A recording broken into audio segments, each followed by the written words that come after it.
1v1s, and you see that player almost taken out. And you know what? Those players up there are pinging exactly, fighting with Aton. Aton about to take that one out. We're down to a 4v2, 4v3 situation. Does not work though, but actually Syndicate does get a knockback, and just as I say that, they are finished out. 4 kills. But is able to get that support from the rest of his squad and just abuse Mazex's Solitude. Stayed in that vehicle. Totally forgot it was. They're taking shots at everybody. Yeah, at this point, it's just YOLO send them, be able to save them, and To be really had. And yeah, that's one. I think that's easy confirmed for Sam just as well. So scrappy fight. It's all around everyone. 1v1s left and right. And oh, Chico gets drop shotted. losing 1 for 4 points. That is solid. A7 though, in the fields, trying to avoid the gunshots from. Polo goes down, forced to hop up, and that's the one for HH. HH might just spray the grass here and take down the rest of XSET. Nerves to steal from Boring Protocol, but will it be enough? They do get the revive, but the shots are here from Ghost. Fame Boys looking to trade one back. And we're looking at a bit of another fight breaking out here. This time B-Town hot up the victory in the last one, running into the Knights, and they are down in addition. These nades have been looking really good.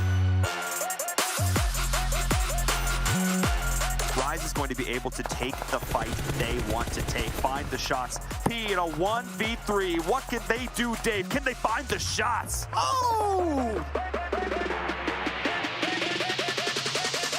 This one.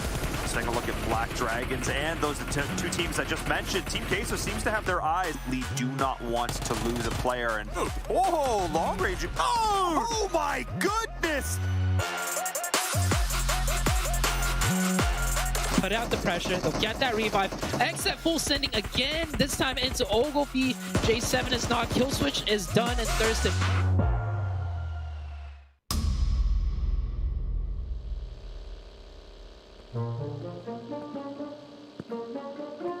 Vamos, galera. A gente consegue. Só um minuto, pessoal. Preciso fazer um negócio. Carrilho, 1 minuto. Onde você tá? Onde você foi, cara? Carrilho!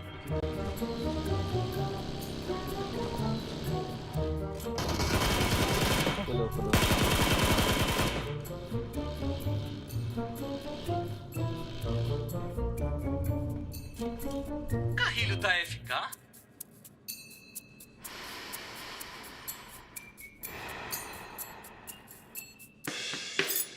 Traz aquele carro pra cá, Carrilho.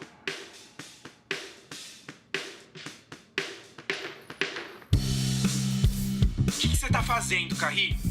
Calma aí, pessoal. Já vou. Você tem que aprimorar seu jogo para trazer o Chicken Dinner para casa. Volta aqui. Ser um campeão de PUBG Mobile também precisa de criatividade.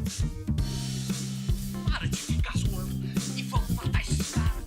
Calma, gente. Eu já tô indo.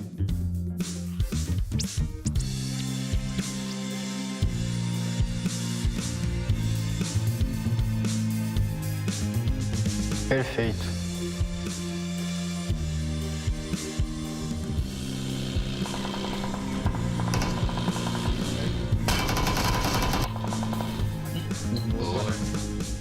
Eu disse que não ia demorar. Vocês têm que acreditar. A gente conseguiu. Tá bonito, hein, Kaká?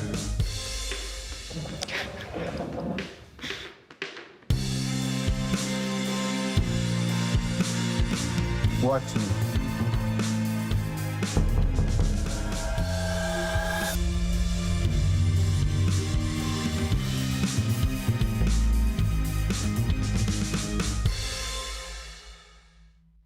PUBG Mobile fans around the world, welcome to the 2021 PUBG Mobile Global Championship. To the top teams across all regions, we have a message for you. The Middle East. You have proven your worth. Now, Make your formidable debut on the PMGC stage. South Korea, forget the past. This year, show the world you've ascended. Remind the world of South Korea's raw talent. Japan, you came so close last year. But what doesn't kill you only makes you stronger. Bring it back better than ever. The Americans, you're the alpha dogs that dominated the West. Now, lead the pack on the world stage. Southeast Asia, you took down so many strong teams on your journey to the top. It's time for a comeback on the global stage. Europe, it's now or never. Push her limits and surprise us all. This is the moment to create your legacy. South Asia, you were the dark horse of 2020. Amaze those who would underestimate you again. China, you carry the crown of last year's PMGC. Now, with everyone's eyes on you once more, can you secure back-to-back victories? PMGC needs a champion. The world needs a champion. Who will stand victorious in the end? Who will be next to glory?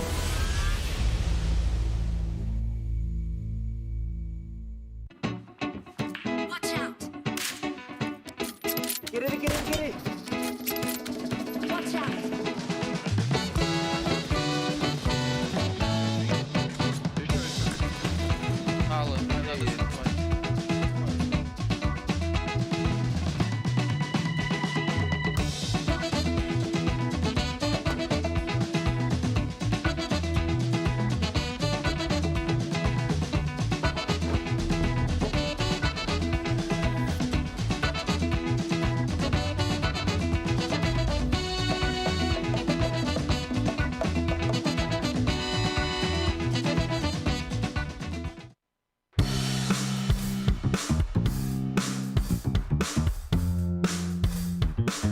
Fechou o olho, pô. Vamos tirar de novo. Agora sim.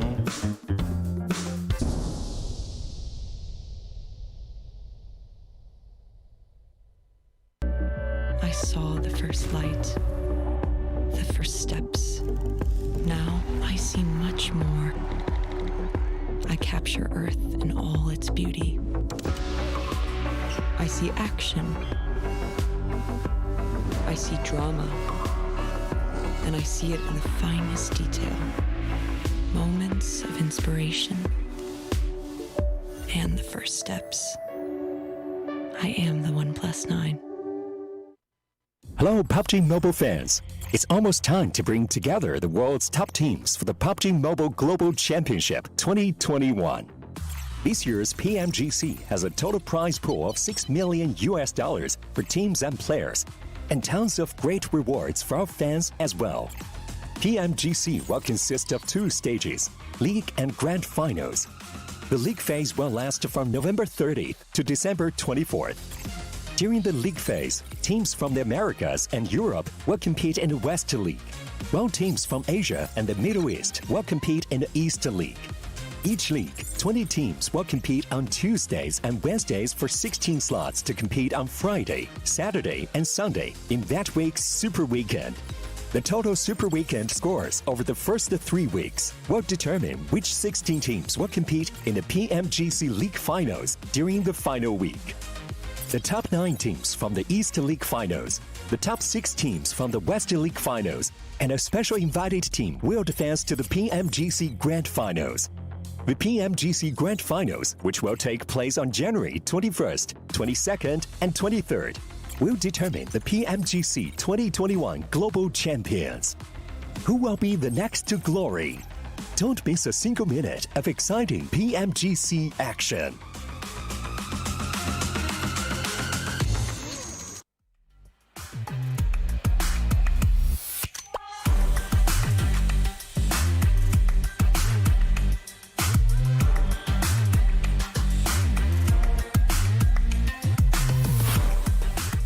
What is going on, everybody? PMGC Day number 2, week number 1, Mustache Dave on the track with Zute and 7 on the desk. How's it going, gentlemen? I'm doing great, Dave. Yesterday was definitely a show. Saw a lot of teams I wasn't expecting to do well. Saw a lot of good teams that I was expecting to do well to do quite the opposite, 7. Yeah, I mean, we got some surprises. Navi, I'm looking at you. To be fair, they only played 3 matches. Also, Dave, I'm loving the energy, baby. First time working with you as a host. I'm liking it. Hey, we on the host with the most, West Side. So we're searching for them diamonds in the rough, as Jason J. Cap on the east side would put it. East, hey, today, Bigatron, FaZe, didn't make it. But we'll get to that here very shortly. Let's check out the format, just in case you are unaware on how things work here in PMGC. We got the weekdays. We got today. We got yesterday. Top 16, that's the goal. Top 16, they make it to the Super Weekend. Zute, thoughts? It's all about the Super Weekend. I mean, we see teams, inevitably, some teams will not make it into the Super Weekend. And there have been teams to make it into the finals missing one Super Weekend. But for those teams, it's going to get really close. It's going to get really sketchy. Definitely, you do not want to miss a single Super Weekend whatsoever. But hey, if it happens, you still got a chance to make it into that league finals. Of course, all the teams are looking to make it to the league finals, because after league finals, you got the PMGC Grand Finals. But taking a look at the point breakdown, nothing's changed. It's been the same all year round. But 7, I see something that's extremely different this time around. You're absolutely right. Are you looking at what I'm looking at? Because I'm looking at that $6 million prize pool. My goodness, when I see that, I'm like, Sute, you know what? Let's go back. You go back to being a pro player. I'll maybe sign up to be a coach. We'll put in Dave in there as our main fragger, and we're golden. We're going to end up winning that first place. Nonetheless, these teams, if they do get first place, they're going to end up getting 15 points. And from there, we're going to go all the way down to 13 and 16, where they do end up getting an absolute total of 0 points. And if you do get a kill, that equals 1 point. And yesterday, actually, Sute, we got to see a bunch of teams take advantage of that kill point by being able to only get 1 placement points, but they were able to make up for it in kills.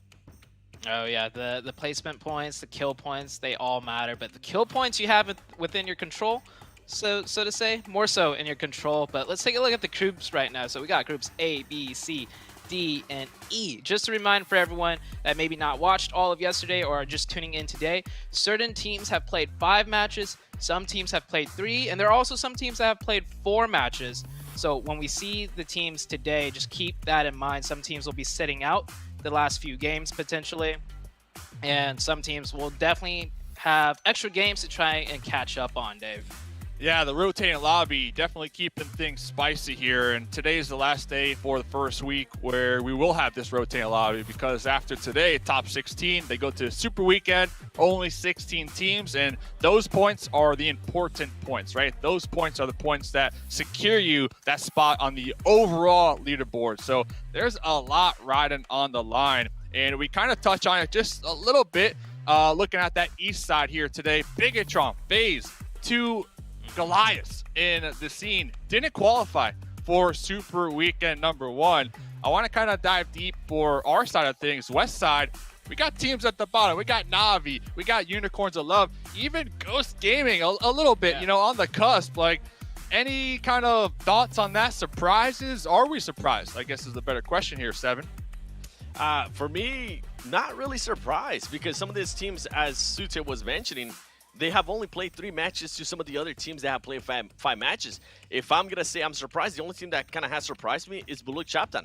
That team got a chance to play all the 5 matches yesterday. And for some reason, they ended up in last place with just a total of 7 points. Some of the other teams that I am going to be looking at, I'm going to be looking at Exit. That's another team that played all the 5 matches. They were only able to gather about 24 points. They need to be careful with those teams towards the bottom. Navi, Ghost Gaming, they've only played 3 matches. Team Kessel as well, they've only played 3 matches as well. So they're going to be looking to climb up there. And I said it yesterday, and I'll say it again today. You don't want to get to that final match and just be worrying about a team getting eliminated so you can actually make it in. You don't want to be in that situation.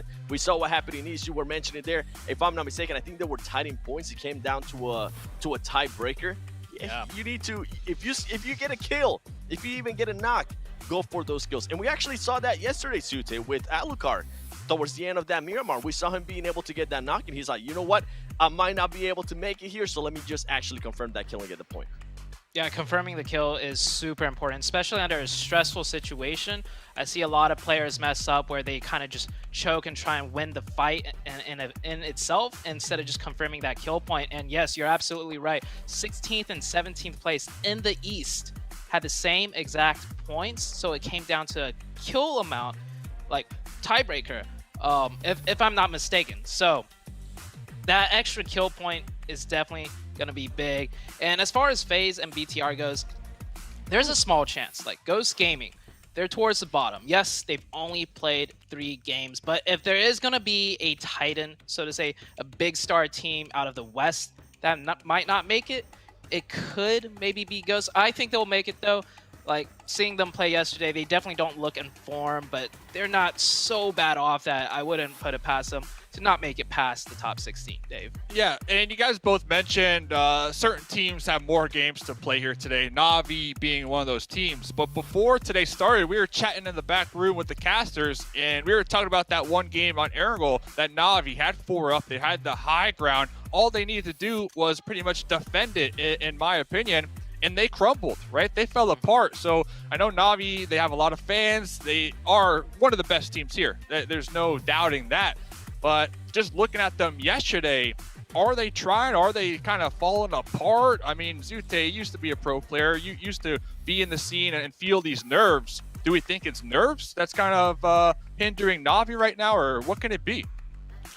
Well, here's my quick breakdown. I know there's always 2 sides to this story, but I'm a believer in Na'Vi, so I'm going to give them benefit of doubt. Game 1, of course, we saw them get camped on both bridges. Game 2, they kind of messed up on those rotations for sure. Game 3, though, yeah, they messed up when they got that circle, but I feel like they kind of fell apart because they tried to do too much, like in typical Na'Vi fashion, which to me is a good thing. Like they want to take more advantage when they get that advantage, but it just kind of fell apart. So they might have to dial it back a little bit. But looking at the weekday rankings right now, some of the teams in the top 3, I mean, I see S2G, Black Dragons, Eastern Stars, definitely teams that I would not have thought would be in the top 3. Of course, these teams did play, you know, a majority of their games already, but they're pretty much safe to make it past into that super weekend at this point, 7. You know which one actually surprises me out of the first page? Supermassive Blaze. They've only played 3 matches. They already got a chicken dinner under their belt. Not only that, they're being able to currently get kills. With 3 matches to 4 matches in comparison to Alpha 7, that's usually known as that aggressive team. They're only 1 kill away from how many kills Alpha 7's been able to get, which is so much more impressive. And they currently have one of the best fraggers in the tournament after 1 day. They're currently averaging about 3, if I'm not mistaken. He's currently averaging about 3 kills per game, which is just absolutely insane. And then if we go down the list, Rise definitely surprised us yesterday with some of their play. Mad Bulls as well. Next, Ria, we saw them hot dropping in a way with Alpha 7. We saw them do that twice. If they do play today, are they going to try to do it again? Now, this is when we get towards the second page here, and this is when it's going to get even more interesting, because these are some of the teams that I'm going to be looking at, Sute. I'm going to be looking at Footballists. As I mentioned earlier, I'm going to be looking at Exit, and the reason why I'm going to be looking at them is because they have already played 5 matches. Everybody else below them is currently averaging between 3 matches played to 4 matches played, except for Blue Chapter at the bottom with the 5 matches played. I honestly don't think Blue Chapter is going to make it to the Super Weekend, so that leaves us with 3 extra spots. Who is going to be out? Oh man, I really hope, Sue, it doesn't come down to that final game. Baluk is definitely looking the roughest out of all of them. But hey, 1 chicken dinner, right? That's all it takes to break into top 16. 1 good game. So we might see it happen. But as for the games, we have our map order on your screen right now. Miramar, Erangel, alternating back and forth. A, B, D, E for the first. And we are having a quick switch up to A, C, D, E. And then in the last 2 games, we got the same groups, B, C, D, and E. So teams in Group A will sit out for the last 2 games. Their qualification into that top 16 will be out of their hands at the end of the day. So they'll play the first 3 today. And it's like, as you said, 7, you got to make sure while you're playing your games, you close it out because you don't want to leave it up in the air, Dave. Yeah, and talk about leaving it up in the air. We got to talk about the One Plus, the flagship performance, the immersive 120 Hz display, and the hyper touch technology made for gamers. OnePlus 9 and 9 Pro are your best shot at climbing up these leaderboards. Son, make sure you get it. Shout out to them. And kind of doubling back just a little bit to the overall leaderboards. Seven, you talked about it. Rise, they're on that first page. They only played 3 games, but looking at their numbers, they only really had 1 good game. They got a second place with 14 kills. After that, they fell off. But in my opinion, if you only played 3 games, you're on that first page. Today, you are big chillin', right? Like, you're big chillin'. I feel like they could do whatever they want here today and really come out with some interesting strategies to maybe prepare for the Super Weekend. Any thoughts on that, fellas? Yeah, as you said, they're just vibing. They're going to be vibing. 3 matches played on that first page. They're actually going to be able to even get a chance to try out different stuff before the Super Weekend. Obviously, if they see themselves getting a little bit lower, getting towards that second page, then you'll see them start playing a little bit more serious. Something that I kind of wanted to mention when we saw the groups and the maps that we're going to be playing, I noticed, Sute, and we were talking about this yesterday, Navi and Alpha 7, there's out of the 5 matches that we're playing today, there's going to be only 1 match that they're not playing against each other. So on that first match, I think Navi's actually playing that first match and Alpha 7 is not. How is Navi going to take advantage of that again? Because what we saw yesterday, it was Alpha 7 getting in a lot of confrontations with Navi, especially when Navi was rotating.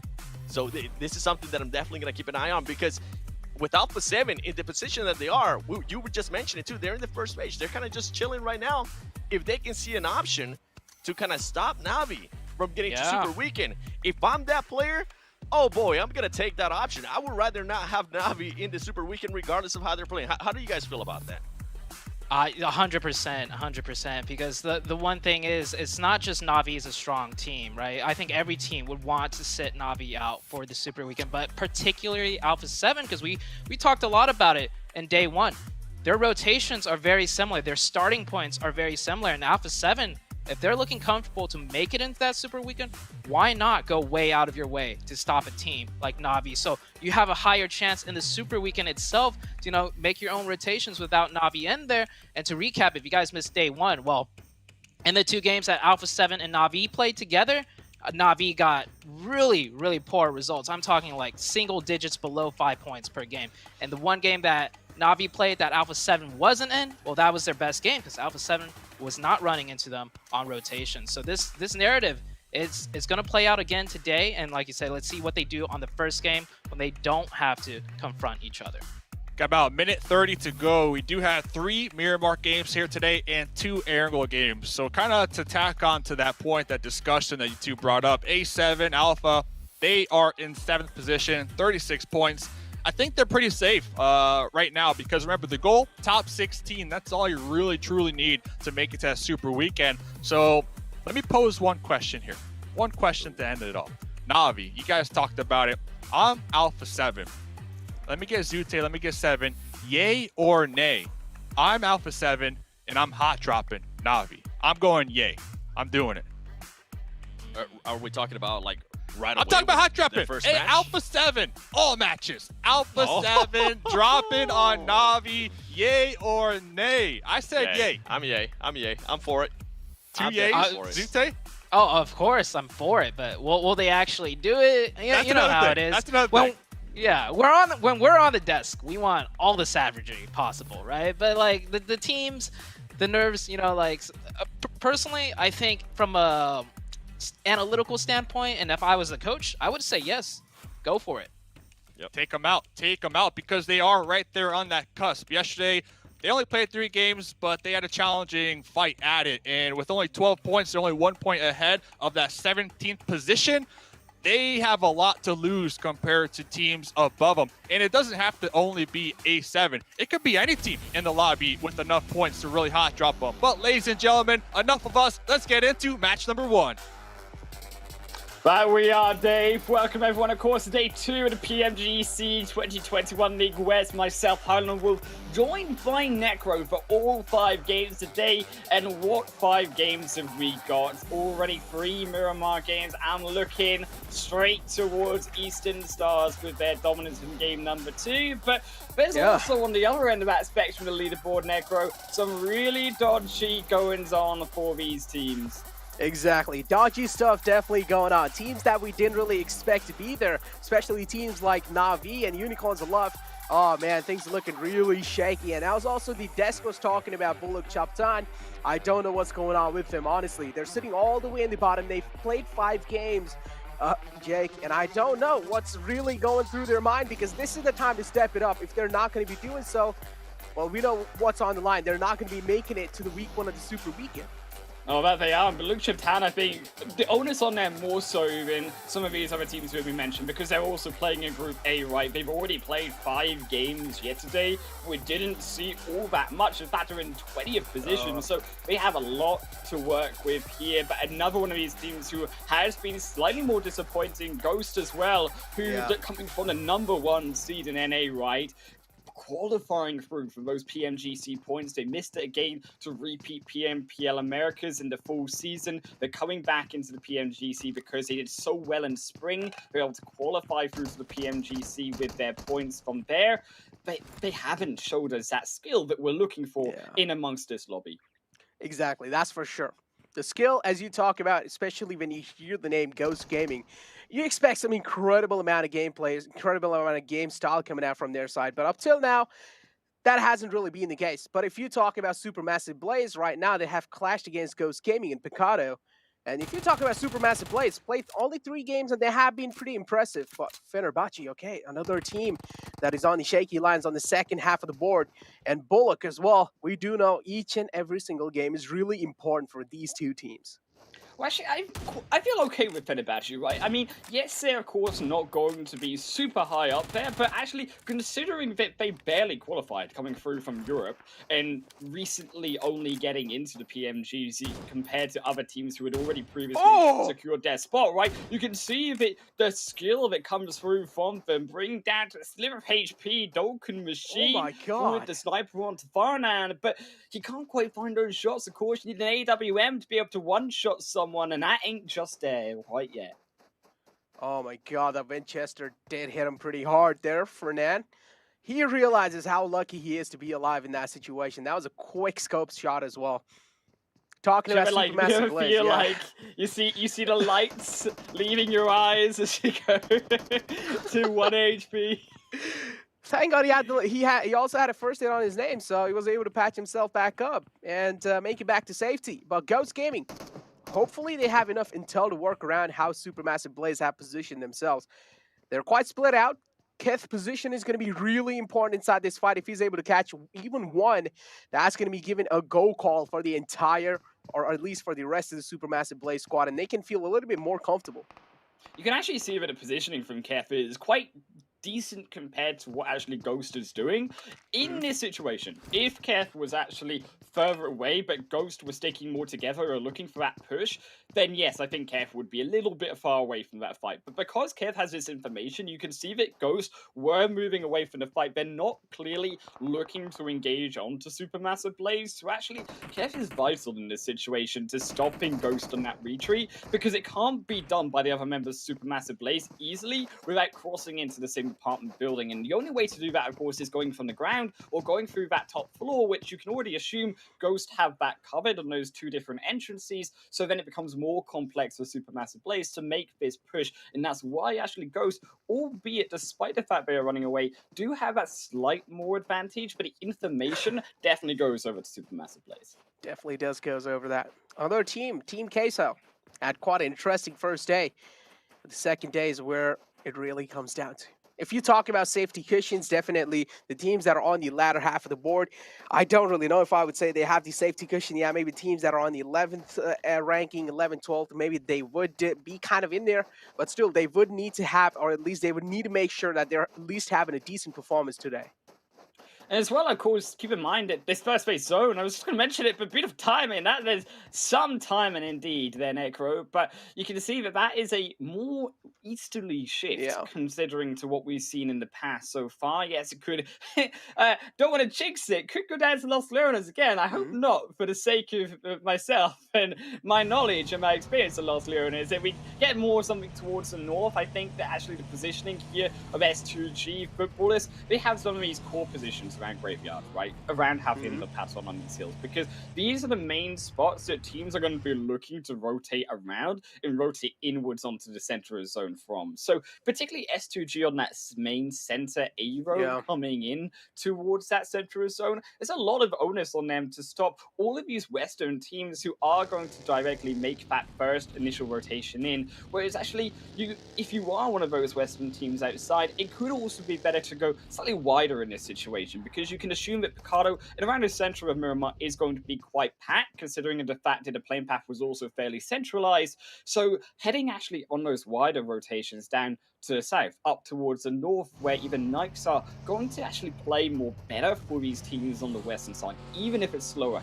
and you're going to come in with slightly less information. That's for sure. But I also did like how you brought up S2G over there. And S2G, it seems like they have cracked the codes, right? They know how to stay alive in those late game situations, and they are doing it consistently. They are one of the most consistent teams right now, and they're also leading the overall rankings as well. And it makes a lot of sense. But again, I feel like they have just cracked the codes to at least for that survival game only in the league days. I do want to see how they're going to be performing in the Super Weekends, though, because I feel like how S2G is playing right now, they're using their main strategy. This is how S2G likes to use. And I feel like doing so, they're also revealing a lot of intentions or how they're going to be playing in the final days as well. But true, if it's working for you right now, yes, you may assume that, well, teams aren't really playing as much as they could possibly be going to their max compared to the Super Weekends. But actually, SUG, they put out fairly good performances. Of course, they took one of those games on Miramar in Game 4 yesterday, and we know they are definitely capable of holding those more difficult zones where it was that awkward Los Leones western side finish, where there wasn't really a good entrance or good path into zone. They were able to find that answer, and actually, I think the S2G on Miramar have looked slightly stronger than that on Erangel. You can see some of those favorites. We also mentioned Eastern Stars being much more comfortable on Miramar, the other team that took that second game and game number 2 yesterday and that victory. However, we don't see on top form these same teams on Erangel, and definitely with Miramar more to focus in today, you can see potentially some of these teams who love the desert just a little bit more get higher up in that leaderboard that they're hoping for. That's what definitely we're hoping, especially teams like Eastern Stars, as you mentioned, even S2G as well. They're already feeling themselves. They're already feeling good. But two teams that have locked horns against each other is going to be Eastern Stars and Bullock. One casualty was on the side of Bullock, but seems like Bullock are pretty much out of harm's way for now. Team Queso taking a couple of shots onto themselves. It's next Ruya. Meanwhile, also trading a couple of shots. Ayala is the man who's down quite low, but it shouldn't really be that big of a deal because he does have a cover to work with. Chaos and Isura, of course, one of these teams who, yes, has showed that dominance when they can. They've actually been one of these teams to go for more of these third parties, and I think that you can definitely see in the way that they're playing, they're trying to play slightly more towards that edge and style. But also Team Queso, another one of those teams who have been slower trying to play that edge. And as much as actually playing that edge, I think is better, considering that in the western side, it's not like the east, where teams are more all going to play for that edge style. They're going to try slow to come into zone. West is much more chaotic. West is much more, let's go into the centrism. Let's go for these fights early on, which is a complete difference in play style. Where Team Queso, when you do find yourself matched on this rare situation on the edge, I think that actually you have this difficulty of Team Queso struggling to come in onto zone, which we also saw yesterday when they aren't going straight into this zone, when they're not playing like the other Western teams, you can see it gets a little uncomfortable for them. And certainly in their positioning, Yala is crucial in this situation. And if Yala could potentially be going down, that would be pretty much, yes, the end. You've got to think for Team Queso, because there's no information going to be given now over to the rest of these teammates who are already tanking that blue zone. Yep, one man down, Team Queso. Yala got quite in the open. But if you talk about teams that do really like to play in the center of the zone, one of those teams is Ghost Gaming's. And We do know they always do prefer that centralized position inside any kind of zone, but the problem is Supermassive Blaze are doing a good job making sure they're not going to leave their sights anytime soon in Picado. They're still holding them off there. But for now, we have Fenerbahce Esports and Rise going head-to-head against each other. We did see Fenerbahce take a casualty on their side. They're one-man short. It's a three-man squad right now, but Team Queso also one man down again. Oh, Team Queso, they're falling apart. They are indeed. I mean, you gotta assume that there's not much left on them. I mean, that blue zone's gonna finish them off if Next Warrior don't already. In this situation, I think Team Queso don't give Next a kill. Actually, stay back in the zone. Try to avoid them getting those first, but they have spotted those victims, and they clean up the final next 2 kills. There's only 1 more to go, and this is definitely where we say don't give the points over, because Team Queso, as we know, are also struggling. But actually saying that, a double not coming through from Anin. It does not put himself down just yet. Shows why Team Queso are still to be feared. Is Kudo in some trouble, but Anin tanking at zone. Keep in mind, he's only got Banshees. It's not a clean and easy quick heal to turn back into the peak fire. The stalemate as well on either side finally has turned out in a fight between Ghost Gaming and Supermassive Blaze. Trades are back and forth, but again, Ghost Gaming, they do seem quite in a lot of trouble. And yes, Supermassive Blaze, they come out on top with a flawless, I would say, it was pretty much flawless. The down man should get a hand in no time. But over here, Team Queso, Lannon is definitely looking for revenge. He wants some blood on his hands for sure, because Next Ruya has made their path quite struggling. He's the only man alive, and I do imagine the burden on his shoulder right now. It's actually something I just want to take back towards that Ghost and Supermassive Blaze fight. Is Anin surely is in a dire point where he should fall, where the North American Tianeka, we saw it yesterday, and we see it again in Ghost, very, very passive in the way that they play. They're not a region that, from my experience in this tournament so far, has been the ones to make the engage, has been the ones to make the plays. And another team that actually coming from North America that we've seen this issue come through, and actually 2, would be Xset in their positioning, running away from fights, leaving their good position that they have, but also Pittsburgh Knights, and particularly in this Miramar game we saw in Game 2, where they're letting teams fall in. And it's a tendency that actually North America have been making so far in the tournament, where they're not playing with the dominance of the position that they're currently in. And giving up these positions, is I'm hoping we're going to see a change today, is why they're not having the same results as some of the other regions like South America or Turkey when it comes to those placement points, but certainly when it comes to those kills, because they're not taking advantage of that good positioning and transferring it into those kills that we're looking for. Exactly. Exit though, on a quick rotation, we do see Rise in the front lines. A few shots being taken onto them. Polo falls down.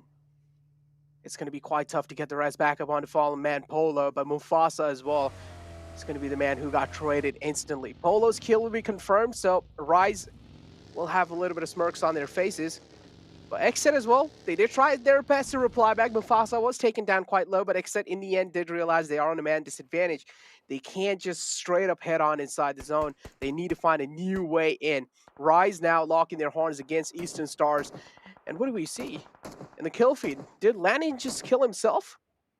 I think that's so. I mean, you expect it to be the case, of course. I mean, there's no escaping that zone. Supermassive Blaze were all over him. You do give yourself up. It's just unfortunate positioning for Team Queso again. They lost Yala. They lost their fight from the moment Yala went down. But heading further into this zone, in towards Footballers, they are just outside of that contention on this western, or shall I say eastern shift, where actually they're not in that midst of the pack. And this is crucial, actually, for Footballers to keep this position overall, because they actually have more of that off angle, more onus to rotate further towards that eastern side than a lot of these other teams coming in from the west have. And the same thing comes in a situation here of Eastern Stars over onto Fenerbahce, where actually as a result, because Fenerbahce are losing this position, Eastern Stars are not only going to grab these kills here, Necro, is it grabbing 1, grabbing 2, but we're going to have clean rotation options in on towards this eastern road side. Exactly. They're just going to sweep their way in. And still, one more man for Fenerbahce is right there. Oh, he decided to strike, but it seems like he held his nerve for this gun. Yeah, he has to. It's trigger discipline, right? Yeah, trigger discipline, yeah. You have to in that situation. Keep yourself quiet. You give yourself away. You're only killing your team, right? Yep, definitely. I mean, if he did decide to show himself up, I'm pretty sure who wouldn't want that one last man. I mean, it's pretty much a free kill, right? If all of you just pounce on that one last man alive, it's pretty much done game for him. But Bullock, we do know another team that is still on the struggling phase. Even inside this game, things are looking pretty blurry.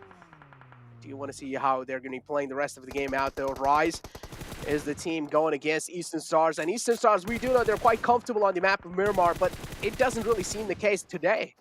No, they got caught out with Rise in the back foot. They were just driving aimlessly further forward using the road. And actually, well, you saw the rest of Rise slowly approach in from the south side of that zone. And they actually control now that options of rotations on in. They've got the high ground, but Baluk not so comfy as they lose another to Footballers. This is the excellent control from the rest of Footballers. They have such dominance going on the edge, such control on the edge of the zone. Against Supermassive Blaze, so late to the party, they don't have the priority in on this compound. Football is just bullying the teams in the front lines. They do know they have the high ground to work with. Loot with a brilliant positioning on top of the warehouse. Look at Tron. Again, yup, he's just gonna stay there. Supermassive Blaze, they're trying their best to kind of slip their eyesights. Bullock as well is making their way way much more tougher. Keth being spotted, he's out in the open, he's exposed. He will be taking down Lutz, doing such a good job making sure Supermassive Blaze isn't really comfortable in what they're trying to do. Tron and his teammate are the only two men left for Supermassive Blaze, but here comes the reply. With that man falling down, Footballers are going to be in a little trouble. Yeah, right, so it's Tron. It was a crucial positioning, but Tron also gets knocked through by Soul K. Return fire across, and it just feels like Supermassive Blaze has spent so long, of course, thirsting for those kills onto Team K, so they're getting punished for that with such a hard shift against them. But also S2G up against Nami. Nami's so desperate for these points. Of course, they're sitting right on the bottom of the table here, down in 16th position, barely in qualification spots. They have to get up on these points. Shining light for them, though, is that they've already missed those 2 games. They get to play all 5 games today. One night, taking a little bit of fire from Na'Vi. One of the teams that the analyst desk is definitely eyeing out for, and I'm pretty sure a lot of the people, even in the chat, do want Na'Vi to succeed. And hey, what a time it would be, right, if they just started the day off with a chicken dinner. Definitely would make sure that they're also getting their confidence boosted up a little bit inside the further in the future games as well. S2G, oh, the left final man slipped downhill. He will be caught by Matic. Na'Vi looking pretty great so far. Okay, but I think Midnight's in a situation here. We see them just looking for these kills on a Yonder, but they make a mistake. Look at where the zone has gone here. It's gone past the roadside. I think Midnight's been playing too passive, too almost going for these kills, hungry for those kills, where if they move further back in that zone, much more towards the center, they get to utilize that road, as I love to say, that grey moat to their high ground castle beyond, and actually be able to play a more central position, not only, of course, taking out the likes of Na'Vi from that western side, but also looking and taking away those positions from the likes of Besiktas and those down towards the south side too.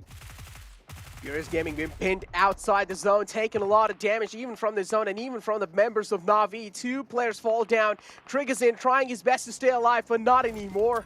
The final man being found, that's going to be it for Furious Gaming, taking an exit on 9th position with 0 eliminations on their name. Na'Vi shouldn't really be that big of a deal to at least get those 2 men back up on their feet. So Na'Vi looking a 3-man strong squad, but Knights, what do we see in the back? We do see Xenox kind of using that buggy to scout the areas out. But where are they going? Are they going to go for these kills? Are they going to go back in? They're giving up positioning. Seems like they that are. Zone again, right, moves up towards the north. This is Knight's game to lose when it comes to entering in his zone quickly. They quietly go for the punish to find Kitsune. That's the knocks that we were looking for in the edge of zone that they're going in for. But can they translate that into the kills? That's what I'm looking for, and so far it seems like they will be able to. Na'Vi is already down and bleeding. They're only down to that one last man alive. The other man is knocked out. I'm not really sure if he's going to be able to get the rest back upon the fallen man, but it seems like, yeah, they are able to successfully do so. For now, yeah, Matic, yep, the only man alive, is also taking a lot of damage from the Wall of Death. He needs to make it in as quick as possible. But Knights are just doing a good job making sure Na'Vi aren't really able to cross that boundary. They're just being the Guardian Angels. They're just camping Na'Vi out the zone. And for now, I would say that's just it for Na'Vi. Now he's trying his best to loot. I'm pretty sure he's just going to be going for that heal battle.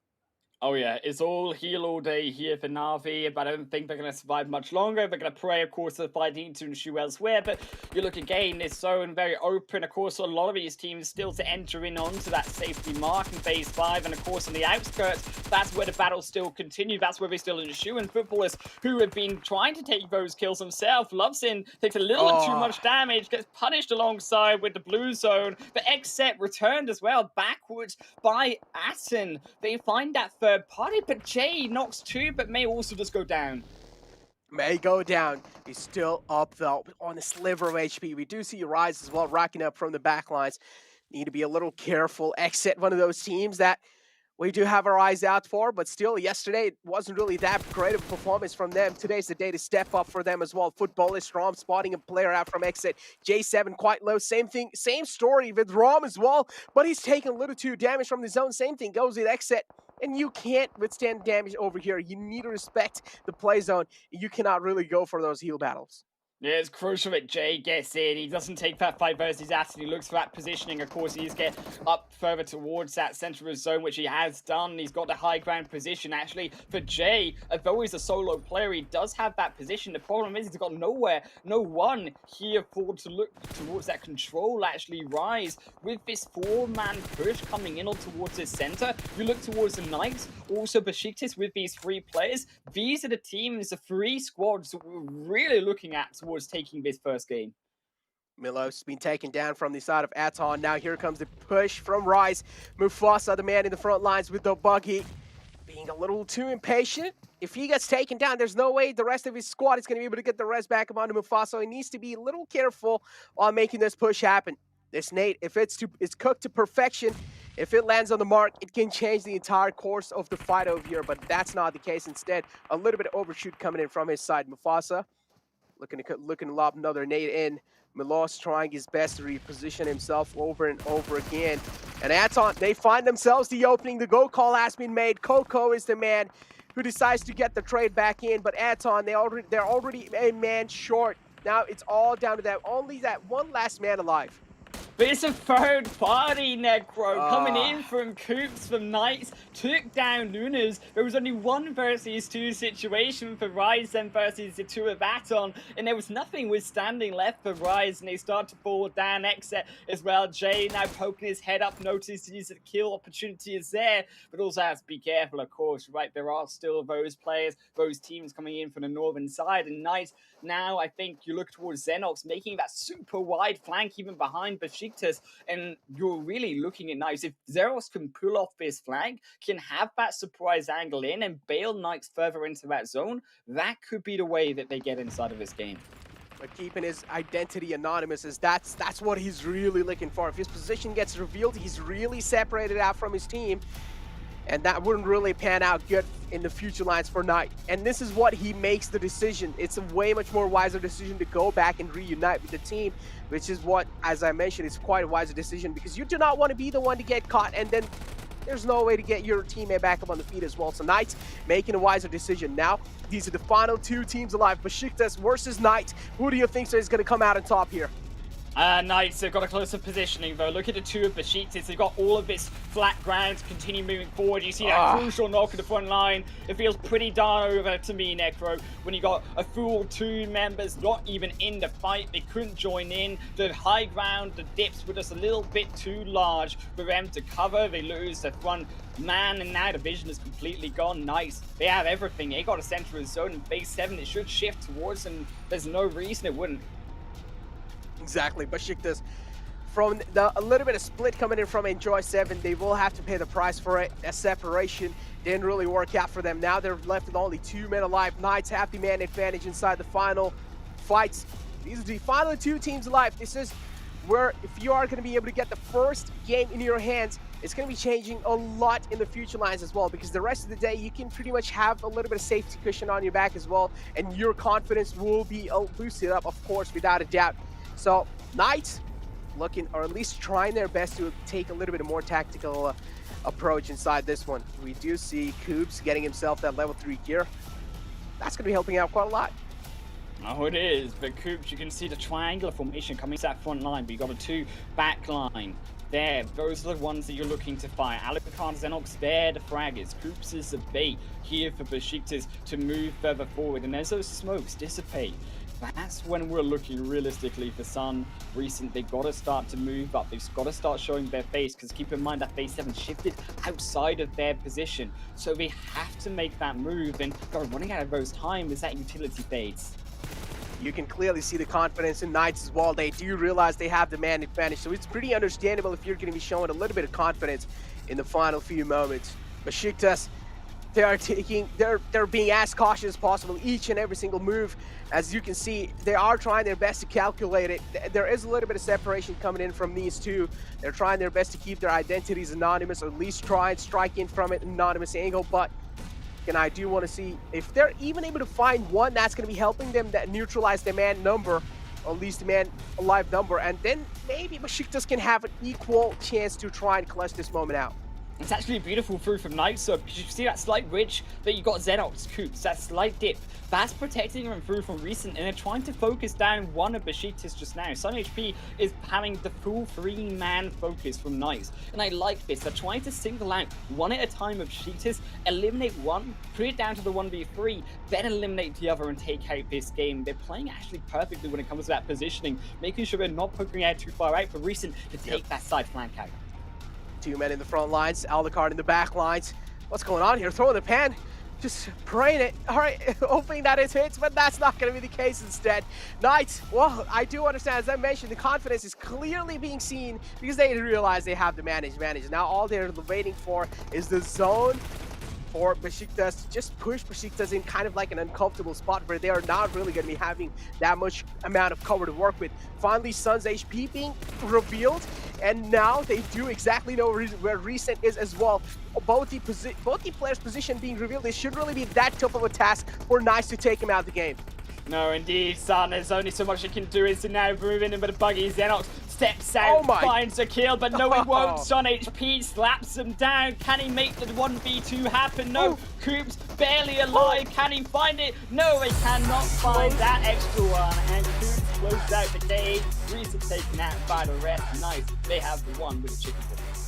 Oh, that got quite close though in the end. I thought he was going to be able to get the second man as well. If he did though, things could have been really sweaty. I'm pretty sure that could have, gone way much more further. We could have gone to see that fight a little bit too longer. But yeah, in the end, Knights got themselves the first chicken dinner of day 2. And I'm pretty sure for the rest of the day, they're going to be feeling themselves without a doubt. Oh man, Knights, you can feel the confidence again coming through from Miramar, and yesterday they played some of those games spectacularly, particularly around Graveyard. You can feel that this is their area, and we wanted to see this dominance come through from America. We wanted to see, particularly from North America, should I specify, that aggression come out. We didn't want to see them give up these positions, and Besiktas, although we actually put out a valiant fight, and although they've definitely improved coming out from yesterday, and overall in this game, it's going to be a massive boost to their points, it's still, though, that dominance from Knights, it really steals the show, and that's the type of style that we want to see coming through from particularly this more aggressive as a whole Western League.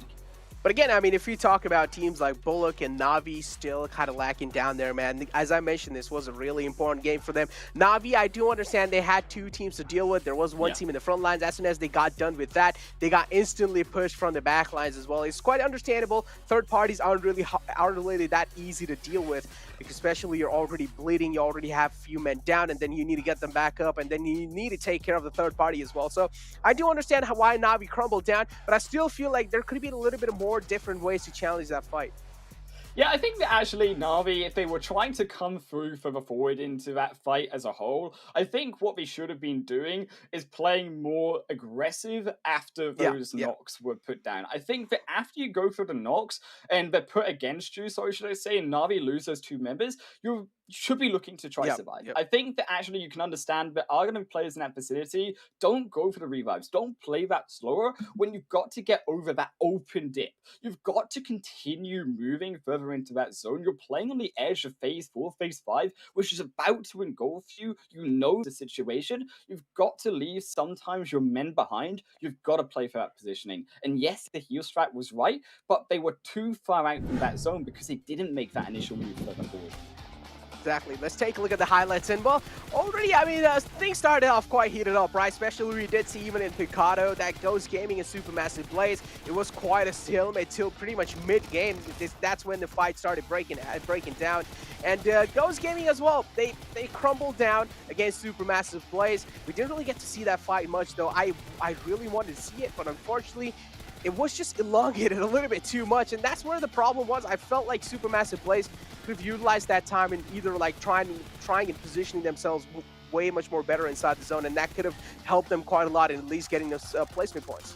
Yeah, I definitely think that there were some positioning mistakes coming through from these teams overall. I would like to see teams, again, try to play more for these positions inside the zone. You could see that through phases 5, 6, 7, that zone was held only by a solo with Jay, which you could see when people started to push onto him, there was little that Jay could do to hold on to that spot right in the smack bang center. And you could see a team like Nightstar, yes, they come out with a win, but a prime example where they try to again first for these kills. Yes, it works out this time, but if there's other teams that are already making use of that central position, which, by the way, they were not in this game, had they though, that would have been where Knights really struggled to cross that road. That would have been where Knights actually struggled just to get even into those phase 6, phase 7 plays.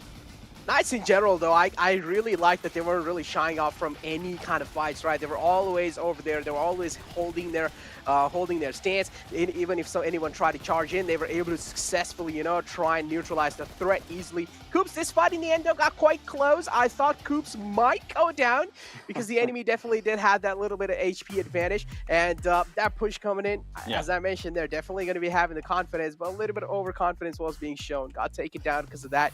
And as I mentioned, if Koops had also been taken down, then I feel like things could have been way closer. Could have been way close, but tell you what we're getting close to now is Chino's beautiful faces up those 3 guys down on this desk. Take it away, guys. What is going on? We are back with the desk. We got 7. We got Zute and the stash right here to bring you all the highlights, everything you might have missed from game number 1. Gentlemen, what a game. Pretty much just started off day number 2 right off the bat. Besiktas, I want to touch on them just a little bit here because they did get that second place, much needed second place. They came into this game 19th on the overall. This is a huge start to the day for them. Zute.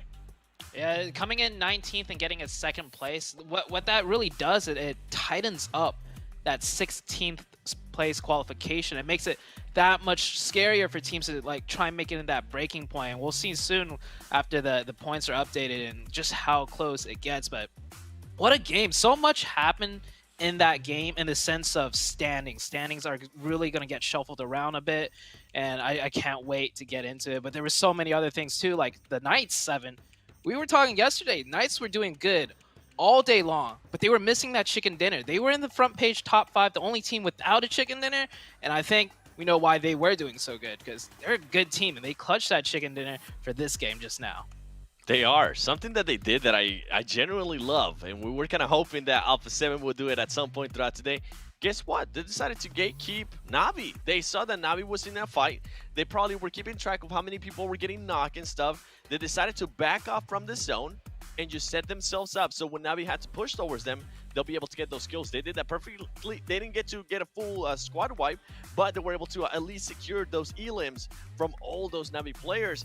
And I mean, when these Sharks smell that blood in the water, I'm pretty sure some of the other teams are going to start doing the same. And going based on that too, we got another question answer. We've been talking about when is a team going to finally decide to hot drop Ghost Gaming with them being in the middle. You know, we'll talk about that in a little bit because that's definitely something we'll definitely be talking about. We do have here, I mean, Pittsburgh Knights being able to get 26 points here. We do have Rice Esports as well with 17 points. What's crazy to me though is that Besiktas got most of their points to just from the placements. Yeah, all of their points actually. 0 elims. So, I mean, gotta get the points somehow, some way, so it does work out. After all, they are aiming for that top 16, but I would like to see this team, you know, get in those elim points as well. Going down the board, Navi, decent game, okay? Once again, another decent game. Not too bad, but we're talking about that narrative of Navi and A7. They will be clashing in the upcoming games, so we'll see how they that goes out. We might even see A7 try to hot drop on Navi like Dave wishes to happen. Me too, just as well. And yeah, the points though from the first page, all of these teams looking really good. Exit, I usually see them more with elim points. It seems like they're getting more placement points rather than elimination points compared to how they were playing back in the Americas and North America stage. So hoping, they step it up a little bit in that sense. But everything else looking pretty good. Heading on to the second page, well, I mean, my eyes just dart to the 16th spot every single time we get into the second page, the 7. You want to talk about that 16th place spot right now? Oh man, it started to become more of a pattern here where we kind of see them here often. But also, you know what? Let's talk about 15 and 14. Bulu Chatan. This was a team that played 5 matches yesterday. Now, after this game, they're only going to have 2 matches, I believe, for today. So this team, it's looking like it's more likely that they're not going to qualify to the Super Weekend. And also Team Kessel, we saw them there towards the end. Here we go. This was the man I've been hyping up for quite a minute. Coops being able to win the MVP for that last match, being able to get 669 damage, 4 elims, 33% contributed to his team. Very impressive numbers there out of Coops. And Sute, this is a player that we kind of at some point, we even saw it on the stats before the show started. We were like, oh man, he only has 6 kills. What's going on here? Well, guess what? He decided to get 4 elims on this last match.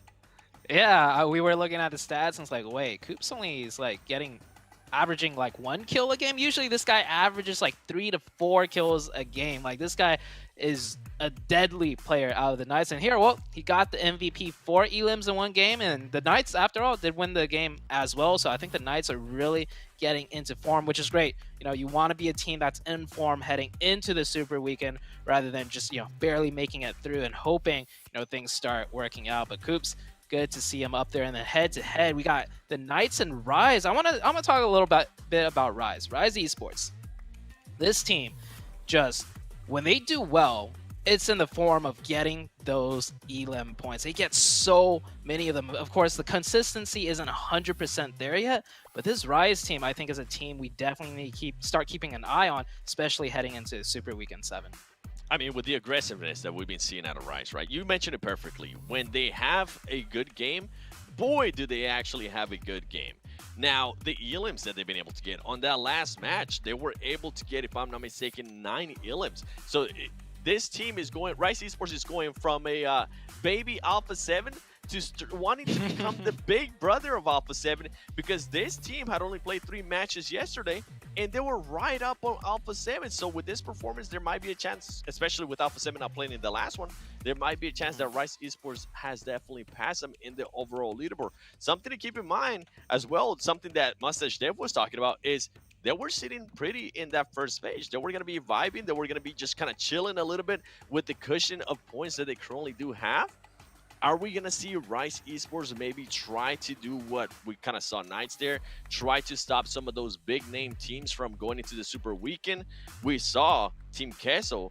I mean, they're really not performing well. They're currently not even here on the first page. So you know what? Let's actually go to the rankings so far. We do have Knights moving up to the first place with 74 points after getting that sweet chicken dinner. And then we do have S2G right there with 65 points. Black Dragons with 59 points. Wow. Are you seeing this, Sue? Yes. Look at Rice. And look Rise. At Rice, and then look at Exit as well, being able to kind of cushion themselves a little bit more. Yeah, the thing that stands out to me the most right now on this first page, you need to take a look at the 4 matches played. Black Dragons with 2 less games sitting in 3rd place. Rise, of course, in 5th place with 4 games. So, I mean, both of these two teams are really good. They're really shining through, especially, with the less amount of games played. And Xset, they're working their way up there. This is not the Xset that I was expecting. I expect them to be a little more dominant, but hey, they are sitting comfortable in that first page. Second page, however, this is where things get really tricky. So 16th place is the cutoff. From 13th place down, 23 points, 23 points, 22 points, 21 points. And all of these teams heading into 17th and 18th and 19th, they all have 4 games played. So that means their point total right now is very, reflective of what they need to do. All of these teams right now on the same page.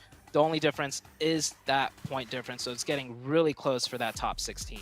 Look at 13 through 16. They're currently just separated by 2 points. Something that 17th and 18th place, those teams that are going to be looking to challenge towards the end, they need to watch out, because I'm starting to see a bit of a gap being built there between 16th and 17th place, which is about 5 points. That's something that they're pretty sure once they see that leaderboard, they're going to be keeping an eye on, Dave. Well, talking about that leaderboard, let's pull up the recap. I know Zute's got some things to talk about after that last game. Oh yeah, the recap. So first I want to focus on Na'Vi. You saw it just earlier in the weekday rankings.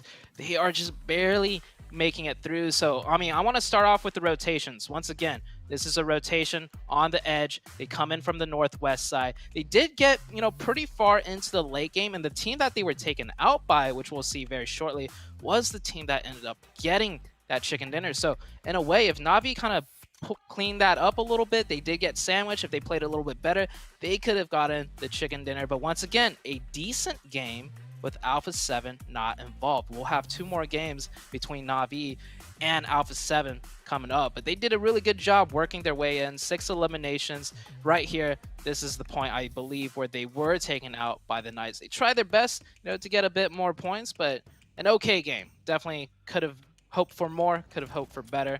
And up next, this is the play that, what the Knights did. 7, you talked about it. You really liked what the Knights did. You want to elaborate on, the play here? Definitely. I loved it, man. I was pushing. I was kind of screaming at my monitor saying, Knights, stop pushing and just go back, set yourselves up, and stop Na'Vi, because you were totally able to third-party them right there.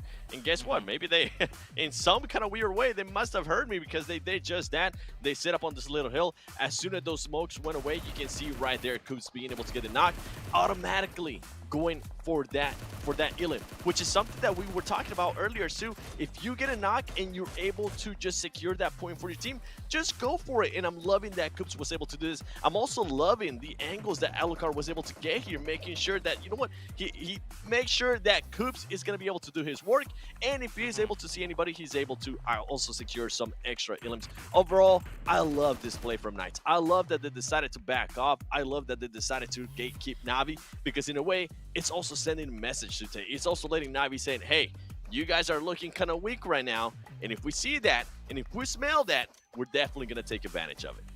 Yeah, the Knights had that next circle, and rather than going into that next circle, they went back out to gatekeep that team. And here's the big part that we kind of missed in the actual, stream portion of the game. But look at this, Ghost Gaming, right? We talked about it so much yesterday. We were talking about Ghost Gaming.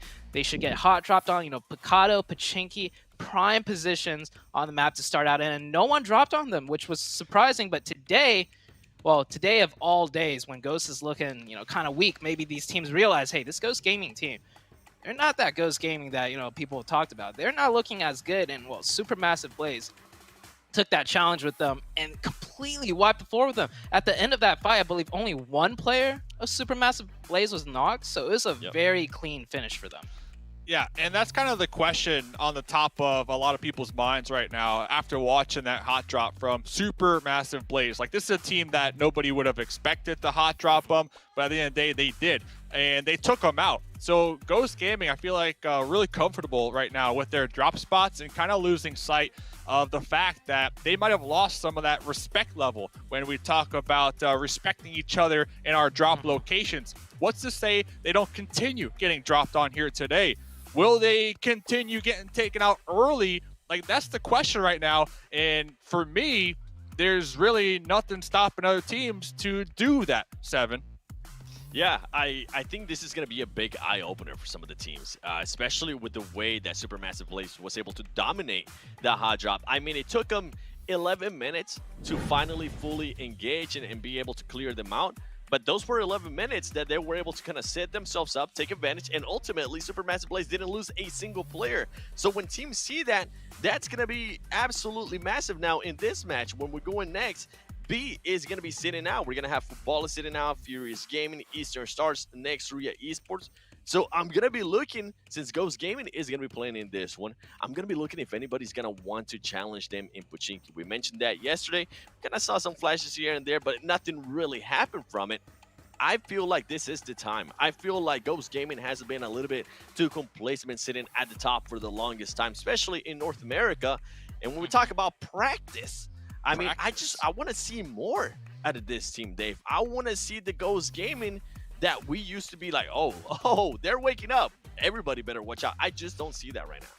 Yeah, and if they don't make it to Super Week at #1, they're going to need a lot of practice here, Seven, to kind of tack onto that. Because talking about practice? We talking about practice. Yeah, we are talking about practice. When you get hot dropped and you get clapped like that, you get swept underneath the rug, especially when you're one of these teams that you're carrying North America on your back for the most part.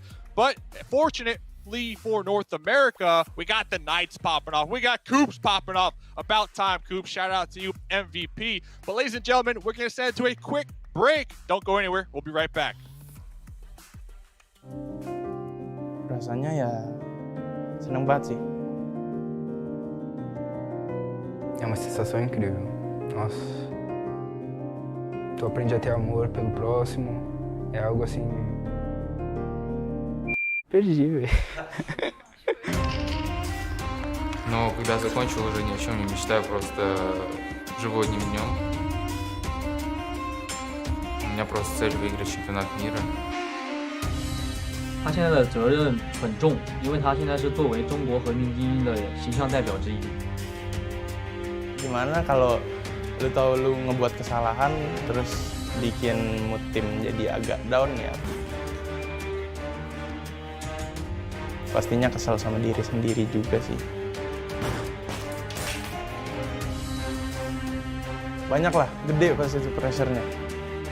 Fazia parte da Loops, um time brasileiro também de PUBG Mobile. E meu time acabou sendo desclassificado da final. A Alpha 7 me deu todo o apoio possível, né, naquele momento difícil.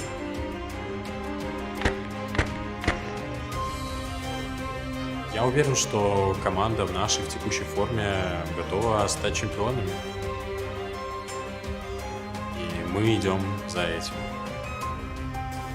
Yang pasti gue belum puas karena semua player, semua tim pasti mau yang terbaik dan juara itu cuma satu, yaitu juara satu. 在 PMGC 夺得冠军后，只有2个方向可以走，要么是继续保持胜利，或者是其他队伍击败你。 I feel like if you're not one of those who have participated in these big past events, then you're gonna crack under that pressure. Or maybe, again, you turn out to be a diamond and you turn out to get into PMGC and win the whole thing and make a dynasty of your own.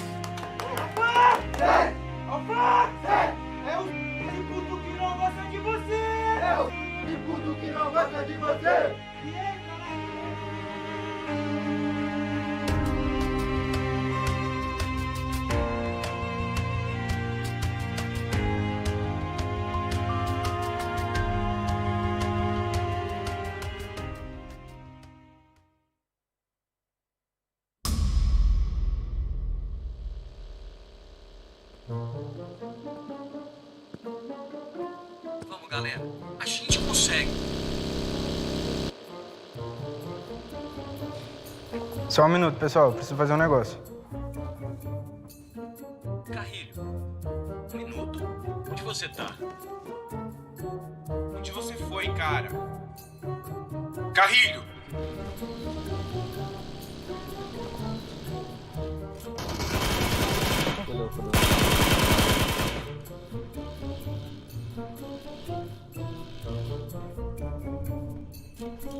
Carrilho tá FK?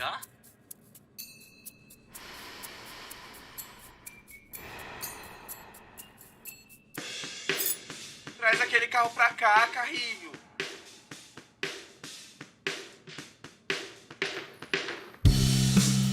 O que você tá fazendo, Carrilho? Calma aí, pessoal. Já vou. Você tem que aprimorar seu jogo para trazer o Chicken Dinner para casa. Volta aqui. Ser um campeão de PUBG Mobile também precisa de criatividade. Para de ficar zoando e vamos matar esses caras. Calma, gente. Eu já tô indo.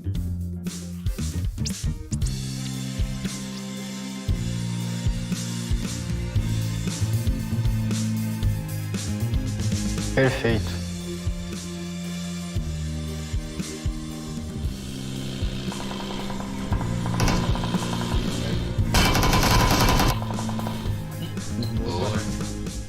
Eu disse que não ia demorar.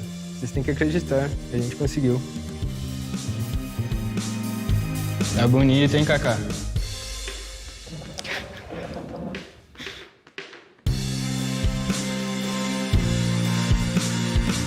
Ótimo.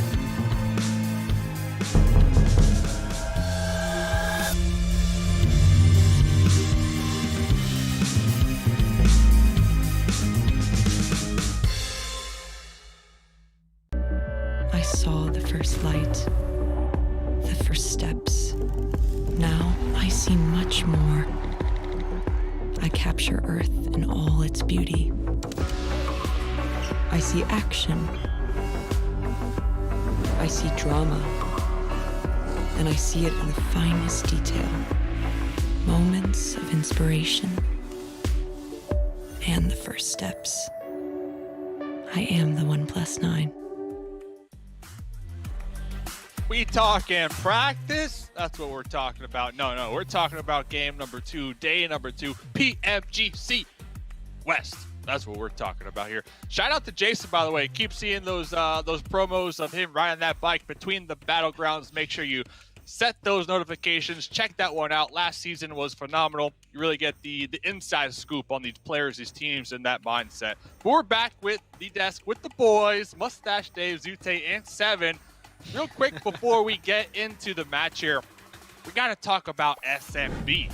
SMB, they are going to be playing this next game on Erangel. My question is, what is stopping SMB from dropping on Ghost once again? You know what? Absolutely nothing. I was going to say the same exact words, Seven. Absolutely nothing. I want to see it happen. Ghost Gaming, they need, you mentioned this earlier to me, Seven. They need a wake-up call. Like, I think this is it. Like, they had the direct invite to this stage, and they skipped out on PMPL Americas, you know, because they probably felt like, hey, we're making it to PMGC anyways, whatever, we missed it, and now, hey, they might not even make it to that first super weekend of the PMGC 7. Maybe they're just getting that syndrome of when you're the top dog for the longest time and nobody's really messing with you in your region, you're just like, whatever. We don't really have to worry about this. We're gonna make it to PMGC anyways. We don't have to try as hard. And this is just speculation, obviously, right? Because we could be completely wrong here. But that's what it kind of feels like. That's what, at least to us, watching the games, that's what it feels like. I want to see the hunger. I want to see. I even mentioned it just now. I want to see that Ghost Gaming. Yeah, tell them, Dave. Like, just do it. Just do it. I want to see that Ghost Gaming where they got a couple kills and then we would automatically be like, oh, all right, they're starting to wake up. It's like a waking up a lion, right? Everybody starts to back off a little bit. I just don't feel that. And hey, man, I would love to see Supermassive Blaze jump on them again, especially in Pochinki, because that will be 2 matches right there. There'll be 2 maps now that they're going to be contesting, and then it's going to send Ghost Gaming to that B plan, and who knows what that is. Yeah, I think last game definitely was that wake-up call. You have to assume during this short break between game 1 and 2, they're like, okay, fellas, what is going on? We got to tighten up the ship here because now they're on the verge of not qualifying for the first super weekend. We saw the overall leaderboards. They are in 17th position, right behind Besiktas, ahead of them, who last game got that 2nd place finish. So I'm a true believer in confidence and momentum. I have to assume a 2nd place, that's momentum all day long, baby. So Ghost Gaming, they got a lot on their plate. You got Team Queso and Unicorns of Love right behind them. 30 seconds to go. We did it last game. Yay or nay? SMB, hot drop, and Ghost. 7, Zoo, what are we saying? Yay. Yay. Yay. 3 yays, baby. Yay. Yeah. Oh, man. Yay, if you're yay, Ghost yay, Gaming, yay. If you're Ghost Gaming, head on a swivel. Hopefully they can drop and get some loot, get some gear, and just put their backs against the wall and defend it, right? Because if they get taken out 2 games in a row with 16th place, 0 points, I don't know. I don't know if they're going to make it. I don't know if they're going to make it here, fellas. What's scarier, Dave, too, is that Unicorns of Love, we really haven't been giving them that much love because they haven't given us anything to really talk about them. This is a team that came out of 2nd place from the European Championship, too. Where have they been? Like, if that team wakes up, right, if Team Queso wakes up, it's going to make it even harder for Ghost Gaming as well. So it's going to be an interesting match. We'll talk about waking up. We got game number 2, day number 2, week number 1, PMGC West. We're going to be bringing it to you. Let's go. We are ready to get back in on the action, Necro, and we talked about Supermassive Blaze and the likes of all of that, but I tell you something, who we've got back in this lobby is the big pink horned unicorns himself, and I am expecting them to go up right up against the likes of Blue Chaptan over in that Pachinki side.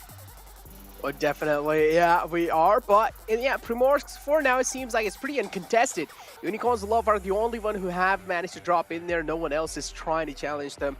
I mean, already on the struggling phases, of course, Unicorns of Love. And as the desk was talking about, the teams that are below Ghost Gaming, especially teams like Team Queso and Unicorns of Love, if they start waking up, the path is going to be way much more difficult.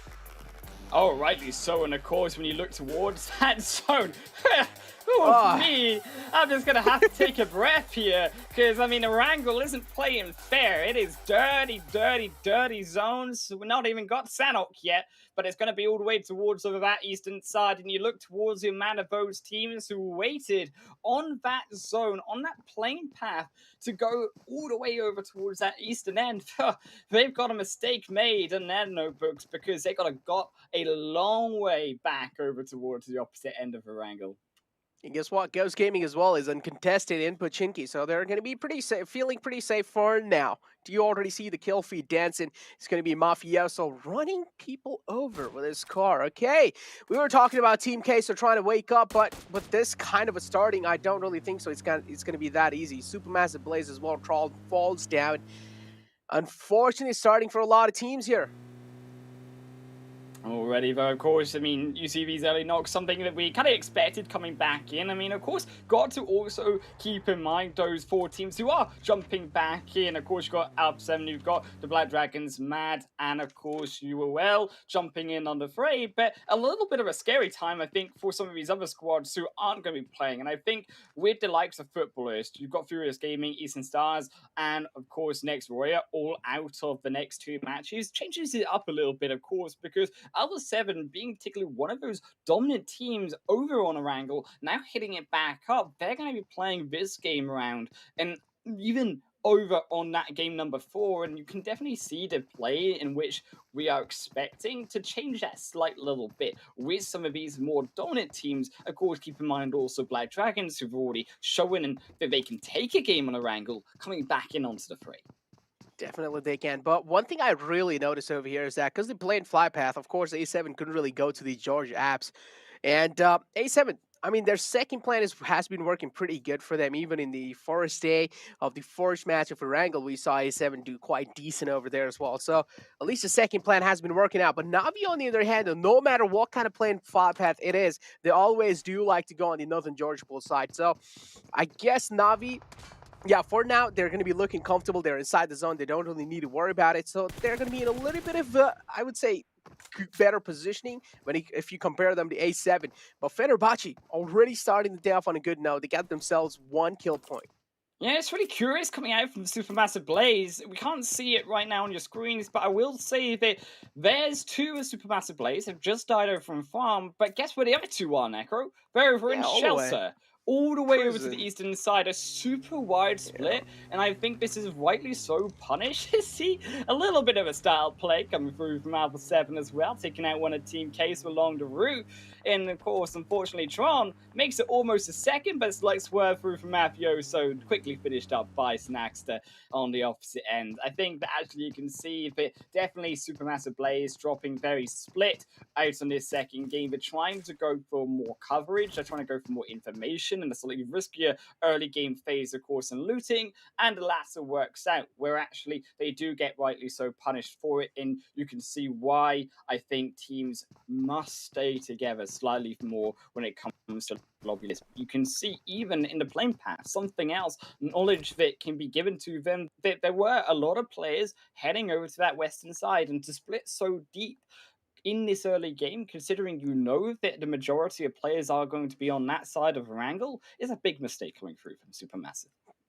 Definitely it is, and I mean, they like to drop in the shelter area, but the separation coming in, they seem kind of lost as soon as they dropped in. Already 2 men short, man. Things are looking pretty shaky for them, but it's fine. I mean, they have been doing pretty good up till now, and this is a highlight from that previous map. How how we Do you ever really wish, like, if fell you're a to his player, we death. just wouldn't highlight? They just wouldn't bring it up. I mean, It's just like PMGC. production. It's just like production just rubbing some salt on the wounds. Right. I mean, that's some savage production team. I'm not gonna lie. Yeah. In the backdrop. I mean, whoever came up with that one, oh, they were licking their lips and they were smacking those fingers together when they found that clip.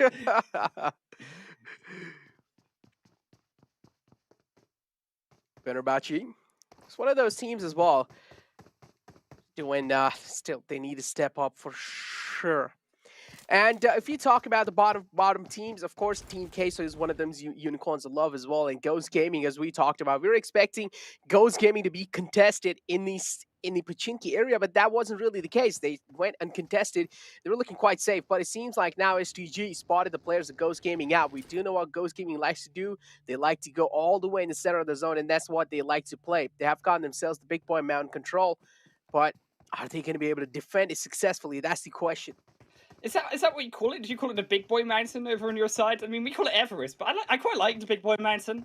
You know, Yeah. he puts it the Big Boy panties on. You put now yourself down on top of him, and you say, "Well, look, we're in control of Big Boy Mountain. We are the big boys ourselves. I mean, Ghosts, they're the big boys from America. They're the #1 seed."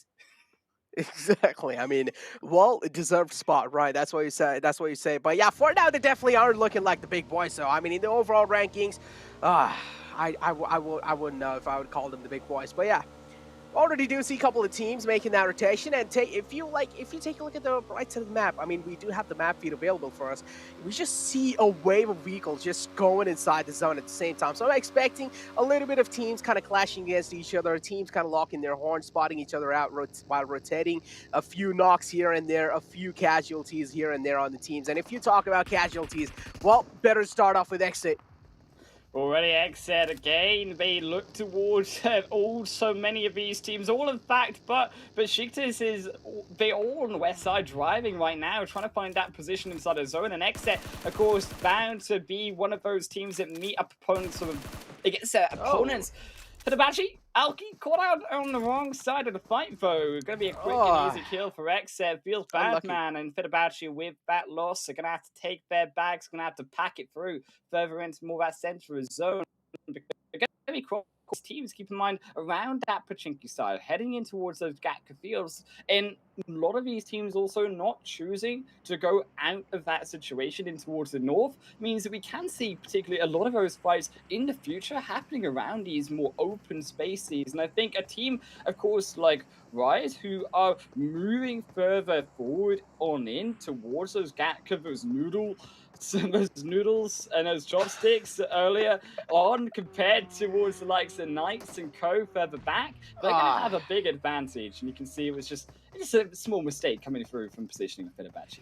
But those replays as well, man, it's just like the salt on the injury, bro. They're just rubbing it. They're just trying to show these teams that these kind of rookie mistakes. Team, man. Yeah, what can I say? exactly. What can we say? They're real jokers of it. They're just rubbing it in. They just want to tell you, if you make those kind of rookie mistakes, you're not going to be spared. You're going to be punished instantly, not just by the team, also by the production crew. I just pictured the production crew, you know, when you say rubbing salt on the wound, just with salt shakers, just layering it on thick on top of the players below them. That's what I feel like we're watching right now. Oh, exactly. And we already do see teams as well. Thank God the map feed is over here. We also do see teams kind of stacking up right in the center. Ghost Gaming as well in the move. I mean, that's what they like to do. They like to play the center of the zone. But it's already been contested by a team like Rise. Now, if you talk about Rise, of course, had a fantastic performance in the previous game. But what I want to see is that consistency. Are they going to be able to continue it even in Erangel?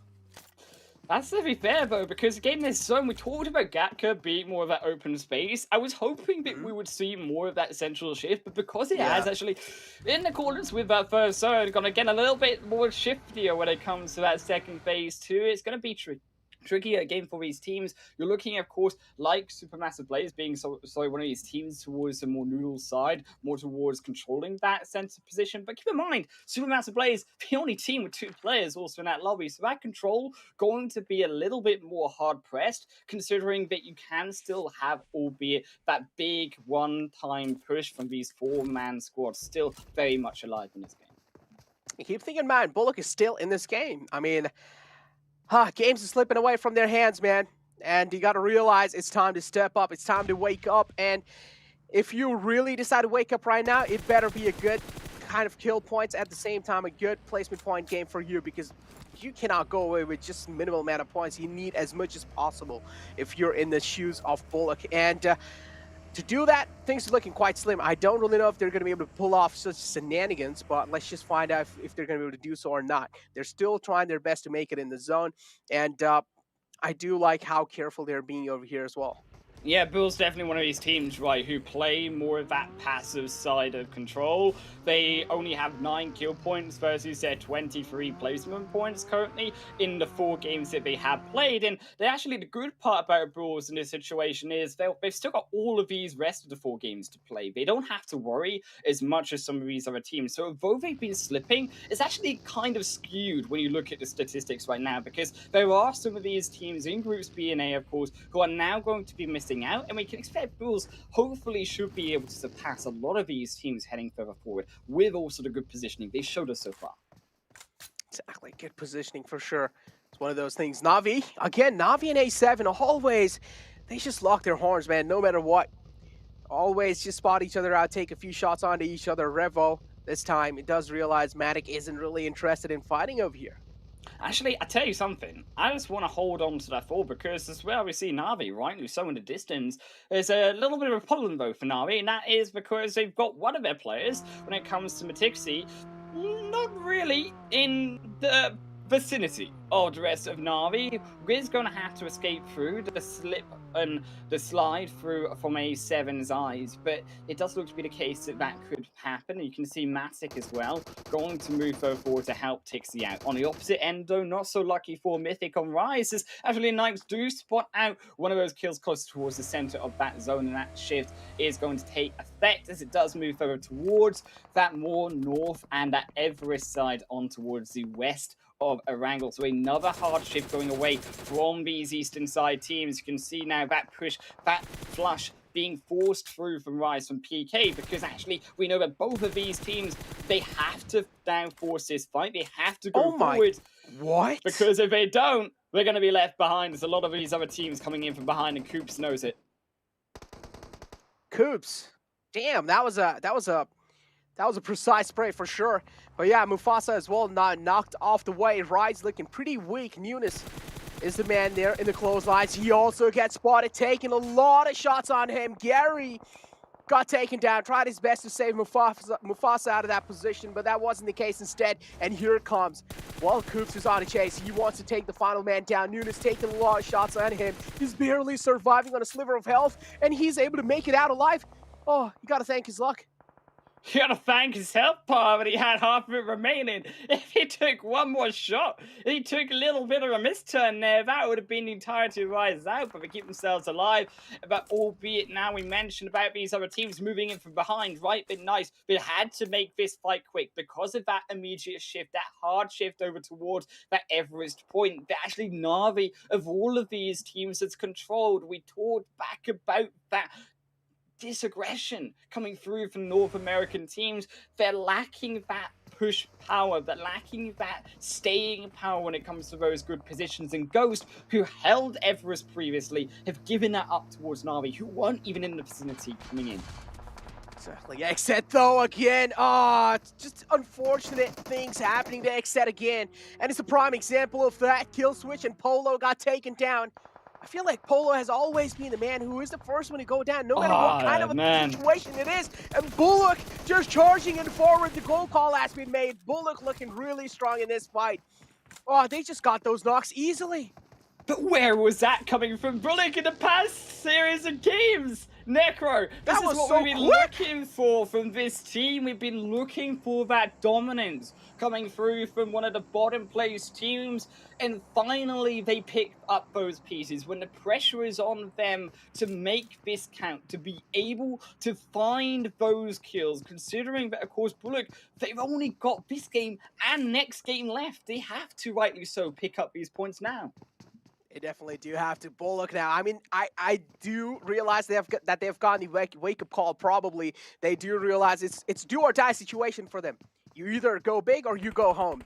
or at least in the Super Weekend 1, that's the case. But Unicorns love another team that is on the struggling phases. This game is going to be important for them as well. I do want to see what they have in the back for this one. They've got themselves situated near Gatka. The circle is also kind of favoring them. I would really say completely favoring them, kind of favoring them. But Black Dragons is the one who is rotating right behind them, or at least right from the backside. So, my friend over from the East, Professor Tarzan, as we head towards the noodles, talking about that stir fry, the most important thing is the sauce. And by golly, is there going to be a lot of red sauce in this battlefield, because there is a lot of teams right now moving in onto this zone, and you can see Ghost amongst the plethora of players coming in on that hard shift. And we are going to be eating well tonight, Necro, because we are about to see a lot of these teams start to drop with that southern big shift in phase 4. I don't know about you, but I've already had my dinner, okay? But yeah, I'm just trying to make you hungry, man. I'm just trying to, like, we're getting into breakfast time now for you, right? Yep, Na'Vi, though, getting bombarded by those nades coming in from the side of S2G. S2G looking pretty dominant inside this fight. They do realize they've already confirmed the kill. The second man's fallen down. That means Na'Vi now they're down to only 2 men alive. Matic is still alive. That means the hopes are still up. They can try and get the res back up onto Matic. Kitsune is trying his best to get back to him, but again, it's only a matter of seconds, or at least a matter of time, if we're going to be able to find out is the res going to be possible or not. Another nade sailing in through. Quite close, actually, not nades, was a Molotov. Didn't really make it on the mark, so at least Na'Vi are going to be safe for now. They should be able to get the res back up onto Matic. Still, though, they've got to continue to push because they're outside of that zone, and S2G, they still hold that control, as well as Black Dragons holding or trying to hold that control, but Alpha 7 having none of it. Is Revo Mafioso now joins in together. Yes, they've already lost one, but Black Dragons carefully trying to keep themselves in this fight, trying to switch over, save a fallen comrade. A brilliant knock through from Boss Greason onto Revo to stop the push coming out. They should find a revive, and how quickly the tides turn. Now it's A7 on the back front. Revo waltzing in at the wrong time, got punished instantly. Mafioso right next to Senatexa. Is he going to be going for the rest? That doesn't really seem like the case, though. Cario down quite low. He's out in the open. I don't really know how he's going to be playing that cover out. Mafioso trying his best to make sure Cario as well is being safe. Cario in the back lines trying to provide that backup fire to the fallen comrade, Senatexa. But Senatexa making it out alive from this situation. The chances are looking quite slim. Cario still going in forward, sticking that res in. Or is he able to? No, he's not. Instead, he's trying his best to play defensive, but instead he gets taken down. And well, Black Dragons are the one who come out on top in that fight. We don't know what Black Dragons is capable of, but Team Queso going against S2G.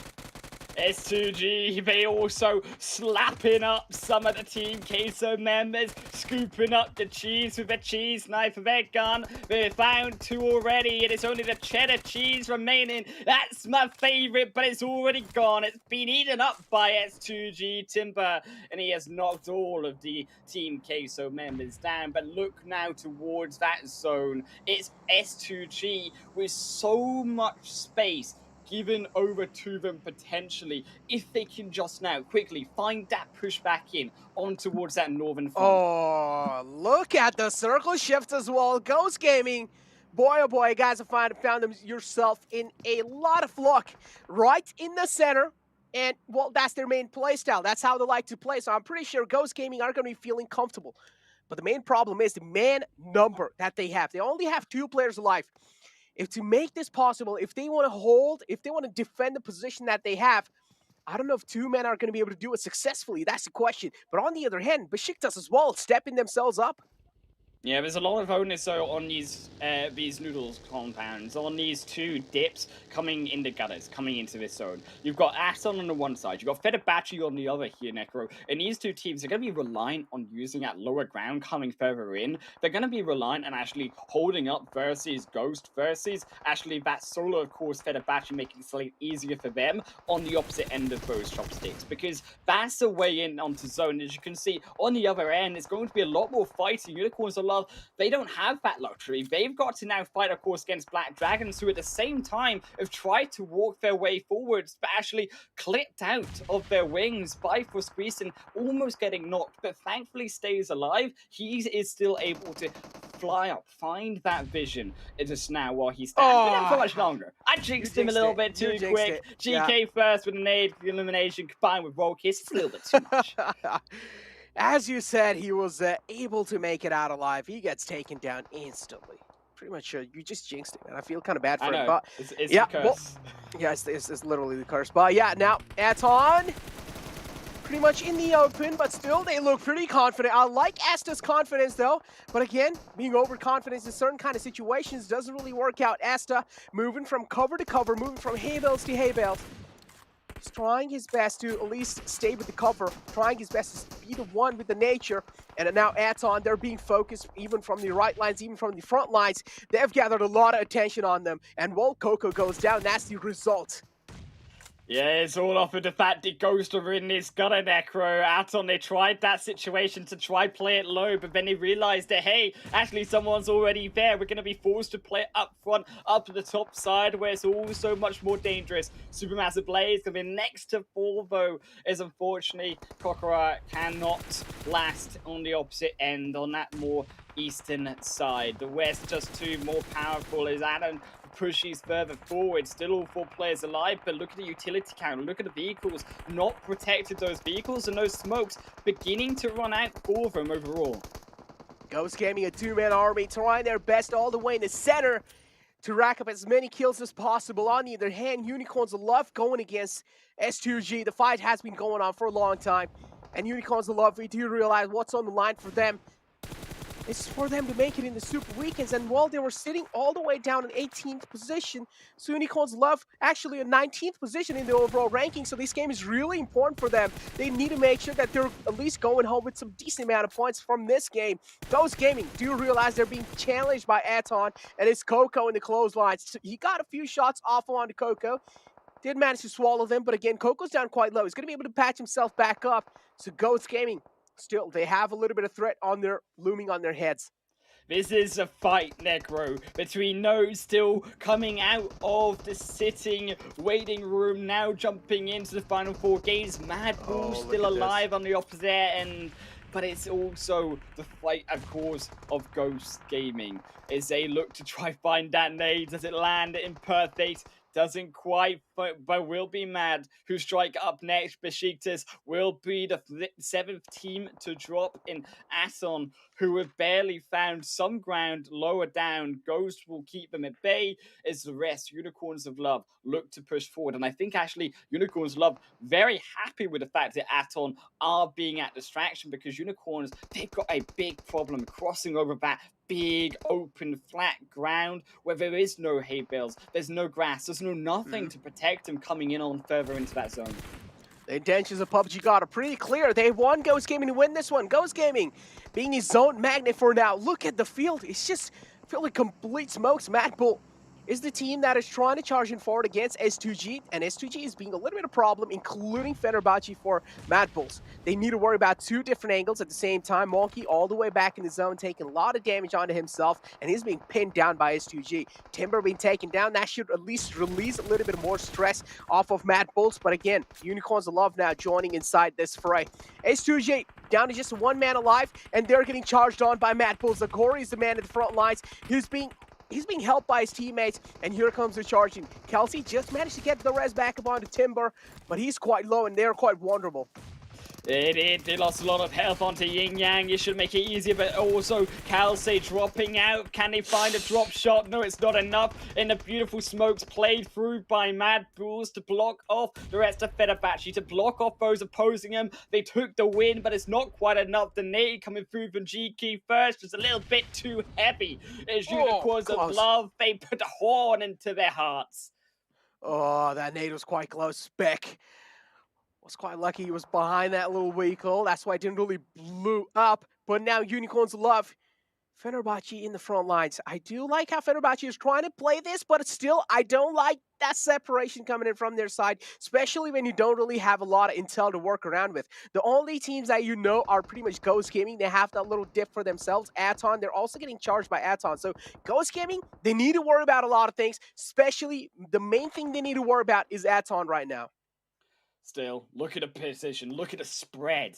coming through for Unicorns and Love. It's beautiful. You got a 2-2 split. They're trying to come in from multiple sides. They're using that hillside to block out the vision of Fedabachi, to block out the vision of Ghost, while Ghost is distracted with Aton. They actually have a much cleaner room to maneuver coming in onto this zone. Yes, they're not there, but it's much easier than that. The likes of Aton, the Aton they found fresh on the opposite side. They sneak past Ghost, another knock, and actually this could be the thorn in the side for Unicorns and Love, but Rokis will have none of it. Takes down Bomb on the opposite end, will drop Bow potentially on the opposite end. Barely a sliver of HP on Rokis. Is now Ghost also step up to stop the Unicorns entering into that pit. It is their play area. It is their play area now. Ghost Gaming as well. They're taking a lot of damage. They're not able to withstand it. They're getting charged by Unicorns of Love. And if Unicorns of Love do come out on top in the fight against Ghost Gaming, they will have the prime positioning for themselves. But no, that's not the case. Instead, Ghost Gaming, they completely take down Unicorns of Love out this game. And well, that's the final nail in the coffin. Ghost Gaming able to survive that. That's going to be helping them out quite a lot in the future times in this game. Asta, though, you can see him slowly and steadily sneaking in forward. If Ghost Gaming is well aware of where Asta is, things can be changed by quite a lot. That is so true. And now though, Aton, that's a problem. Oh, you got to believe that with that knock, Spec going down, it's down to a solo. It's a 1v4. They've got to make it work. But unfortunately, you're looking now at Ghost, who have nothing left. They can't defend, and with that extra nade on top from Aton, it seals the deal. It keeps them in the game 4v3. Now is unfortunately Fedabachi. They dropped to 2, and it looked like they're gonna be all but done in this game. There's no escaping it. It's Fedabachi. They lose 1, but down to nothing, and that's the game for Aton. Well, Aton played that beautifully. Did realize they need to get that trench cover for themselves. If they don't, well, that's the only hope they had, and they successfully were able to do so.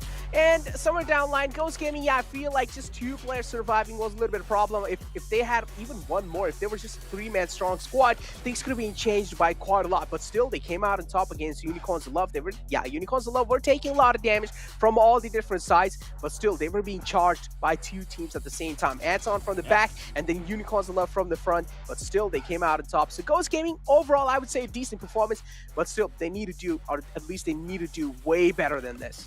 Yeah, it was Ghost, of course, who, yes, stopped the rest of Unicorns Love push. That's correct. You stop that third party from coming in behind you, but it was actually by giving up that control to take down Unicorns Love, left the door open for Aton, right? So when they actually move further forward on into the rest of that secondary fight versus Aton, they don't have that positioning to stop them anymore. They gave up that positioning to take out Unicorns Love, and that allowed then Aton to make that push through that open but difficult gully and actually be able to find those beautiful nades, those beautiful finishes onto Ghost. Exactly. I mean, Ghost, yeah, in the end, I gotta say, those nades and those Molotov, those flames did spread quite thin, and unfortunately, I mean, they got taken down by that. And Aton, I mean, in the end, as I mentioned, had all 4 players alive till the end. Fenerbahce was one of those teams with had like 3 players alive in the end, and unfortunately, they got taken down. But Ghost Gaming, still, I feel like the biggest thing that they were able to at least like make it alive up till now was literally because the zone was favoring them the whole time. Like they were just in the center all the time. Yeah. The zone was literally just shifting onto them, on top of them all the time. They were just being the zone magnets.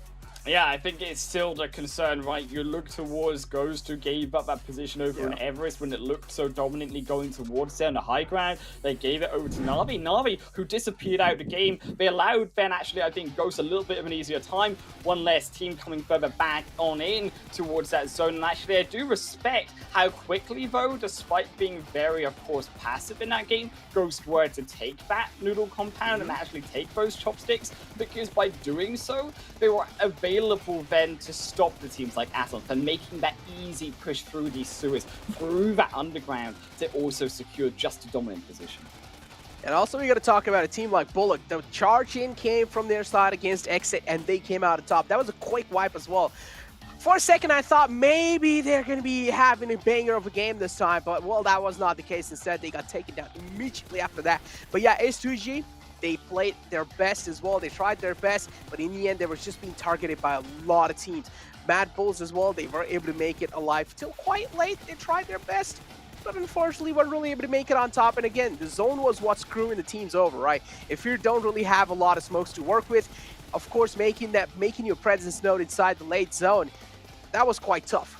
Yeah, it's all coming down to, I think, actually, some of these players, when it came further forward, coming into that zone, they actually like to Mad Bulls, coming into S2G, fight. That was the beautiful smokes we were looking for, and it was something also played by Unicorns of Love when they also equally had those nice smokes to head in. And I think well done by, of course, these outsider teams to get into a position where they did. The problem was, so they actively used so much utility, as we kind of highlighted with the problem of Aton, whereas unless if you're like Aton, you don't have that sewer to dip into, you're having to still face up that front of being a very obvious team coming in over that hilltop when you don't have the smokes to block your position. And actually, as a result, makes very easy target practice for all of those other teams coming on down inside of that series just to pop their head up and actually be able to pop you down. Unicorns of Love, though, I mean, I surprisingly, Unicorns of Love were actually challenging a fight against Aton this whole time, and I feel like if Unicorns of Love would have just focused a little bit more on getting inside the zone, that could have worked out even better. Yeah, it could have worked out better, albeit, but also even more better news is, of course, our desk once more. We're going to hand it over back to Mustache Dave and Co. Aton coming out on top, winner, chicken dinner. What a team to clutch it out towards the end. And we got to talk about it here just a little bit. Ghost going for a risky send towards that mid game.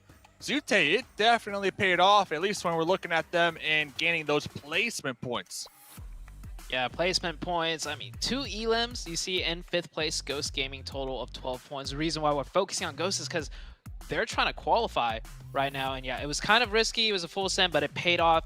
Zone magnets, like the caster said. And this is the Ghost Gaming of old, kind of like, no joke. We would see them get, these zones and make those, far long rotations, which does take a bit of skill. Otherwise, everyone else would be doing it. But what else takes skills is what Aton just pulled off. 21 points and the chicken dinner. Really good game by them. And also Mad, I want to highlight those 10 kills. S2G also had 10 kills. And coming into the second page, well, I mean, the Na'Vi not looking good. Once again, Na'Vi and A7 didn't necessarily clash, but Na'Vi did not have a good game this game, 7. Yeah, they definitely forced each other to do rotations that they kind of maybe didn't want to have to do. I'm looking at Alpha 7. They had to go all the way to the hospital, and then they full send it and ended up losing. They got 3 elims, 1 placement point, 4 points total. Not bad. We do have Knights right there with 4 points as well. Team Kessel, that's the one I'm going to be looking at as we talk about here. Aton Milos being able to secure 2 elims, 381 damage with 30% average team contributed. Not bad, honestly, for Aton Esports. This is something that I was kind of hoping that they would at least get a chicken dinner. We saw them being really aggressive in the Americas. We saw them being able to get some chicken dinners as well. So no surprise for me to be able to see him here. I'm sure Milos is going to be happy taking a screenshot of this and posting it on his Twitter, hashtag PMGC. Something that I definitely want to talk about that you kind of talked a little bit there, Sue, until we go to the next graphic. Is going to be S2G. I mean, this was a team yesterday that we were thinking they were just playing for placement points. We saw it yesterday, especially they don't really want to get the kills. But throughout the day, we saw them kind of improving on the kills. And for today, for them to kind of send this kind of statement with 10 kills on this match, that's impressive. I think it just goes to show maybe they realize they're in a comfortable position and they want to practice what they're weaker at, which is, the elim department. So definitely showing they're able to do both. I'm hoping to see more of it. And speaking about S2G, we got the head-to-head between S2G Kelsey and Mad Monkey. Mad, of course, got 10 elims that last game. So both of these players up here, no big surprise. 6 on the side of Monkey, though. That's a lot. With only 520 damage, less damage than Kelsey, but more elims, 7. Definitely more elims. And as we're looking at this here, another team that we kind of have to mention that was in that cusp of elimination in a way, Unicorns of Love. I said it. We really haven't been able to give them that much love because they haven't showed us anything. Well, guess what? On this one, they were able to get 4 elims. They were able to kind of move up that, hopefully, that leaderboard. And that's one thing that I'm going to be looking at, Dave, because that leaderboard is changing literally every single match when it comes to 16th and 17th place. Yeah, it's going to be real spicy. S2G representing Turkey here, coming out on top of the weekday rankings after that one. #1 spot, going to be overtaking the Knights with 78, 1 point right behind them. And then Black Dragons in third. Man, we saw the Black Dragons this last game, a little bit of Brazil on Brazil violence here as, what was it, A7 pushed that compound. Black Dragons, they just got the better half of them. Yeah, Black Dragons definitely showing they could still hang with the tough ones. I mean, usually A7 when they're on the aggression, most of the times they win that fight, but Black Dragons coming out ahead there. And one thing I want to highlight, S2G's elims versus rank points. Huge difference. And keep in mind, S2G just now put up a good amount of kills, so before this game, a huge majority of their points were in the form of their rank points or placement points. But heading into the second page, this is where it's getting closer and closer to that chopping block. I'm looking at teams 14th all the way down to even 19th place. They still have got a really good chance to break into that top 16-7. They definitely do. Another team that needs to watch out that I keep seeing going lower and lower, and they do have 7 matches played. I believe they have 1 extra one left. Is going to be Exit. Exit needs to be careful. They're currently tied right there with Fibonacci. Football is currently with 35 points, as you were mentioning. Ghost Gaming, though, after that match, definitely helped them out. Navi and Team Queso currently sitting. If we were to stop it right here, they would have not made it to that Super Weekend. So something that those teams definitely need to be careful of. Navi, we've seen it over and over again. I kind of feel like a broken record here with us talking about them with Alpha 7. We saw 2 players just kind of waiting for somebody to make a move. And then we saw Alpha 7 definitely having to just change their rotation because they knew Navi was probably going to be waiting for them, Dave. Yeah. Ghost Gaming, they did climb up a little bit on the overall leaderboards right there. But to break it down just a little more, we got Zute. Yeah, so we were talking about Ghost Gaming. They had a pretty good game. They not many elim points. It was mostly done in the form of just placement points. So we're taking a look at their rotation. So their first rotation, they made it up to that mountaintop, get a lot of high ground, be able to scout a lot. And then ultimately, they made that one huge rotation into the chopsticks, and that is where the zone kept ending up. And they managed to just stay alive up until the very end. Not many kill points, though, or elim points. You see right here, that's the one rotation that really kind of secured it for them. I would say probably a planned scouted rotation. It's hard to scout from the distance they were at. So I'm not sure if this was more of a full send YOLO type of rotation, but it worked out and they got the zone. Typical, Ghost Gaming zone magnet, so worked out for them right there. They did lose players like here and there on the way here, which is a little bit of a question mark. Usually before we would see 4 players of Ghost Gaming alive making it into these final zones and the final rotations, but this time around they only had 2. Kept it strong. They could have won the game though if they had 4-7. They definitely could, but at least to give them some props, the duo was back. Tensai and Spec, we usually used to seeing them.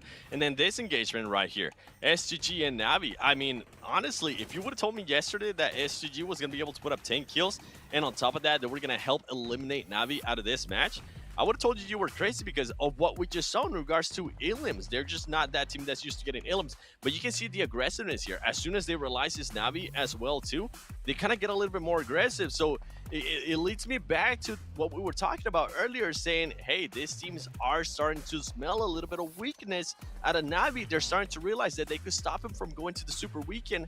These teams are going to want to challenge that. These teams are going to want to eliminate that. And overall, I mean, this is going to help out Alpha 7 big time, especially if depending on how many Erangels we play, because they're not going to have to rotate as much. You can see SCG just laying. I love the SCG right here, too. They kind of just push up for it. They don't back down from it. They know somebody's knocked. They push up to this little coverage here, in a way, a little head glitch. But they're also able to get different angles and make sure that they're not going to get flanked. And if somebody does peek, they're going to get that shot and hopefully be able to confirm it into a point. So the Knights right here, they only had 4 elim points, and that was it. But I want to highlight this play because it was beautifully done. So I think we're evolving into a meta. I will call it the one-man army meta. We see this out of China, the most dominant region. They've been doing this for years. But take a look at the Knights' positioning. They send only 1 player in certain crucial spots to open up the fight in certain pressure points. That's because each player of the Knights is extremely strong, and they're able to do this. They send Coops up to put pressure on the knock to confirm the knock, and then Xenox on a different angle. Notice the other two player of the Knights. They're holding down the more, important position of the hilltops to make sure they don't get backstabbed or another team comes in. But this is essentially almost, you could say, a 2v4. Just because they know the positionings, each player plays it very well, and they take out Rise, one of the strong teams that we see come up huge with Elam. So I want to highlight this one real quick, just show the viewers, like the Knights, they didn't do good this game. They got the chicken dinner the first game, but the synergy, the player skill level, it's definitely there. And once again, that one-man army, they're playing separate from each other, but ultimately it syncs up as a team. And that was beautiful to see. So that's why I personally want to highlight that play out of the Knights. I love that you called that the new meta because we're seeing that a lot. We saw it yesterday with Alpha 7, sending Carrillo forward. If you have a strong player that can definitely at least cause some damage and not have to risk everybody else, oh man, it's going to be interesting to see which other teams are going to try to do that, Dave. Yeah, you love to see it right there. Team communication on point, like check it off the list right there. You saw Coops with the laser, the spray down, and then Xenox with that support to follow up and get those 2 knocks.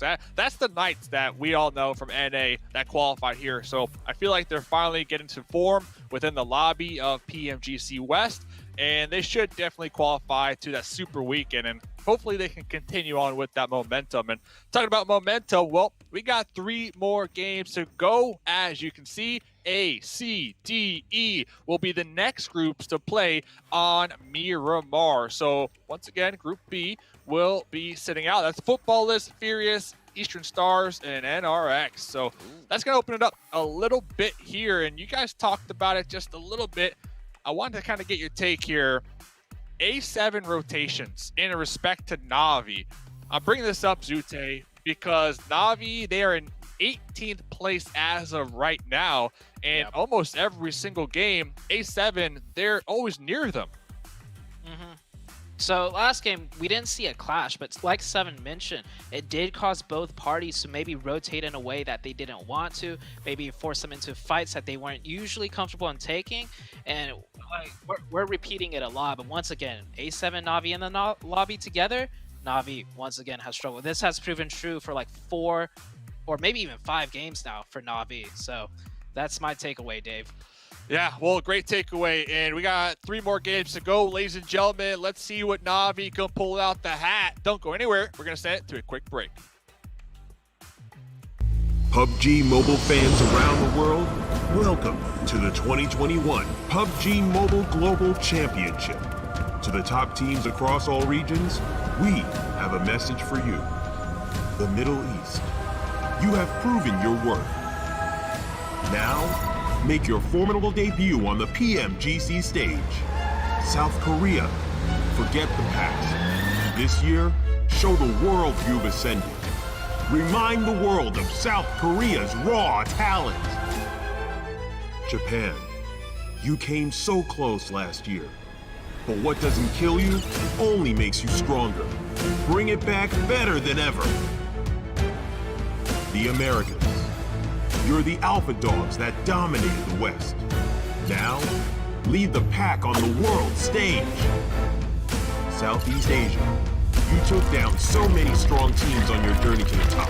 It's time for a comeback on the global stage. Europe, it's now or never. Push your limits and surprise us all. This is the moment to create your legacy.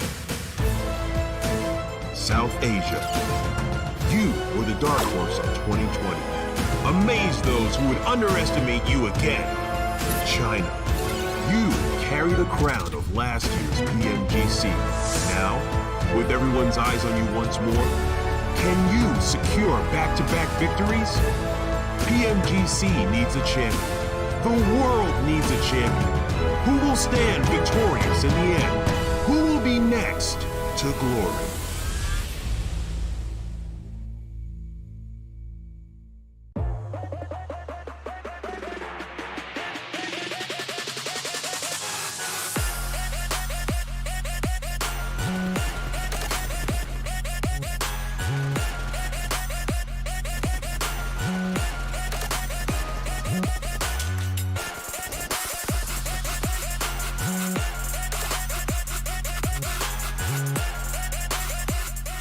happens and you see that player almost taken out. And you know what? Those players up there are pinging exactly, fighting with Aton. Aton about to take that one out. We're down to a 4v2, 4v3 situation. Move does not work though, but actually Syndicate does get a knockback, and just as I say that, they are finished out. 4 kills. But is able to get that support from the rest of his squad and just abuse Mazex's Solitude. Stayed in that vehicle. Totally forgot it was. They're taking shots at everybody. Yeah, at this point, it's just YOLO send them, be able to save them. And to be really had, and yeah, that's one. I think that's easy confirmed for Sam just as well, so. Scrappy fight, it's all around everyone. 1v1s left and right, and oh, Chico gets drop-shotted. Losing 1 for 4 points, that is solid. A7, though, in the fields, trying to avoid the gunshots from... Olo goes down, forced to hop up, and that's the one for HH. HH might just spray the grass here and take down the rest of Xset. Nerves to steal from Boring Protocol, but will it be enough? They do get the revive, but the shots are here from Ghost. Fame Boys looking to trade one back. And we're looking at a bit of another fight breaking out here. This time B-Town hot up the victory in the last one, running into the Knights, and they are down in addiction. These nades have been looking really good. Rise is going to be able to take the fight they want to take. Find the shots. P in a 1v3. What can they do, Dave? Can they find the shots? Oh! This one. Let's take a look at Black Dragons and those two teams I just mentioned. Team Queso seems to have their eyes. We do not want to lose a player. And oh, long range. Oh my goodness! Put out the pressure, they'll get that revive. Xset full sending again, this time into Ogilvy. J7 is not, kill switch is done, and Thurston. I saw the first light, the first steps. Now I see much more. I capture Earth in all its beauty. I see action. I see drama. And I see it in the finest detail. Moments of inspiration and the first steps. I am the 1+9. What is back, ladies and gentlemen, as we get game number 3 locked up, loaded up, players ready to go. We're back, Mustache Dave, Zute, and 7. Let me start with 7 here real quick because we were talking on the break. You had some opinions, you had some thoughts on A7 because we are heading into Miramar. So I'm going to open it up for you. Yeah, I was just looking at that. Group B is going to be sitting out. Next Ruya, meaning Next Ruya is going to be sitting out. And what we've been seeing a lot, especially when we go into Miramar, Alpha 7's playing and Next Ruya's playing, they usually hot drop each other. Now Alpha 7's not going to have to worry about that. But with the cushion that they have, well, not really that big of a cushion, but with them being in the first page in regards to points, are they going to try to hot drop Navi, or are they just going to take advantage of not having to worry about Next Ruya and then just looting up and trying to get those extra points and maybe hot dropping Navi or worrying about kind of hunting those teams down that they don't really want them to qualify towards the end? It's going to be really interesting. And with that, Sute, going into this Miramar again, we do have Ghost Gaming and Supermassive Blaze playing again. Do you think we're going to see another hot drop there? Oh, 100%. I feel like Miramar is the type of map where your starting point is very important. On Erangel, we see Alpha 7 and Navi. Well, Alpha 7 has just started dropping on the very eastern side of the map. They just disregard Navi completely off that drop because it's really easy to rotate on Erangel. But Miramar, it's quite different. Miramar is a map that you really want to fight for that drop spot position. So I do believe we're going to see a clash, Dave.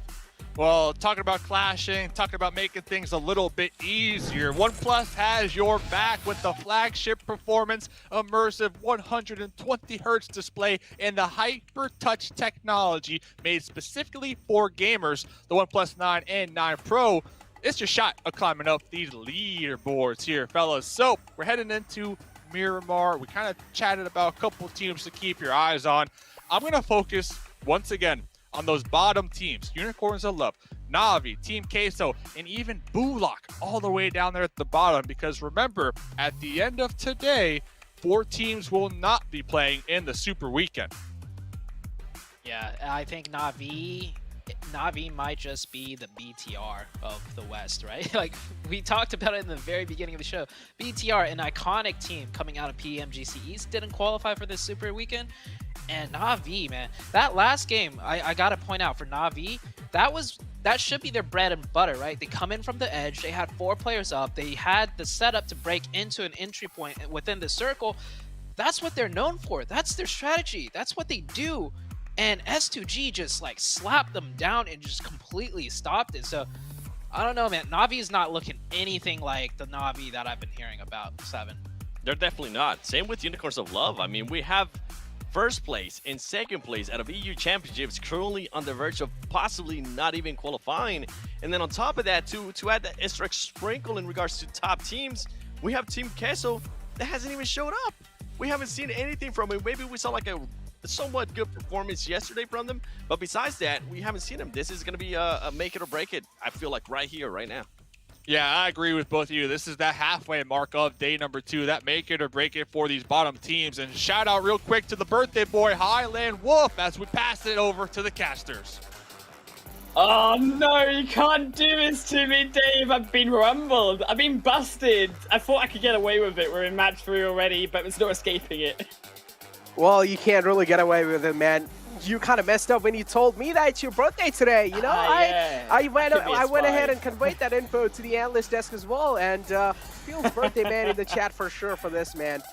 Absolute lovely human being over here. But yeah, if you talk about things going south for teams, especially Group A, Wolf, and this is their final shot as well, especially teams like Bullet Chupton, and then you have teams like Exit coming in. Exit, they are on the 11th place, but again, in the future games, there is Group B coming in. That means teams like Footballists are pretty much going to topple them over. That means Exit are going to be in pretty much a vulnerable spot. Yeah, there's only 13 points separating them between elimination potentially on that 16th spot. Only 18 points really separating them more so from being eliminated in that 17th position. So actually, overall, you're looking now at actually Exit as one of these teams who potentially could be taken out early on, but not as early taken out as our unfortunate NA friend over here, Ghost. Some deja vu happening here over towards Picardo. It feels a little bit sad for Ghost at this point. Yeah, Ghost are just always falling prey to Supermassive Blaze. S2G. Oh, Timber, no, you're in massive trouble. Oh, can he get back to the cover? Yes, he does, though, but still keeps on running. Oh, he's going to get run over. There's no way Timber's going to be able to make it alive. Yep, gets ran over. Monkey gets the second kill. He's trying to confirm the kill, though. You can clearly see the struggle, though. Still, one more. There we go, another lap. But yeah, well, finally the kill being confirmed and vehicle elimination as well. Monkey has gone that secured in his bag. But yeah, as you talk about teams like Ghost Gaming, yeah, they're always just falling prey to a team like Supermassive Blaze, and well, they need to find a new way to at least try and contest Picado, or either they need to implement the plan B, and we don't know what the plan B is yet. Effect being taken down from the side of Mad Bulls, but it's no worries, he's going to be back up on his feet in no time. All right, he's got a little bit too eager with the vehicle, right? He's taking out one of S2Gs, like, I need to go for the next kill, guys. He's like, no, please, I'm not an enemy. I'm on your own team, man. I mean, to be fair, right, you're looking more towards the rest, though, of this zone.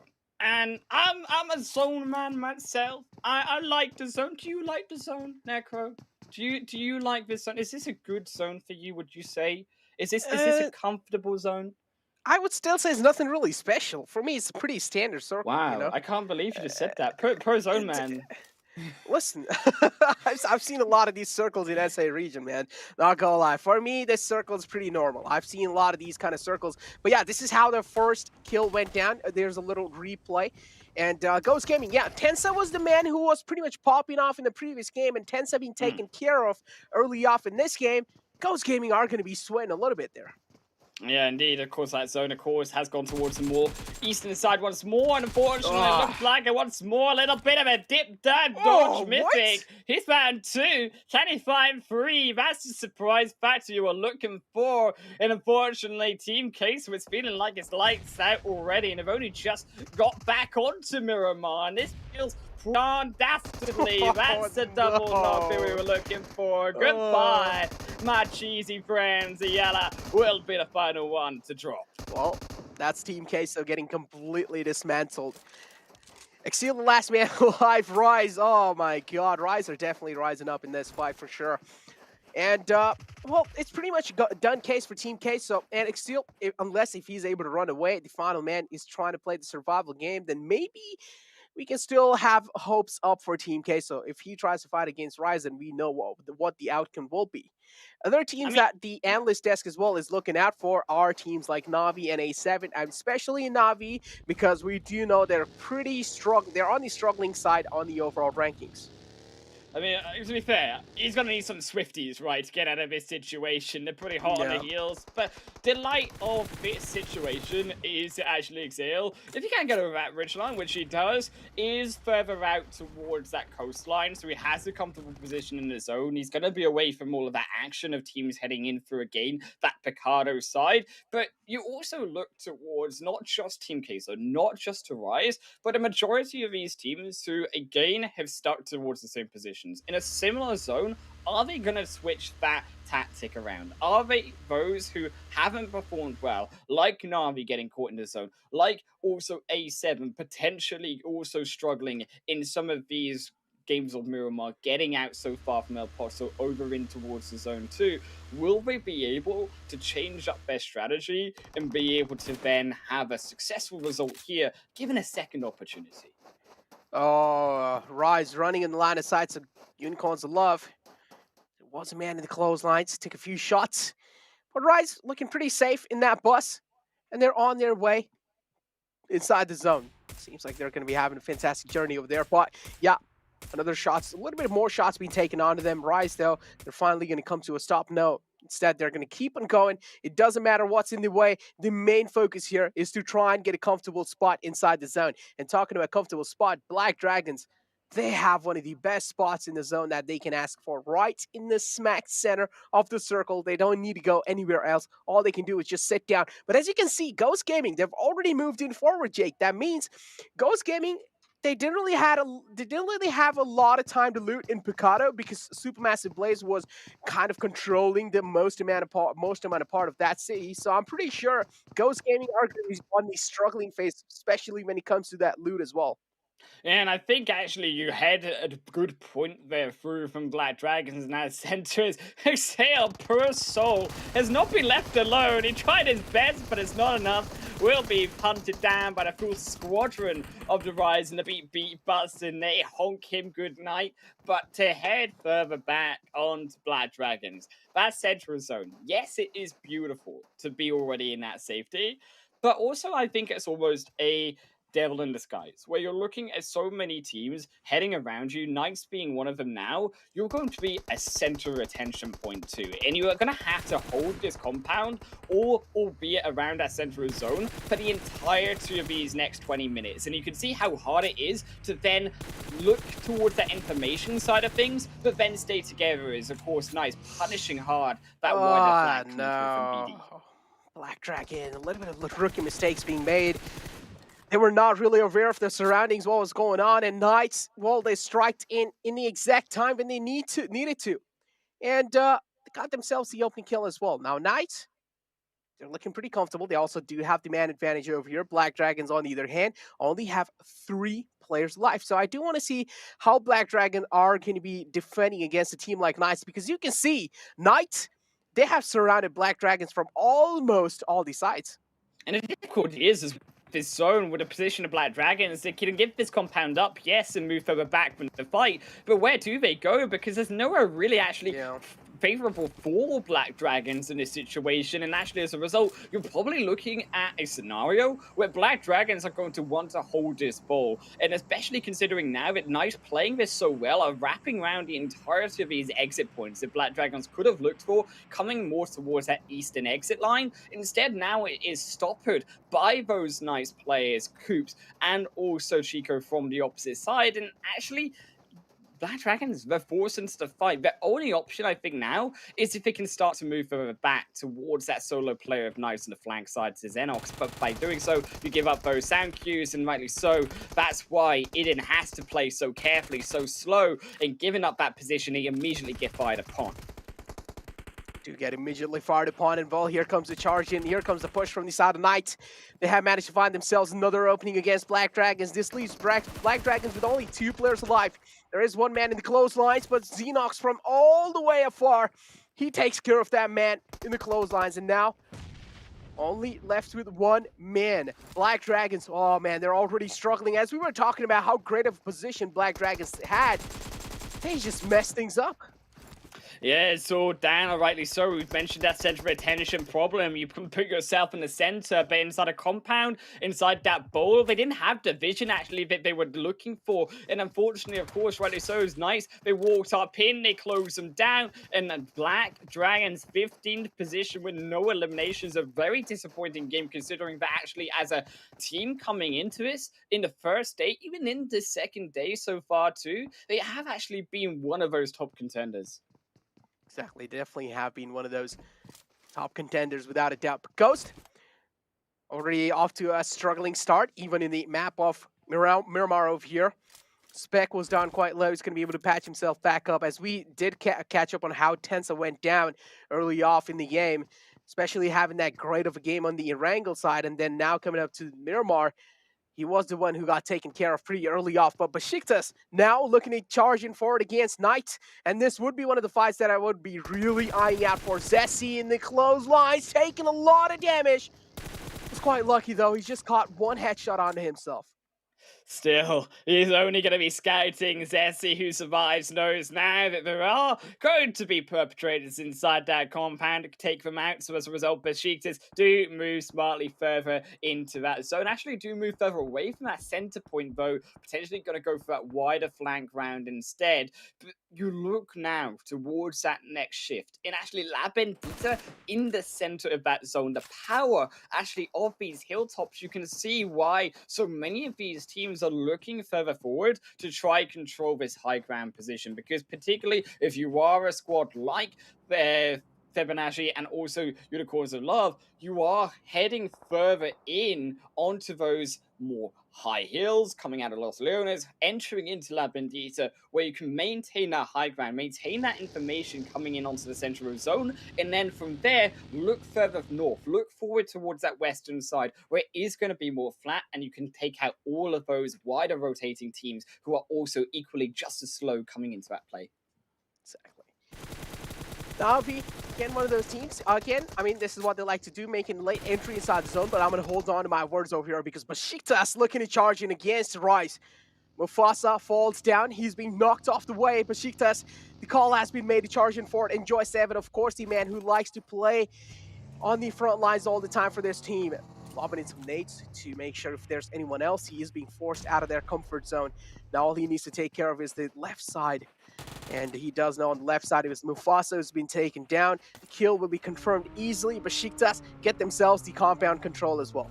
Yeah, unfortunately for Rise, they are now in a situation where they have to use that death wisely. Is it going to be a good death here, Necro, where yes, you die, but you give over the information of a team coming in behind you? Or are they going to sit here, Rise, and not do much with that information instead of moving further forward? Now, the problem is for a team like Rise is, yes, they can play well. I mean, production, please stop the savagery. I mean, Rise... We're not predicting that as the future, okay, production? Just stop right there. They do have to cross are dangerous flats. But I have faith, okay? I was going to put them down a little bit, but production, I've got to equalize the savagery with some hope. But yes, they will be able to do it. That's kind of funny. That's kind of funny. Yeah, I do realize. Yeah, he had to cross through an open field. The vehicle was smoking as well. Jumped out of a moving vehicle, took a little bit of damage on that as well, and then tried to blow it up. Didn't really realize that the range that he had, the separation that he had between the vehicle and himself wasn't enough to keep him alive with that explosion damage. But yeah, now Na'Vi again catching eyes against A7. Oh, these two teams have been going up against each other no matter what. If they're playing on the same group, they will be going up against each other no matter what. These two have been catching each other's eyes. But for now, it seems like nothing critical really happening. They're just doing some poke damage here and there. They did trade off a couple of bullets, but not really able to find any connection. So good for now. The thing is, you are inside of zone, right? You're looking at the rest of that zone, particularly on that northern end. It's darn crowded. So if you are a team like Na'Vi, if you are a team like A7, yes, you could go further in, right? You could try to play more for our center, but why would you go in for our center when you can play slightly more on the edge? You're not drawing the attention of the problem of teams, especially if you have to cross that road in towards Nice later on. It's going to be very difficult, whereas actually you could just wait, of course, and hope that zone moves further towards you, because in a situation like this, where you are X-set, you can see the problem of moving further forward. Being taken out, you see now them losing 2 of their players for playing so early aggressive, is a nice idea that X-set are trying to do, to cross that road early on and try to get that position to then hold others out. But the problem is that they're doing it later themselves. They are coming far away from the zone, and they are not giving the respect that should be deserved when crossing such an open span. And just to add on to that point as well, I mean, Xset and Bullock are playing on Group A, and this is the final game of Group A, at least for the day. And if Xset isn't really able to play that good in this one, Xset aren't really able to rack a lot of points in this one, that means that's going to be it for them. They're not really going to be able to make it in forward in Super Weekends. Especially team like Bullock, it seems like the hopes are pretty down. And if I'm not wrong, they have been taken out of the game as well. Yeah, and it's unfortunate for Bullock as well. Of course, gonna likely here miss this first Super Weekend. But if you're a team like Xset and you also don't want to miss that Super Weekend, if you are Kill Switch, you can see there in a position here around Minas Generalis, you have a slight connection on the roads where there are these hills that protect you from the Western vision. That's where, if you're a Kill Switch, you're looking to enter in after that position for Minas Generalis. But I have to hold that position and that fort, because look at Adon get sprayed down by the Knights. He found their next target. And Milos is the only one standing. But Milos, what you had to show for it. He has something though. 3. Can he make it 4? No, the sliver HP is not enough, and Adakar cleans it up, but it was close. Yeah, he was pretty close. Milos tried his best to fight back in that one. But in the end, Knights came out on top in that. Aton, the props should be given to that team. Now, on the other hand, Unicorns of Love as well. Quite an important game for them. They're all the way on the bottom half. They're not even in top 16, so things have to be really close. I can imagine the nerves that they would be having right now, but still, they will need to hold their nerves with those guns. And Unicorns of Love, they do seem quite separated on the other hand, but Besiktas, they don't really have a lot of place. They don't really have a lot of breathing space, as you could like to say. They're being pinned down inside this little shack. 2 players don't really have anywhere to go. They just have this little room to work with. I want to see how Unicorns of Love are able to fight back in this one. If this nade lands on the mark, it's going to be a knock for sure, and yes, it is. It does. That's the one gone, and now Recent is the only one left. But we have to clean this up quickly. Look at where that zone's gone. It's gone all the way over to Nice in this singular compound. And this compound notorious, this building, for how difficult it is to gank in onto the center of zone. You can see all of these other teams now making that move. And as a result, having that firefight in Baluk, Chabtan, with that hope could potentially be gone here. Necro is down to 1 player. They have to win this game. They have to win this fight specifically here. They cannot, and as a result, mathematically, we'll be saying adios to that Super Weekend. Exactly. The Alpha 7, though, Cario on the front page this time. That strat's not going to work out because the main man has fallen down. Cario Not going to be happy about that one. Senatexa, though, is on his way, trying his best to close the distance, trying his best to get up close and personal. But again, RS2G going to let that happen? No, it's going to be the case. Carrio's kill being confirmed, A7 on that aggressive page again. S2G, I'm pretty sure they're going to be under a lot of pressure. They want to try and hold this compound down, but A7 is one of those teams that isn't really going to back out from any kind of these like fights. So Mafioso utilizing his nades to try and force out Ace2G from the comfortable spots they have found themselves in. Still, A7, they are continuing to push. Look at the flank side. That's where you're looking towards the entrance of the fight. Revo, Texa, those are the players that are going to be the impactors of this fight and trying to pincer out Kelsey. You can see from 3 different angles, they pincer them down. If it can take out the front line, then it can move towards the back. But it's that tricky position of Kelsey that is what stops S2G from falling in this situation. And A7, because they now let Kelsey go, they can slide in and find a kill, and Kelsey almost confirms it. That could have been a crucial knock, but we can't take it all away. And that actually gives away their own position as they further lose out on positioning at a compound overall. A7 are pushing forward. They are getting more ground, albeit. Definitely are getting more ground, and you can clearly see S2G somewhere down line in this fight. The confidence seems missing in S2G, and they definitely need to pump it up in themselves.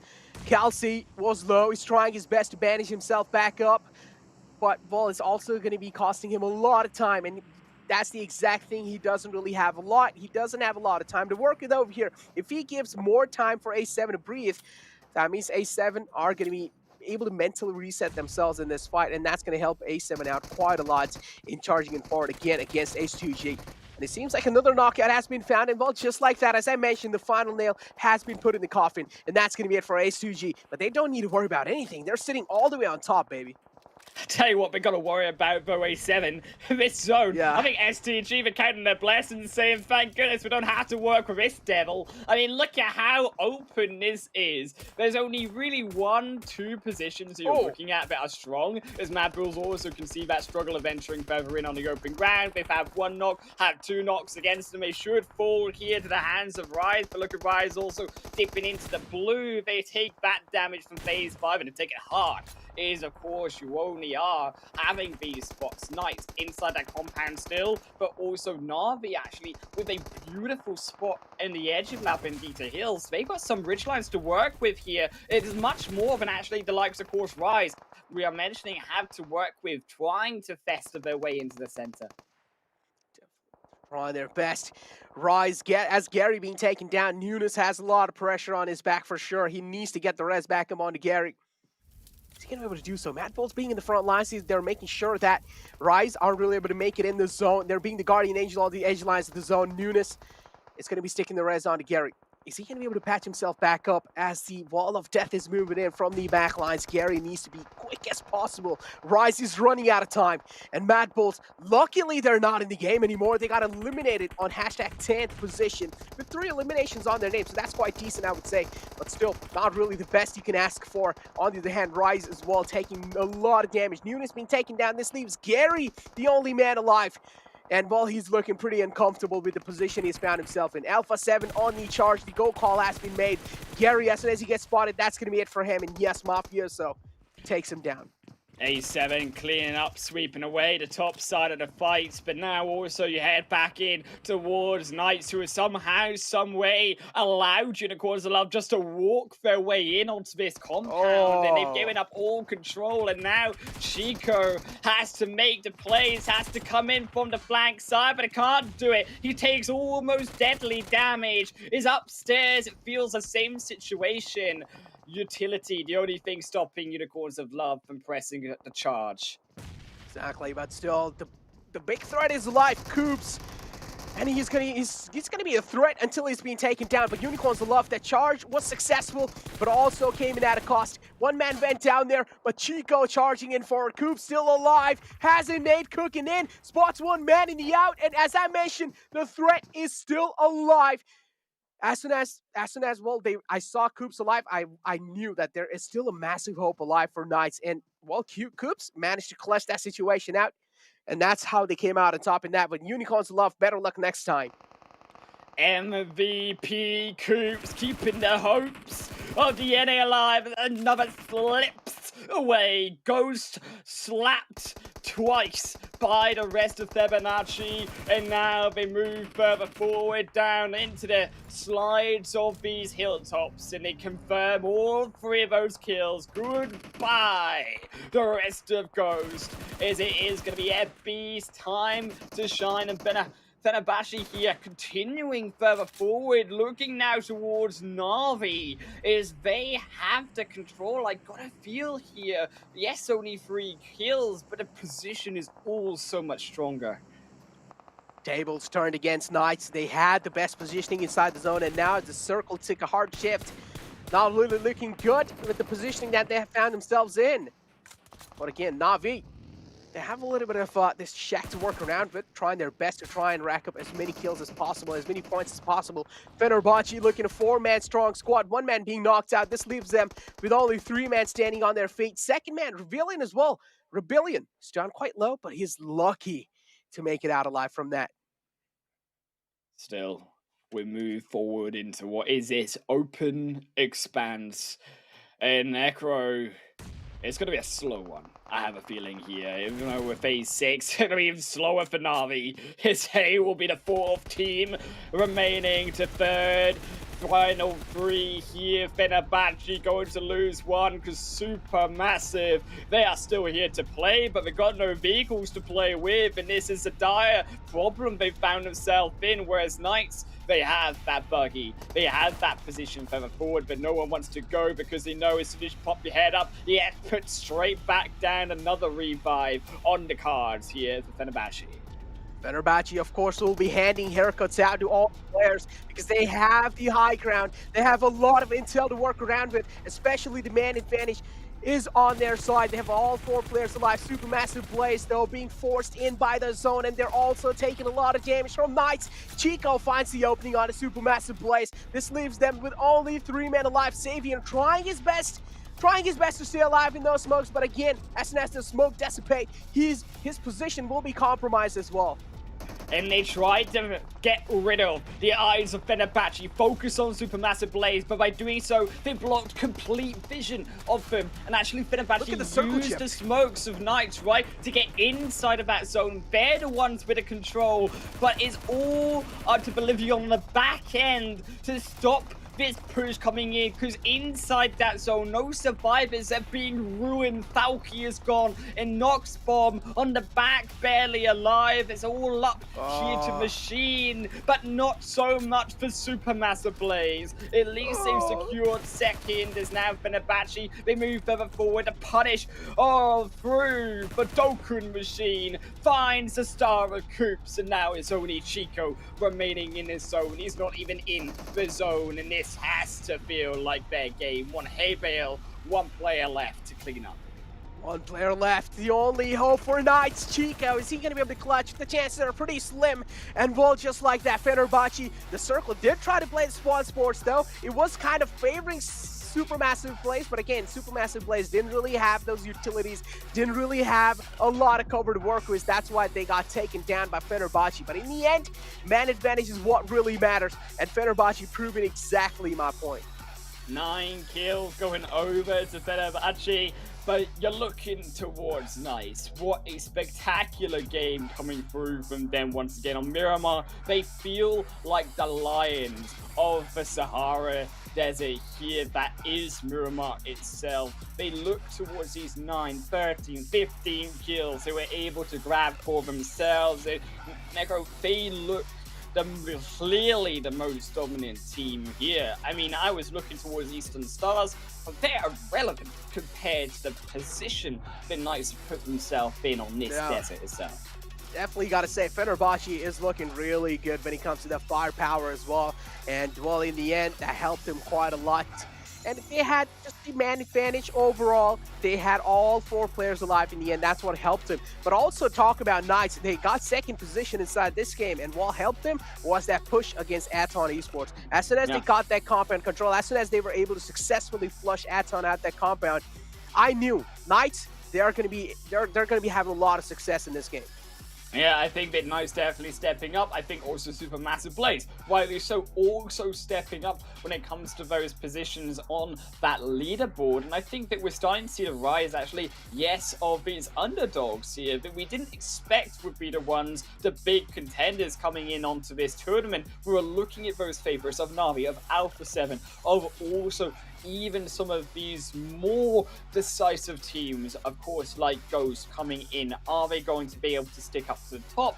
But it's not been these top contenders, the top of their regions that have been staying top here on PMGC. It's been the lower end spectrum with what we've had on terms of, as we say, our expectations. They've been rising to the top. When it comes to Ghost, Supermassive Blaze have always been like a thorn in the way for them.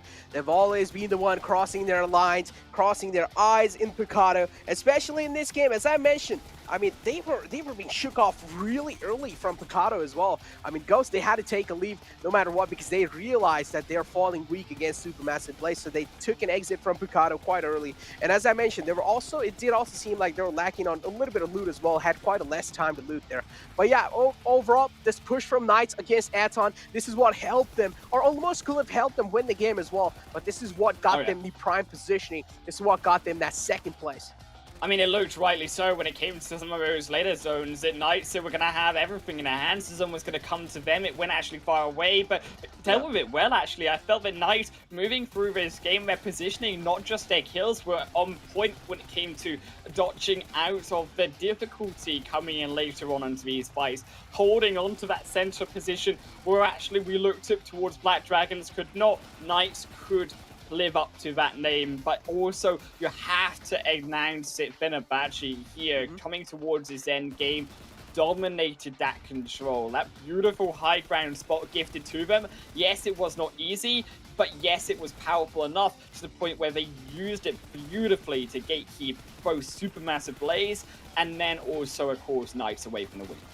But then again, just to remind you, this was the final game of Group A, man. This was the final game of Group A. That means teams like Bullock and Exet, they were in the red zone. I mean, Bullock was the one, and now it has been confirmed. Bullock aren't really going to be making it in the top 16. They aren't really going to be in the super weekend of the week 1 over here. But again, I mean, Exet, they're on the edge lines, man. They don't really have the safety cushion to work with, and that's a thing that I'm really afraid for. Yeah, I think they're definitely unfortunate for Bullock, but also danger zone for Xset, as we will have to discuss all of that even more on the analyst desk. Wow, what a game. Miramar, game number 3 in the books. Group A done.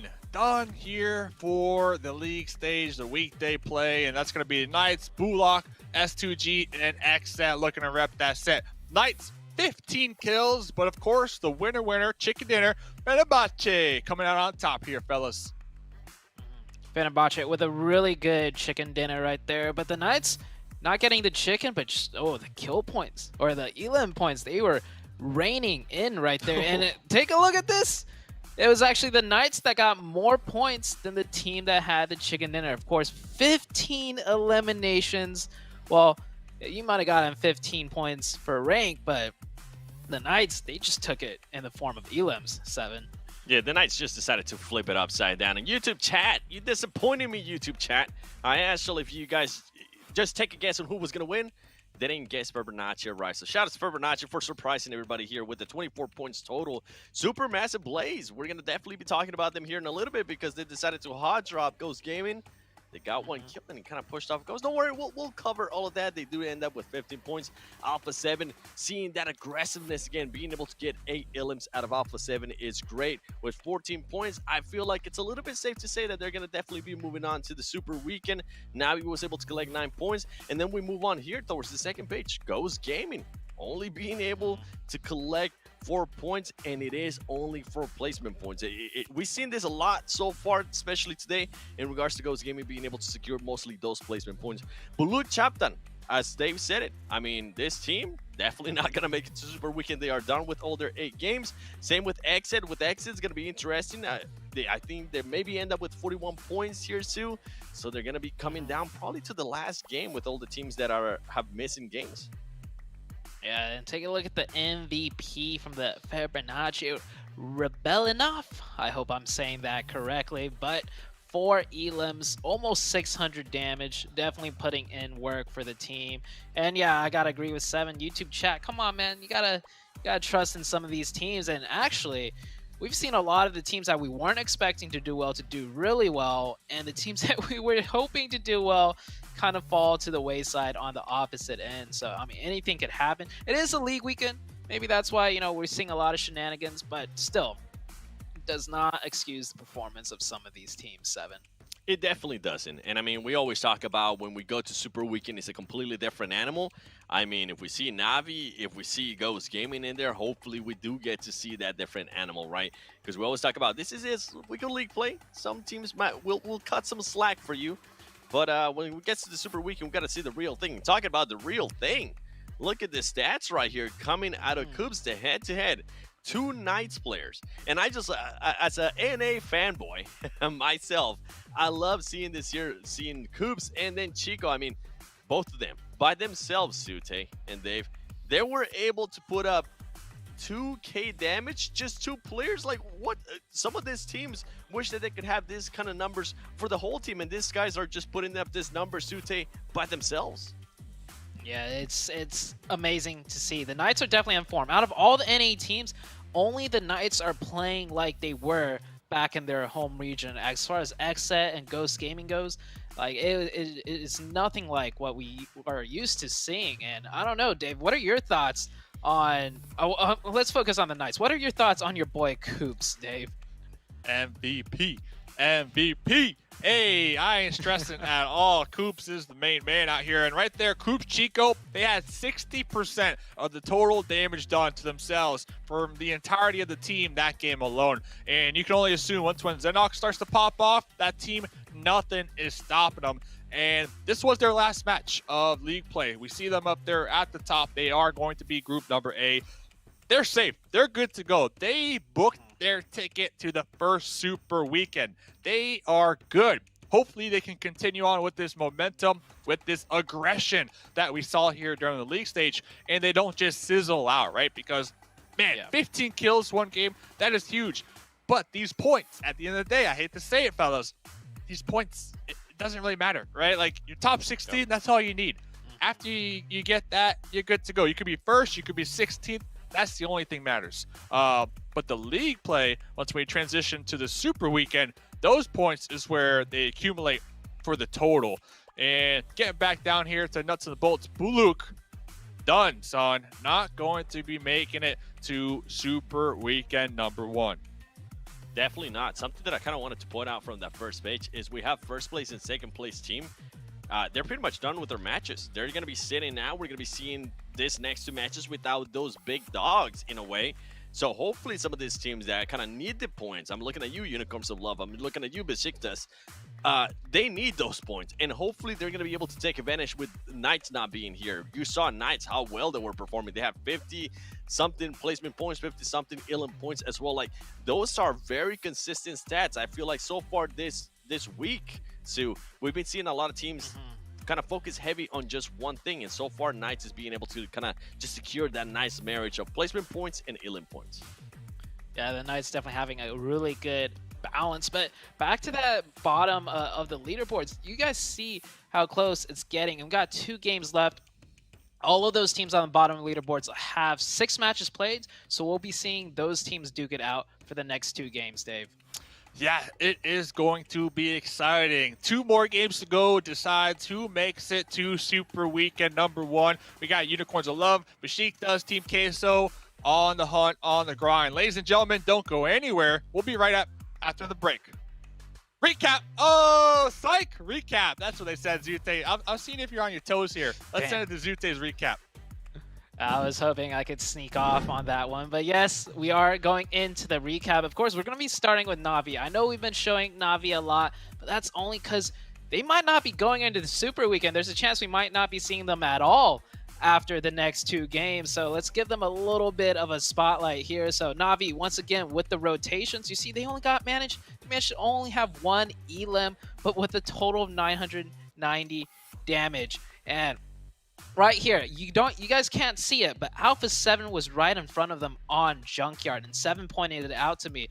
Because of that reason, Na'Vi just completely backed off and rotated down a pathing, down those buildings and minas, which is kind of hard to rotate through. But it did work out for them. They ended up, securing a nice, little edge position, and they ended up in the late game. So they secured some points in the form of placement points, not many elim points, and of course, in a rough spot like that, they get taken out right there. They definitely do, and let's talk about Ghost Gaming. I mean, we've been seeing them landing Picado this whole time, and then guess what? They got pushed off real quick. I don't think I've ever seen Ghost Gaming get pushed off that quick out of Picado, Sute. We saw Supermassive Blaze. They got that 1 kill on the Ghost player, and then Ghost Gaming said, you know what? We saw what happened earlier today. Let's not do that again, okay? We don't want to really engage like that again. With Ghost Gaming, though, they were able to get some circles. They were able to at least secure with 3 players. It was the final rotation. They just had absolutely 0 cover, and they got picked off. They got picked off massively by the other team. Overall, Ghost Gaming, even though we are seeing them here get this placement points, even though we're not seeing them get the massive amount of elims that we're kind of used to seeing, 0. They're being able to at least secure some points and pushing themselves towards those top 16 too. Yeah, I don't like it. I mean, looking back at that, they did 1 rotation and once again just got like all the circles. But usually when they have 3 up, they could do something. But they got 0 elims with 3 up, so not looking strong at all. And of course, Rise though on the opposite end, looking extremely strong. We saw this in the very beginning. Rise and Team Queso did get into a fight, and Team Queso, they are one of the teams not yet in the top 16. Team Queso sitting in 19th right now, quite a few points behind, so they really need a good next 2 games. And well, Rise Esports, man, they are ruthless. You see here, Axel, he drives off, and that's a very far distance away. We thought this would be the end of it. Rise Esports, they won, they're gonna loot. They're going to, take their time because they claim the city. But all 4 in a bus immediately, just chasing this last player of Axial down 7. And, well, the ending was not pretty. The disrespect that we're about to see. And I'm all for it, man. I love seeing this kind of stuff. And I mean, remember, this is a Brazilian team versus an Argentinian team. We like seeing this kind of action right there. Oh, you didn't get to see it, but everybody just started shooting at that box saying, hey, you guys are currently not even in top 16, baby. What are y'all doing here? Rise Esports, though, I am loving the aggression, Sue. The aggression was there, Dave. I mean, what do you think about the aggression? Is this what you want to see? Box shooting? The box shooting, I mean, it's to be expected from Rise. They are a very aggressive squad. That's where they get most of their points as of right now when we look at the overall leaderboard. But on the flip end of that one, Team Queso, there has to be a surprise because I remember talking to one of the players. They told me coming into PMGC, they were pumped up, they were ready to go, and they were looking for that comeback to get that respect on their name once again on the global stage. And I gotta say, right here, right now, every single time we kind of pop in with Team Queso, they're just getting mopped up here, fellas. Yeah, it's not looking like the Team Queso that we saw in America, Sue. Yeah, Team Queso kind of looking like Queso in the sense of, they're just getting riddled with bullet holes right there by Rise. But, Team Queso, if we think back to last year, they were a team that traditionally is very slow to start. They kind of fixed that while we watched them in the Americas, but maybe they're just falling back into that trap again. So as long as they make it into the first Super Weekend, we might see them ramp up, might see them, playing a little bit better again, Dave. Yeah, that is true. And on a positive note, Team Queso, they will be playing in the next 2 games. Groups B, C, D, and E playing the next 2 games to end off the night. And I believe I heard it is now time, Zute. I was testing you earlier, but this is the real time. We're going to send it to a quick break. Don't go anywhere.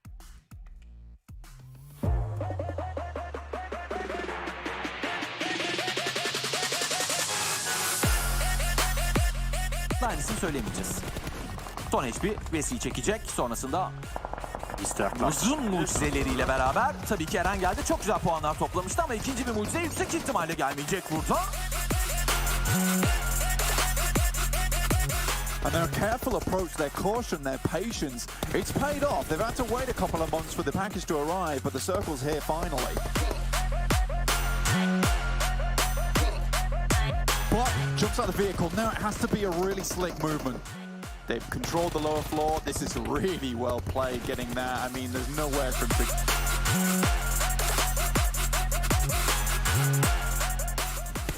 Come on, Mad Bulls, you can do it. The advantage in terms of position, they push on forward. Effect is trying to help him on the sideline. Salke gets a knock on the yin yang, and Effect can do nothing about that. У них серьезные проблемы. Вивикер продолжает душить, но эффект падает ног с помощью осколочной гранаты, которые слетят масоны, потому что Сузи очень агрессивно въезжает. Yin-Yang с двух сторон будет прострел. Сейчас пасут. Продавили они в меньшинстве. Коллектив Magic Pride. He's going to cook up a nade. We've seen the next phase pop up. It's shifted down to southeast. It is going to be that coastline finish. Rip 7 takes a hell of a lot of damage, but yet to get confirmed. So this is going... There you go. Rotasyondaki rakibine oldukça iyi headshotlar yekta. Hemen burada Timur görüldü. Kudur. Bunu almak isteyecek. Bedava bir puan var burada Kudur için. Next kaldı. Açı vermek isteyecek orada Dark.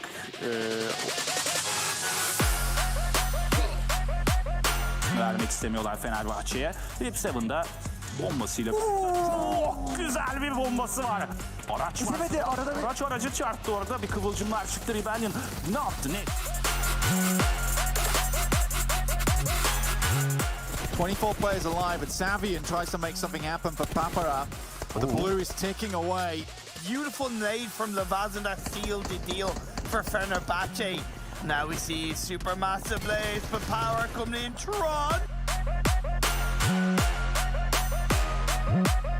Ranan gonna take the buggy, and that's how it ended up. Meanwhile, amazing spray coming from Fresh, finds one. Continues to put pressure on the last player, 12-18. Lin jumps in.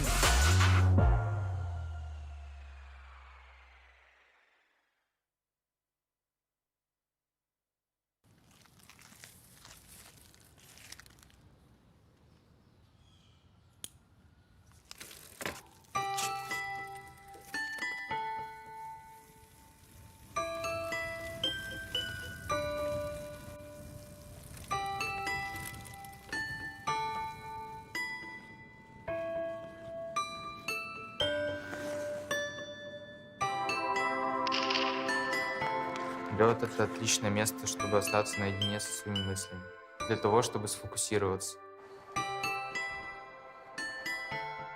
Só me vem Dubai na cabeça. Aí eu olho o Discord, Loops classificado. Aí caiu a casa. Que melhor.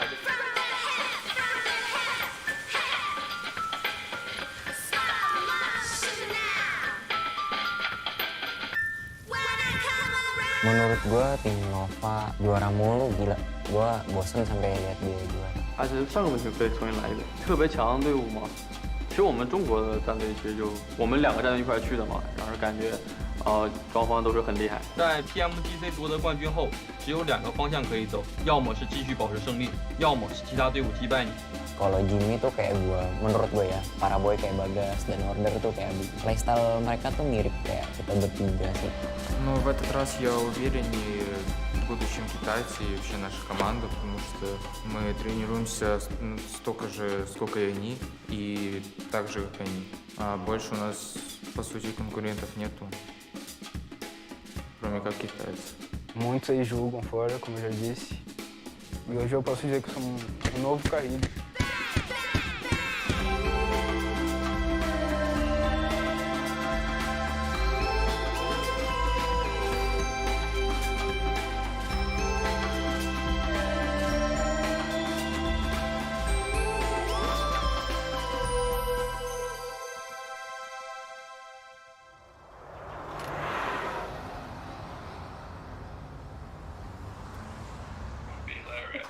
Okay, okay. Let me write that. You could be like trying to figure out what is exactly behind the Maxman curse, you know? Who is Maxman? Where does he come from?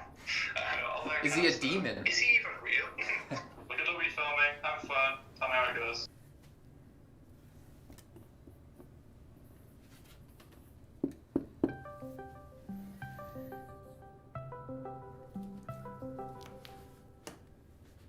Hi, Jason. Hey, Kaya, how you doing? Long time no talk. Pretty good. And you? Not bad, not bad. How's things down there? Trying to get ready for this new split, this new year, you know. How are you preparing yourself for the next PMPL? I'm really excited. PMGC finished, and I can't wait to get this new year underway. Definitely, definitely. Honestly, Kaya, PMGC, I still don't know what the hell really happened. I mean, you had Loops get disqualified and disbanded, and then you had Alpha 7 finish 9th place with Carrillo there with the team supporting them in the finals. Like, what's going on with the Brazilian scene? I got to cover them. I know how good they are. I think everyone is kind of shocked right now.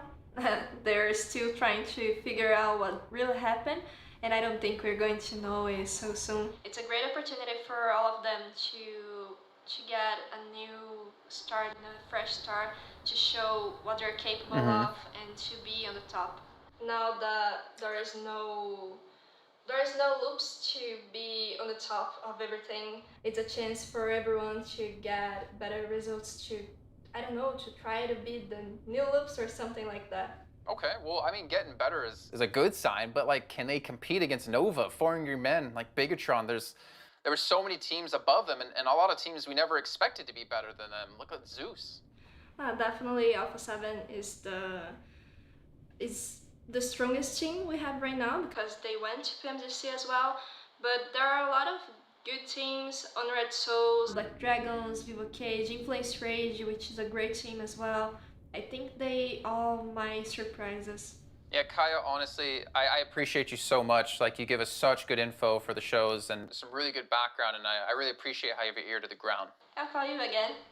Bye. All right, talk to you soon.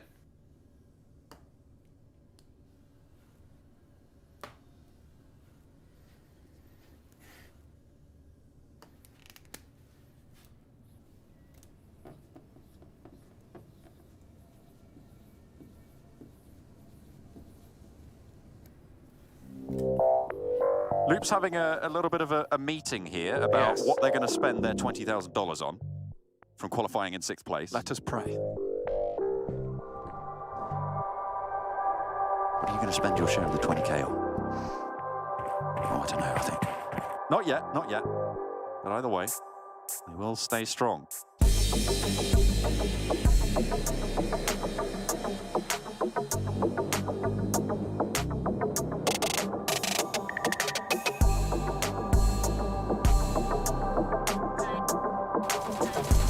Taking free shots on towards Carrillo.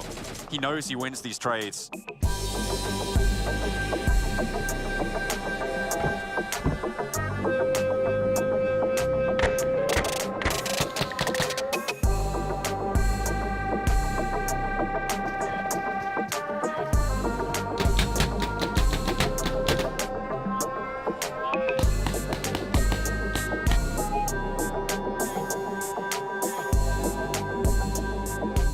Still vibing.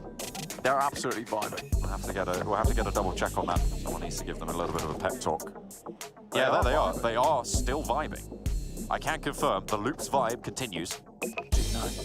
Spots the weird ritual, and we'll take the points.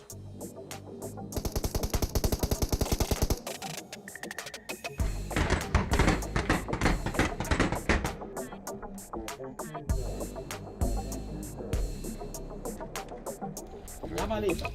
Dá maleta. Sai de fininho. Vai, vai, vai, vai.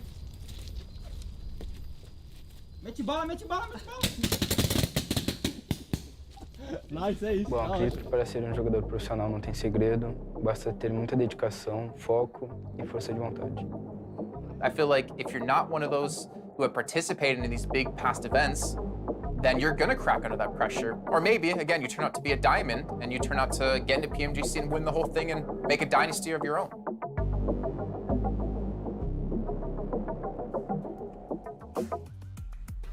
What is going on, everybody? Welcome back.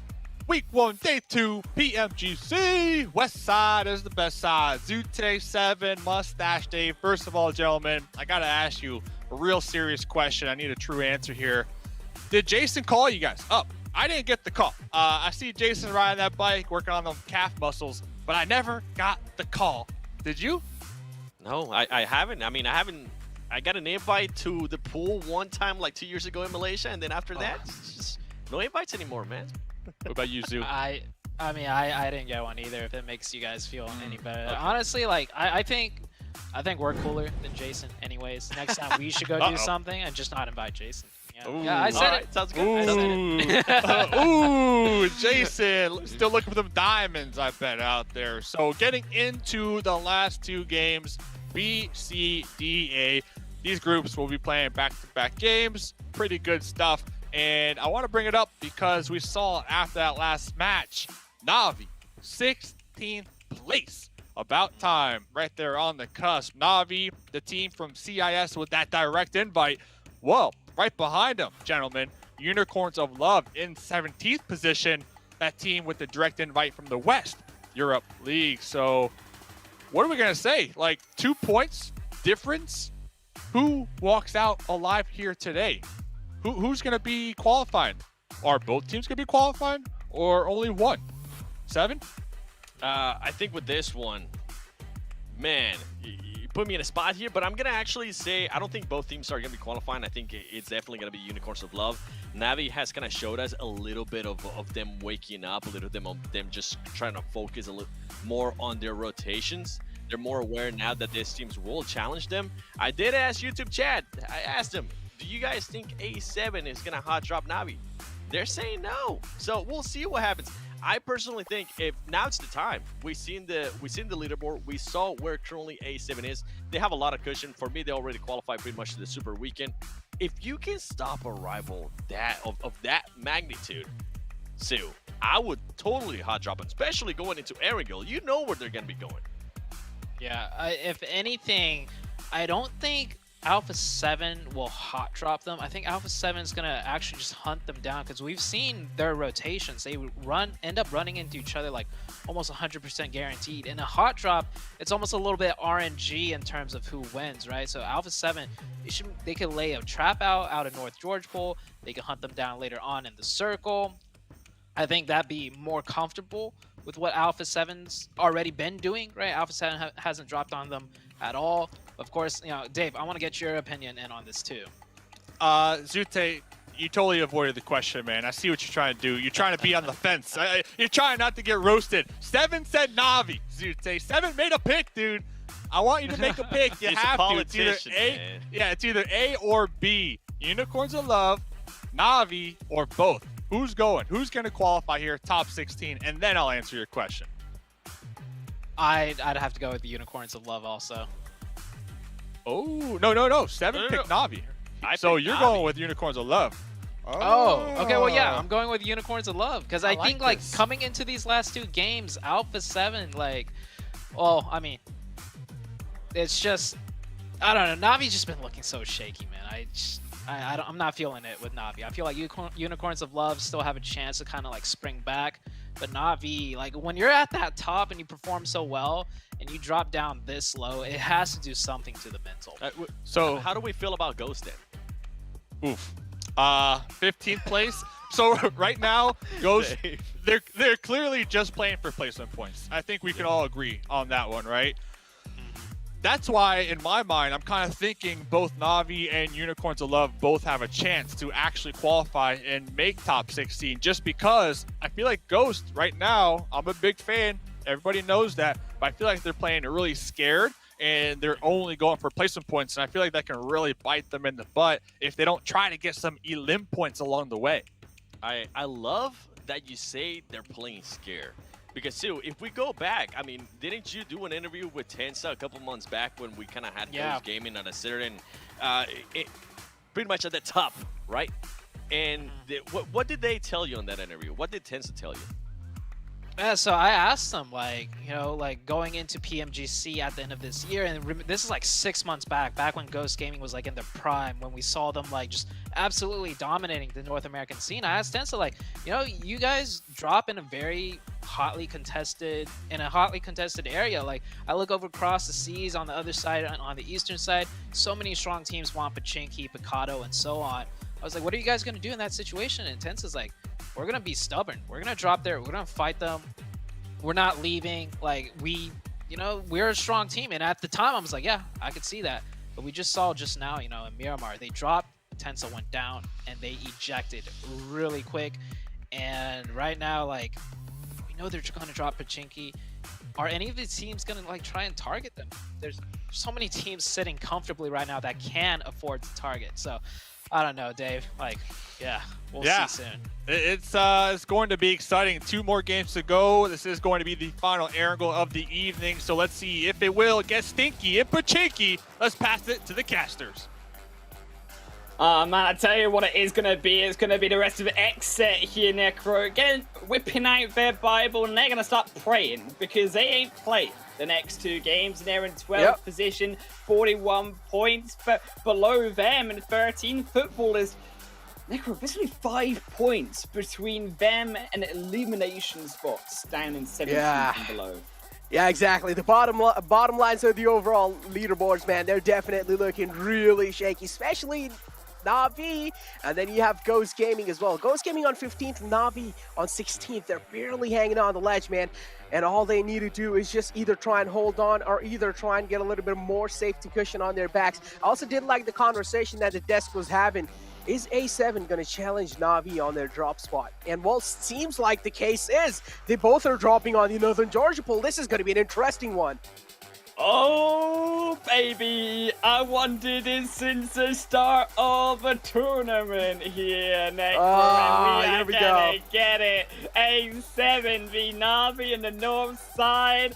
That's where the best side is, Mustache Dave, because we finally get the fight, and we've got a rogue Footballers, keep in mind, who are also in Georgia Pole too. You can see them being extremely split around that South Georgia Pole side to the Georgia Pole crates. Could see some action there. It's going to be A7 though to land first on the northern end, and they can see, rightly so, where Na'Vi put their feet down to. Oh, Matic being spotted.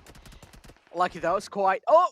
No, that's not a good thing to start off with. Na'Vi opening the fray over here. Senatexa going down, but again, to confirm the kill is going to be a difficult task. Actually, pretty much next to impossible because Mafioso is there in the clothesline, so he's probably successfully going to be able to get the res back up on his Senatexa. Yep, that seems like the case. Make you going to be cooking in the nade. Just hoping, just praying that the nade would try and confirm the kill, but it doesn't really seem like that's going to be the case. Instead, Na'Vi, though, again, with that kind of initial knock being found, they can at least try and get their hopes up a little bit in this fight. Maybe? I'm not sure. No, I think it's a little love tap is what we could call it. It's a love knock here, Necro, just to start it off. I mean, they throw a nade out. I think the nade should have been saved. It didn't need to be used. There was realistically no way that A7 would ever get knocked by that nade unless it's got Matrix level powers that can bend around a building. It's more towards now A7. How are they going to get Revo into this fight? Because Revo is the opposite end of that road, and Revo is so important on, again, this information standpoint on where Na'Vi are going to be rotating to, and particularly also Kitsune rotating down also in that compound. Opposite to that, however, though, yes, there's going to be that firefight that we expected, but the zone is, for the most part, very kind this time around to these teams, because we know that all of these teams majorly love to drop towards that southwestern side. The playing path has been going well for these teams from the southwest upwards, and the zone this time too. Yeah, I mean, we have seen a similar kind of zone as well, but this is where Ghost Gaming got themselves kind of positioned in those trenches. They were able to survive till quite late. They were the zone magnets, but, I mean, we can only find out if that's going to be the same case again or not. But, yep, over here, a few shots being taken, Fenerbahce. As you can take a look at these highlights, this is how it really went down in the end in the game of Miramar's, I mean, Supermassive Blaze. Yeah, the circle kind of shifted on top of them. But in the end, yeah, didn't really have a lot of cover to take, and then that's how this Fenerbahce just got themselves that win in that previous Miramar game. But now we need to get back our heads in this Erangel. As we did see, A7 and Na'Vi, they have locked horn against each other, and it seems like A7, they're ready to take Na'Vi out. And as they mentioned, if they're able to take Na'Vi out, if they're making sure Na'Vi isn't really going to be making it in the Super Weekend 1, that can be a huge thing for A7. There has actually been a deep change as well. When you look towards the drops too, they have developed, even in the second day. We saw in the first few games, rightly so, there were a lot of teams actually towards the South Island in particular. Yes, the playing path goes away for the most part, but there's still teams that we expected potentially Aton, who previously have been to that South Island starting around Novo, to stay there. Instead, we see these developments through the second day as well, and I think that we are going to continue to see these developments, particularly with Erangel, because there are many different teams who actually start fairly split and don't stick together. Fenerbahce actually being one of them, over in on this farm side, where we have this 4x1 split across the entirety of this South mainland Erangel part, that actually can be punished. And if teams are looking for these points, you can look towards Fenerbahce in this situation, or similarly also to the likes of Unicorns of Love, who also take this very wide split just to the west side of Gatka. Ghost always quick on their feet, man. Gotta get that centralized spot inside the zone. Mad Bulls is the one pretty close to Ghost, but they don't really need to worry about them right now. Besiktas, another team. Again, they aren't really looking that great in the overall rankings. They as well need to step their game up for sure. Black Dragons, another team that hasn't really had the best of the days, but we do know what they're capable of, and well, they're in quite a decent position already. That's true. I think Black Dragons, of course, they had such a spectacular game, right, in that day #1 series. Yeah. They don't have to worry so much about this lackluster performance, we could argue, coming into day 2. I think that they've saved themselves that initial performance, but it's still something that we are potentially looking towards. Is this a drop in Black Dragons? Are they struggling to play, or are they just trying to experiment because they know that they've essentially already made that? And that's actually a strategy that teams may be looking to try, fester, or toy with here when it comes to making it enough points in that first day to having the luxury actually of being able to experiment around with drop positions, around fighting different ways, or grouping up in positioning different ways on that second day, to heading into that super weekend with potentially a better read than other teams might have of more rarer situations. Furious Gaming, another team, got in this group now. Trig is in. We do know had some good moments, also at the same time had some questionable moments. But yeah, Black Dragons, as we mentioned, now they're on a move. They do realize they need to make it in though, but look at that. The bridge, it seems like there are a few teams trying to guard it, making sure that they aren't really going to be able to make it kind of that safe out that bridge. For now, it seems like they don't really need to worry about it. Team Queso is a team that is in the clotheslines of the bridge, but Team Queso got no intentions of trying to go up against Black Dragons. So Black Dragons, they are going to be having a safe rotation as outside of that military outlet. Football is another team that I'm going to be eyeing out for how they're going to be having a performance inside this game. And something I'm surprised about, actually, Team Queso not punishing Black Dragons, because we know that Team Queso always drop down on towards that very peer side, and to actually see them give up the position onto Black Dragons to allow them so easily in, you can argue that yes, Annie and Rema are further towards those woods, but now we're in this troubling spot where actually your other two players are all the way over, yes, towards that more fairy pier side, and you're fighting effectively this 4v2 situation because you didn't stop Black Dragons at the bridge. Now they have the positional advantage. It forces Team Queso backwards into those other teams, into the uncomfortable spot, of course, of Gatka, where it is more flat. We don't have the high ground of the hills themselves to look down upon all of those players in front of you. Ghost. Again, they have spotted Mad Bulls. Effect, though, has no intentions of getting in a fight this early on against a team like Ghost. And as you can take a look at the maps as well, look at that. It's just all these teams, it's just a wave of vehicles coming in. Most of the teams aiming for that centralized spot inside the zone. That's not going to be the case. Instead, not each and every single team is going to be able to get that central spot. But again, as we were talking about Na'Vi and A7, I do want to know what's going on there, because it seems like they haven't really fought against each other. It seems like they aren't really interested in fighting. I can hear the disappointment in the analysts right now. I mean, they're begging, right? They're on the edge of their seats for A7 and Na'Vi. Instead, we're getting fights elsewhere. This time, a Black Dragon's going a little bit too deep, you could say. Now versus Fenerbahce, getting punished, rightly so, for not respecting the position on the open flats for Squeezing because to get knocked.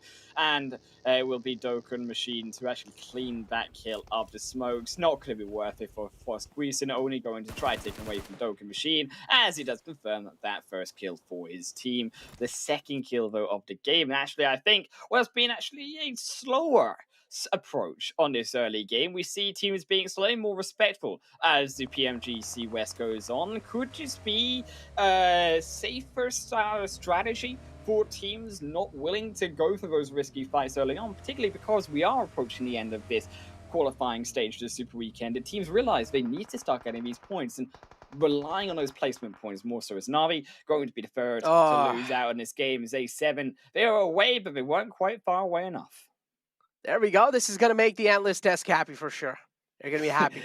They've got the bloodlust going. They've been satisfied. There comes the return. That's what we were looking for. The back and forth. That's what we wanted to see since the first few minutes of this tournament. I'm, by golly, proud to see it. A nice park over by Senetexa, but just not quite quick enough. But we will stop it through for Revo on the opposite end. And now that forces a stop through from Tixi. He's got to take the fight, but you can see the blow zone is ticking them down slowly, and you can see his health bar isn't so pretty.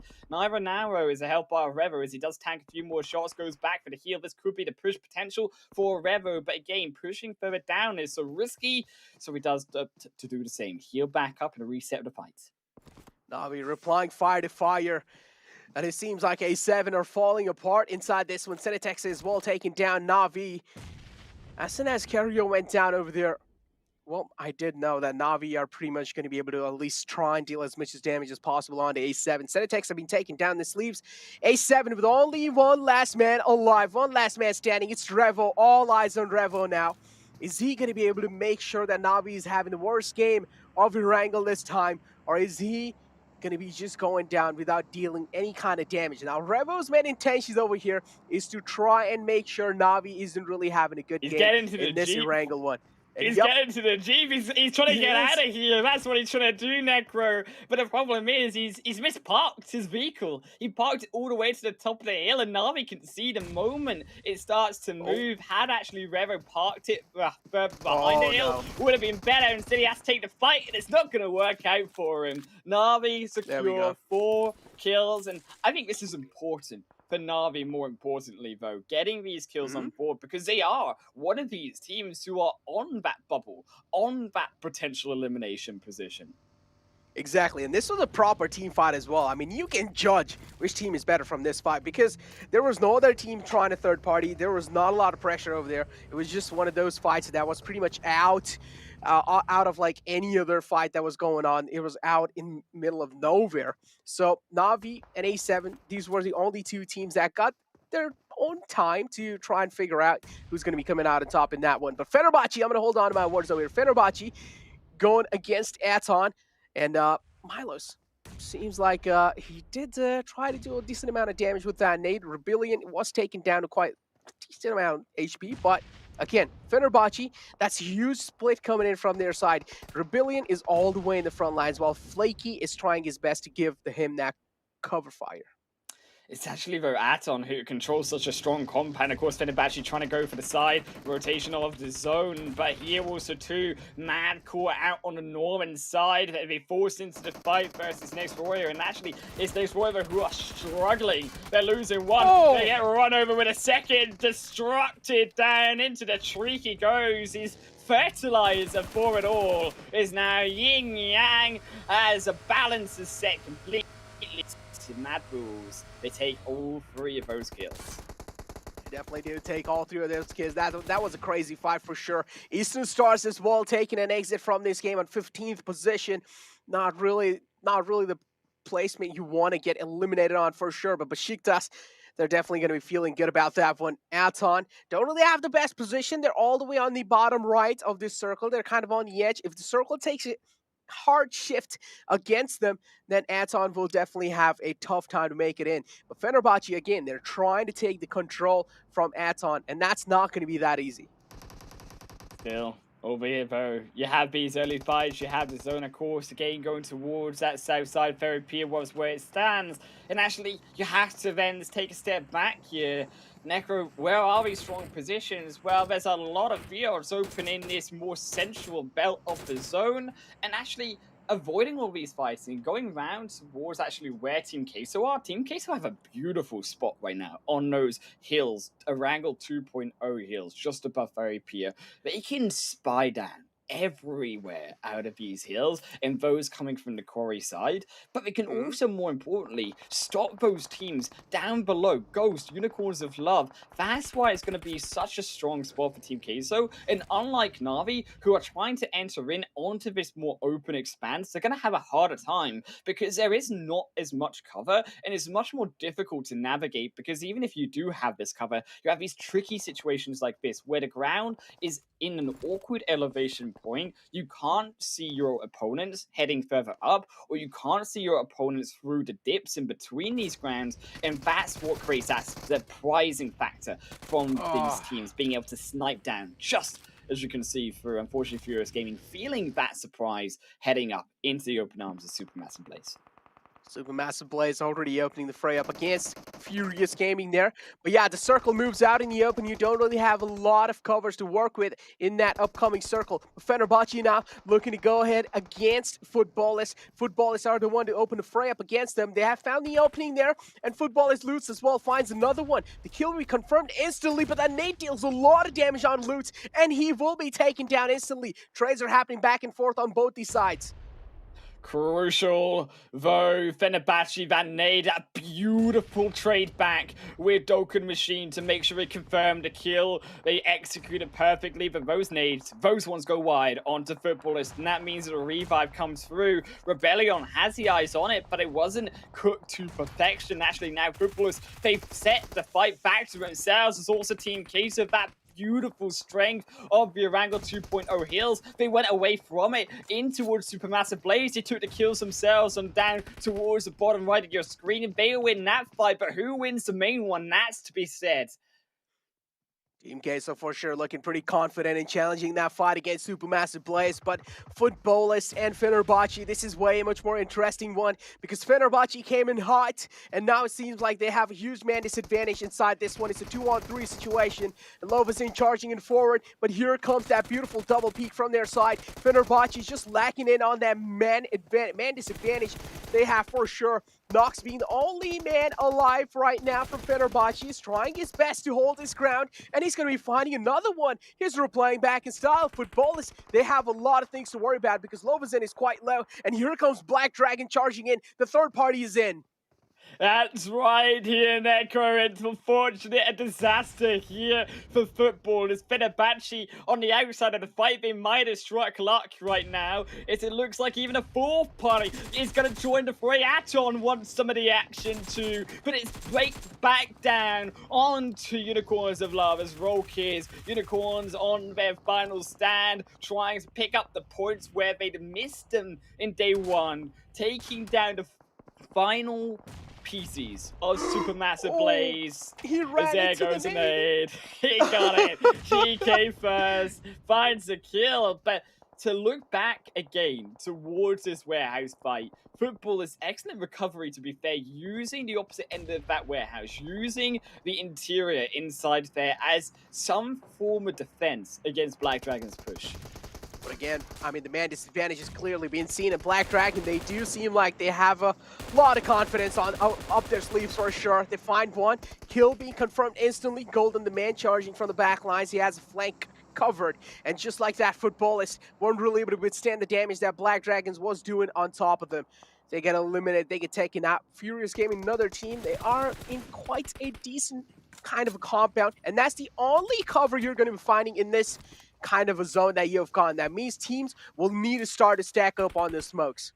Yeah, but I tell you, I think actually Unicorns of Love's position slightly better in this situation because you got the hill, and that's the high ground that you're really wanting in this type of scenario. Because all of those fields, they're more flat, they're more open, which means teams far from that eastern end, far from those north, south, eastern regions, they're gonna have to walk in onto you, and that's when actually, as those three members on the top of the hill can look to try find those kills. It's surprising not though, onto Lin actually steps a little bit too far, and that punish onto Unicorns of Love might be the thing that hampers them because they don't have that more frontline player in onto the fight. They're still relying on that high ground information on the back. Definitely are relying, but I also want to take your eyes on the Navi. They're still in the game. They're still live and cooking in the game. They do realize there's a lot of pressure onto them, especially inside this game. They want to make sure that they're at least securing decent amount of points inside this one. And Navi, they have 2 players alive, and they have gotten themselves 5 limbs. Quite good on the board. Or now, Nate being locked in on their side. Rise charging in forward inside the shack. They get the control easily without any problem. Black Dragons is the one the closest to them, nearest to them. And Rise, they're looking to get the rest back up on the Mythic. I feel like that shouldn't really be a thing that they need to worry about anymore. It should be no problem. But now Effect and Mad, Yin Yang, both these players from Mad Bulls, they're looking quite good at the position they have found themselves. But again, as I mentioned, the thing they're lacking is cover. But they have the high ground. They can always prone back to safety. It is, unfortunately. Yes, it had to lose out on that cover because they send Lin, GK first over for that revive. They're forced into the fight. They have to send all of their members down. And it's unfortunate they do lose out on that position. They lose a member overall, unfortunately, as a result of being so vulnerable, but not as vulnerable as actually Rise here, who, yes, he took the fight, but find himself in exactly the same problem that their predecessors had. After now coming in, the only saving grace is that Mad will stay in this spot, continue looking for his kills, because Mad, with this zone, with this slight edge in the high ground, this is what Unicorns of Love wish they had, is this ability to look down upon the entirety of the map and be able to find these picks. Mad Bull's just tapping away, able to find those picks there. Navi in quite an uncomfortable position. They will need to push out in the open if they want to make it in the zone. And well, guess what? Who's in control over here? Mad Bulls for sure. They have the high ground at the same time. They have a lot of intel to work with. They can see all the teams where they're positioned themselves. And I feel like it's just going to be another game, just like how Eastern Stars had yesterday in the game of Miramar. When you have the high ground, all you need to do is just shoot anything you see in front of you that's moving. Don't jinx it, okay? We've had one good game, we had one bad game of that. I'm not gonna speak of who, but we know who we're talking about, Necro. Mad Bulls. It could still go. It could still go wrong. Don't jinx them, okay? When we don't want to max curse in here. All right, but yeah, Anton though. I mean, they do realize the same thing, and Rise as well. They're trying their best to close the distance, but guess what? Mythic falls again. Mythic, he has been knocked quite a lot of times in that position. Needs to be a little bit more careful with how he's positioning himself the next time. But Rise, they will be able to get the rest back about a Mythic. Unicorns love making quite a risky rotation out in the open. Rollkiss will not be spared by Black Dragons. A position being revealed of Black Dragons as well. They know exactly where they are. Black Dragons will be pinned. How are they going to be making it inside the zone? It's going to be a full send for sure. It has to be a full send. It's all they've got left to these solo players, these duo teams down on towards the south. You can see Furious Gaming, they're making that defensive push. They're trying to go in, they're praying, they're hoping they can get up to the top of this hill. Mad, they're being pressured from the side by Navi. This might be a fall off them, and Furious Gaming, they get in. 3-man in the vehicle, not punished. Finally, now as the smokes begin to appear, the players of FG begin to fall. One knock. But it's potentially into a second. Matic, he's still alive. He's trying to find that spray down, and he finds Trigger too. That's the confirm that we were looking for. Exactly. Furious Gaming using those smokes at the right timing. But again, they did get a man down, but do you want to find out if they were able to get him back up on the feet? And no, it's going to be the answer. Well, even Poppy Porto is down quite low, and the man needs a hand, but that's not going to be the case. Instead, they get bombarded down, and just like that, they also get taken down. Black Dragons is racking a lot of points up for themselves. Even though they're not really looking that great on that position, they still are getting those elim points for themselves. Na'Vi moving in, sweeping the ground, slowly and steadily, trying their best to stay alive, but that's not going to be the case instead. As I mentioned, Mad Bulls with the prime positioning in here, all they need to do is just shoot down on the enemies. Whatever you see moving, all you need to do is just aim it and shoot them.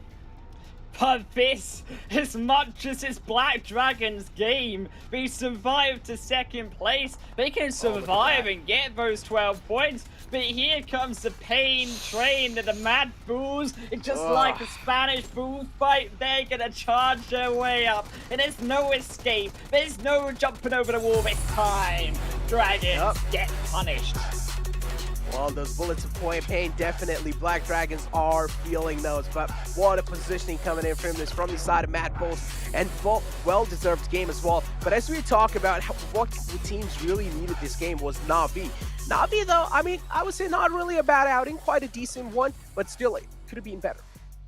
I think it could have been definitely better coming through from Na'Vi, but they played the best out of what was a, quite frankly, horrible situation coming through from so many of these teams. Mad Bulls, as soon as that zone goes to them, you have to play that zone very, very slow. You can't be the first one to engage. And actually, I think the mistakes made by the likes of those of Furious Gaming, by Rise, Atten, all moving in onto these fights inside the open, whereas had they stayed back like some of these other teams, like Ghost even to an extent, they start to rack up the placement points, which is the best out of what is, as we say, a horrible situation that all of these teams found themselves in.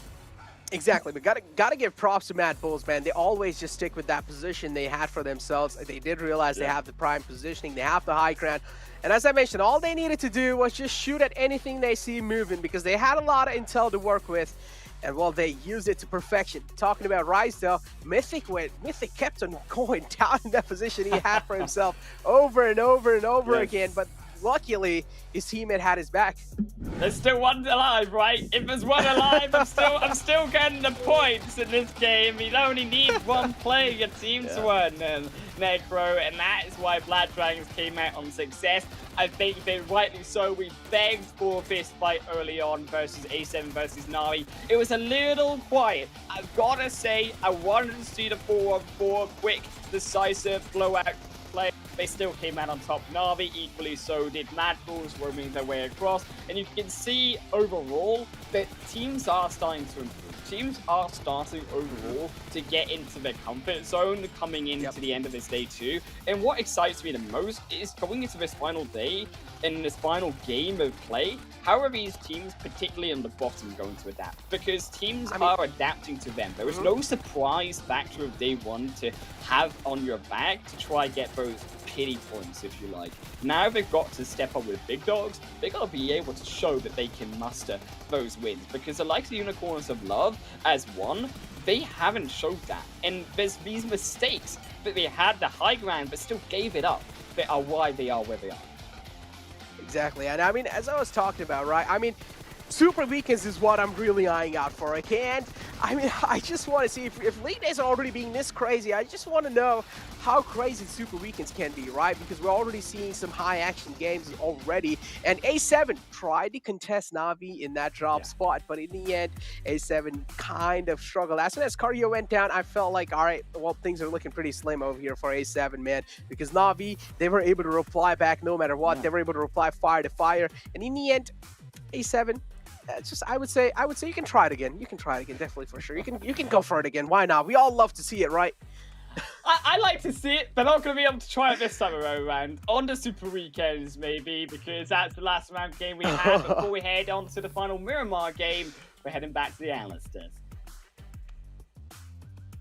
Yo, huge game. Thank you, gentlemen. And once again, happy birthday, Highland Wolf. I think for his birthday, he blew a candle out for Na'Vi that game.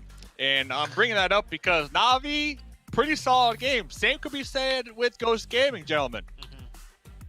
I agree. Na'Vi and Ghost Gaming look like they kind of punched their ticket in. We still got one game left, but they're looking pretty comfortable right now. Na'Vi, of course, you know, taking that fight with Alpha 7, and they dealt with Alpha 7, and they had a good game. And you can see right here, 12 points for Navi. Definitely not bad. Good enough to break into top 16. But look over at the chicken dinners. I think that's a record. 18 elims plus the chicken dinner. I think that's the highest amount of elims we've seen in a game yet, 7. It definitely has. I think we saw maybe a 30-point match. That's the max that we've seen. But for them to be able to put up 18 elims, that's impressive for Mad Bulls. And then we have Black Dragons, a team that was kind of becoming a little bit quiet there. They were able to get 8 elims of themselves, 20 points total. Rise Esports as well, continuing on that trend that we've been talking about. They don't want to be known as the little brother to Alpha 7 anymore. They want to become that big brother, and guess what? They're currently able to do that with 14 points. Ghost Gaming, honestly, we got to give them props for this match right here. They showed up when they kind of needed to show up. I don't like the way they're currently playing, but hey, if it gets you the points, whatever works for you, right? And then we do have some surprises here. We do have Besiktas Esports right there with only 4 points. Footballers with 4 points as well. SMB only 3 points. And then Next Ruya. This is going to be interesting for Next Ruya because they weren't so hot, especially with Navi and Ghost Gaming having good games. And then Alpha 7 being able to only get 1 elim. Overall, man, I am so happy that we finally got to see that fight. We've been hyping it up for the longest time. As we go to the MVP of that last match, we have Mr. Effect with the 1,000 damage to 8 elims and 37% team contribution. You know what's crazy? 8 elims and 1,000 damage and only 37% team contribution. That means the rest of the team was putting in work. 8 elims and 1,000 damage. That is definitely nothing to shake a stick at. I mean, we saw them up on that hilltop. They had full range, full sight views of everything, and they took really good advantage of that. So shout outs to the Mad team, definitely pulling through. And Effect, man, I think that's one of the highest damage numbers we've seen from a single player so far.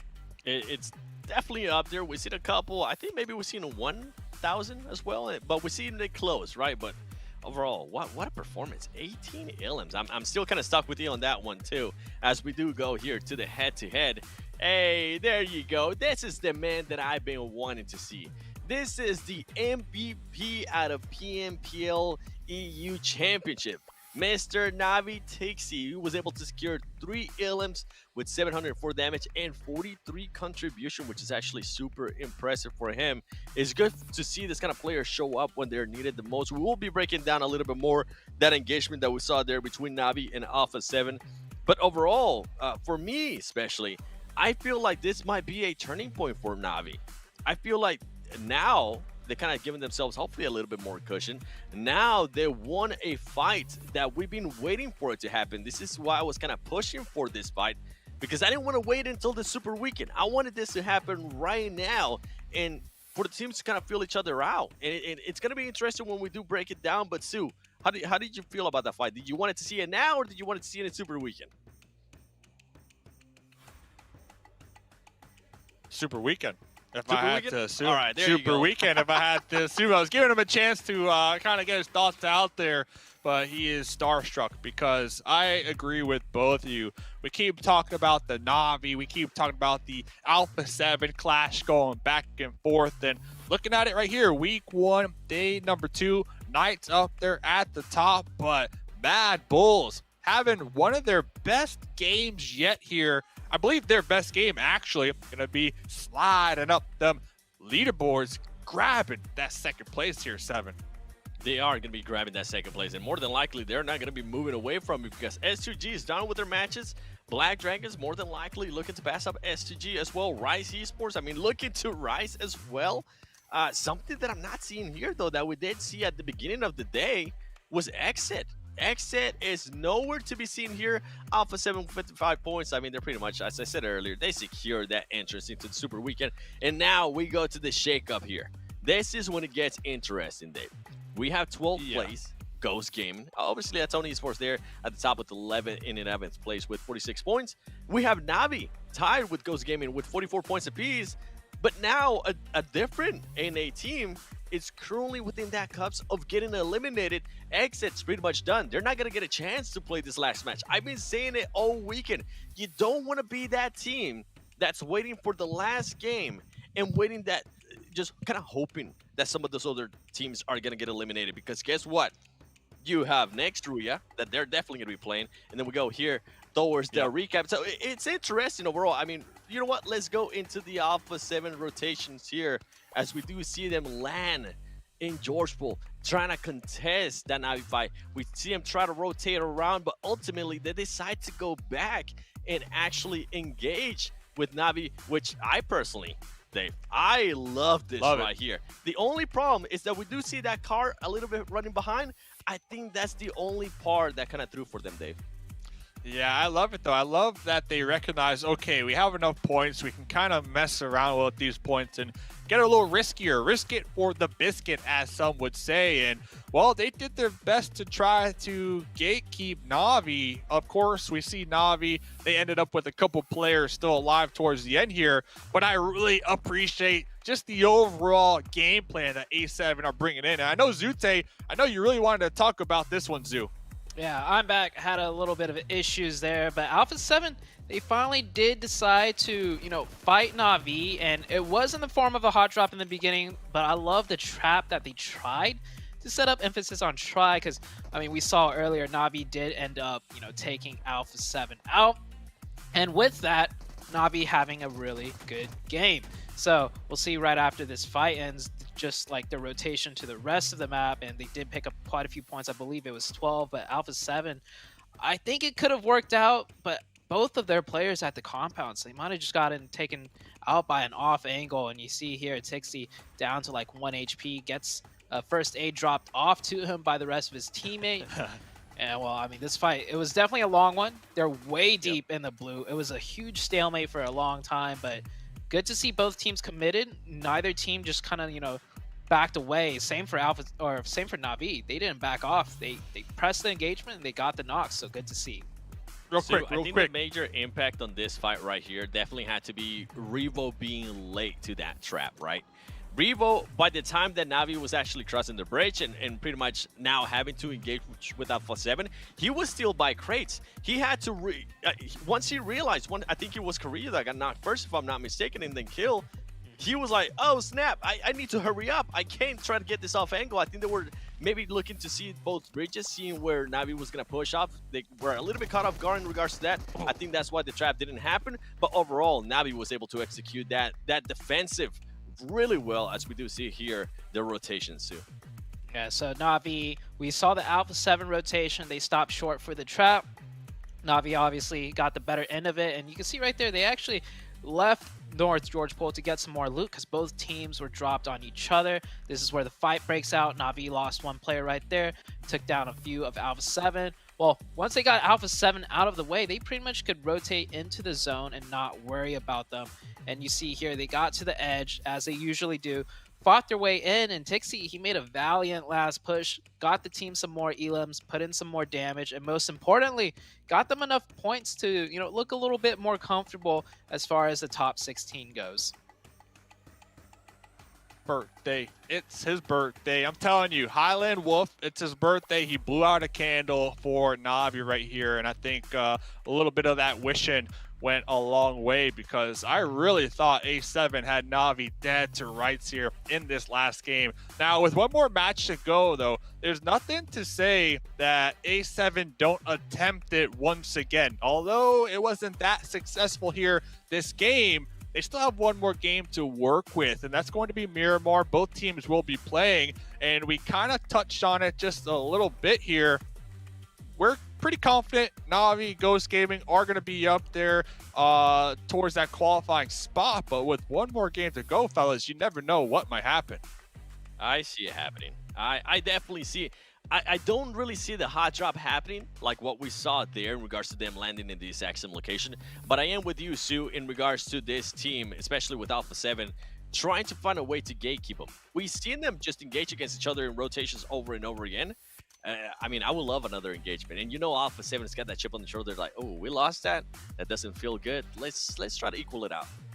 Talk about equaling it out. Talk about a little love. I see the chat going off right now. Yeah, this mustache is real. It is thick. And ladies and gentlemen, don't go anywhere. We got one more game to go. But before we get to that game, let's send it to a quick break. Get that water.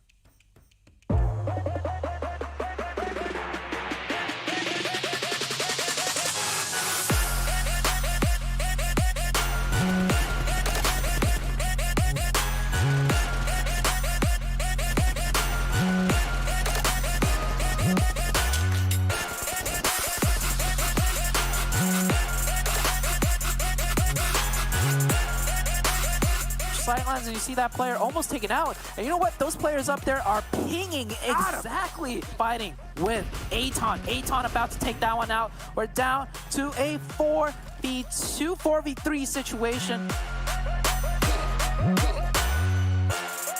Move does not work though, but actually Syndicate does get a knockback, and just as I say that, they are finished out. 4 kills. But is able to get that support from the rest of his squad and just abuse Mazex's Solitude. Stayed in that vehicle. Totally forgot it was.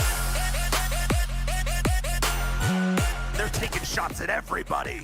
Yeah, at this point, it's just YOLO send them, be able to save them, and to be really had. And yeah, that's one. I think that's easy confirmed for Sam just as well. So scrappy fight. It's all around everyone. 1v1s left and right. And oh, Chico gets drop shotted. Losing 1 for 4 points. That is solid. A7 though, in the fields, trying to avoid the gunshots from. Olo goes down, forced to hop up, and that's the one for HH. HH might just spray the grass here and take down the rest of Xset. Nerves to steal from Boring Protocol, but will it be enough? They do get the revive, but the shots are here from Ghost. Fame Boys looking to trade one back. And we're looking at a bit of another fight breaking out here. This time B-Town hot up the victory in the last one, running into the Knights, and they are down in addition. These nades have been looking really good. Rise is going to be able to take the fight they want to take. Find the shots. P in a 1v3. What can they do, Dave? Can they find the shots? Oh! This one. Let's take a look at Black Dragons and those two teams I just mentioned. Team Queso seems to have their eyes. They do not want to lose a player. And oh, long range. Oh my goodness! Put out the pressure, they'll get that revive. Xset full sending again, this time into Ogilvy. J7 is not, kill switch is done, and Thurston. Watch out! Get it, get it, get it! Watch out!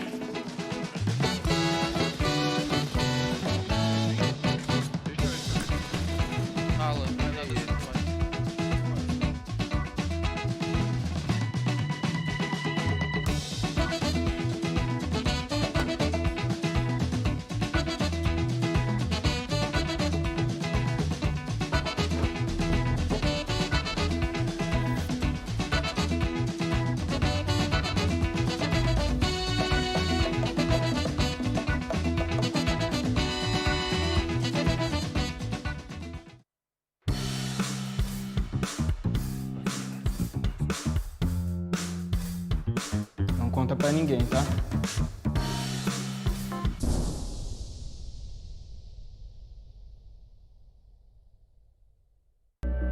I saw the first light, the first steps. Now I see much more. I capture Earth in all its beauty. I see action. I see drama. And I see it in the finest detail. Moments of inspiration and the first steps. I am the 1+9.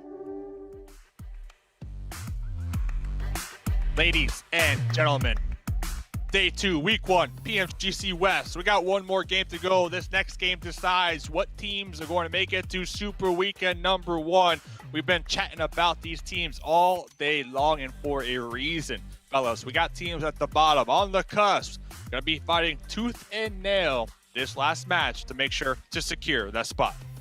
It is going to be tooth and nail indeed. I took a look at the points. It is so small, the points separating these teams. And the very first Super Weekend is, I would have to say, it's more important than the upcoming ones, because this is where you get to really kind of see what you got in comparison to the other teams, because in the Super Weekend, that's when everybody's going to be trying their hardest. So up next, we do have Miramar. We might see that hot drop again between Ghost and Supermassive Blaze, but Ghost, I think they're good. Even if they were to get taken out very early, They should be fine. What a team I'm worried about that Seven pointed out is actually XSET, right? They're one of the teams that aren't playing the last 2 matches, and based on how they've done so far, they could potentially drop out of the top 16, Seven. Yeah, what's crazy to me is that we've seen XSET with this, in a way, flamboyant team, right? Being able to get kills, being able to get wins. We haven't seen any of that out of XSET, at least so far this 2 days. And it's going to put them in that spot where they can be like BTR. I mean, they might not be able to make it to the Super Weekend. It all comes down to this final match. And another team that I'm actually going to be looking at, especially as we go into Miramar, and we do have both of them that usually tend to kind of hot drop each other. I'm going to be looking at Nextria. I'm going to be looking to see if they decide to land close to Alpha 7 again. Every single match that they have played together, at least in Miramar, those 2 teams always tend to drop right next to each other. We've seen Alpha 7 be able to win some of those engagements. We've seen Nextria being able to knock some of the Alpha 7 players. I'm wondering if they're going to be changing their tactics here, Sue, going into this last match and knowing that they need to at least, and I mean at least, be able to get 7 points. I think Nextria should change their drop position. We saw last game, right? Alpha 7, knowing they're comfortable, at least as far as the top 16 goes, Alpha 7 went out of their way to take the fight to Na'Vi. Alpha 7 could very easily do the same thing against Nextria because this team is dropping on their territory. And just like Na'Vi earlier with Nextria needs the points to qualify. Yeah, and talking about getting them points, it all starts with the OnePlus. That's how you want to be gaming out here. The flagship performance, the immersive 120 Hz display, and hyper touch technology made for gamers. The OnePlus 9 and 9 Pro, well, that's going to be everybody's best shot of climbing up these leaderboards. With only 1 more game to go, it all comes down to the wire. Unicorns of Love, 16th position. Football list, 15th position. Nextria just got knocked out. They were in that top 16 all day long. I'm looking at Besiktas though. I'm looking at Team Queso. They've been below the top 16 all day. So whatever they've been doing has not been working out so far. I think that is very fair to say. With 1 more game to go though, they can still do it. I know it might be a miracle in some people's eyes, reading the Twitch chat or the YouTube chat, but they could get that chicken dinner. And if they do, they could easily find themselves in that top 16. Well, just like Nextria, I think Team Queso might need to change their spot too, right? It's just these teams, the hot drops, the teams are definitely showing out to contest it. And I love that about the regular week, right? Where you can afford to not be in the top 5 and you're perfectly fine. It gives these teams a chance to assert dominance. And we've seen a lot of that happen yesterday and today. So Queso coming into the last game, also with Nextria, got to play it more safe, but at the same time, right, Seven? You can't play it too safe because they do need some points as well. I'm glad you mentioned that, and that's exactly what I was thinking when Dave was saying if they get a chicken dinner, they might be able to make it. Well, technically, with the way Team Queso is currently at and the deficit of points that they have on them is if they get a chicken dinner, right, that's 15 points. But they would have to secure at least some kills, at least 2 to 3 kills. We've seen some teams get, I think it was a 2nd or 3rd place with 0 illims, but being able to collect those placement points. Team Queso is currently at a point where not only do they have to play it safe, but they also have to get those illims. So what are they going to be doing here? I personally don't think, as much as I love Team Queso, I personally don't think that they're going to be making it to this Super Weekend. And I feel like, and this is just my opinion, I'm going to be throwing it to you guys too, I feel like XSET might not even make it to Super Weekend. How do you guys feel about XSET making it to Super Weekend? Dave, I'll let you go first because I need to. I think they got it. I think they got it. I know they've been kind of slowly sliding down the leaderboard all day long, but I think just go for those placement points, play a little safe, and maintain. That's really all they need to do. Because Besiktas, Nextria, Team Queso, these teams are the teams, in my opinion, that really need to show up here in this last game. Okay. I'd have to agree with Dave. I think those squeak on by because we'll need to see more than just one team overtake them to officially kick them out, so to say. So yeah, Dave, I gotta agree with you on that one. We'll have a tie. Last match. We'll have a tie. Rock, paper, scissors, shoot decides it all. Last match, ladies and gentlemen, week number 1. Let's get it going. It all comes down to this. Who makes it to Super Weekend 1? It's down to the final match. That's right, Dave. Final 30 or so minutes to decide who will be partying all weekend and who has to sit back in the pity pool back with Balucha Tan for 3 more days before we join in next week. I'm telling you, I want to ride that party. I love that Jinx. Look at the skateboard. And love with that beautiful Death Mega Rocket. Oh man, Nextria in the bottom 4 though, Jake. That's the thing that's really worrying me, because when the day started, Nextria was in top 10 and now they're in the bottom 4, especially in the end of the day. This game is just going to be putting up so much pressure on teams like Nextria and even Team Queso, man. It's going to be an important one for them for sure. Oh man, Queso I think are one of the biggest surprises, right? Coming in onto this final game. They looked like, starting out in this tournament, they were going to be one of the top teams coming out from South America. Instead, they had flopped off the face of relevance when it came to the rest of today's games, especially. Is again, I think, around these team fights, around these certain positioning situations, they have not been careful, they have not been as respectful as required. It has been something, rightly so, they've been punished for it, but it's certainly not what we expected coming through from one of the top South American teams. Exactly. I mean, definitely pretty unexpected from Team Queso. But again, they have another chance, man. They have another chance. But the problem is they always meet against Rise in that Impala. And this is where there are a little bit of problems meeting Team Queso as well. But that's a thing to worry about later on. Because right now, Team Queso and Rise both will need to loot up. And then maybe they will start fighting. I'm not really sure how things going to go. But the last time they fought, Rise was the one who came out on top in that one.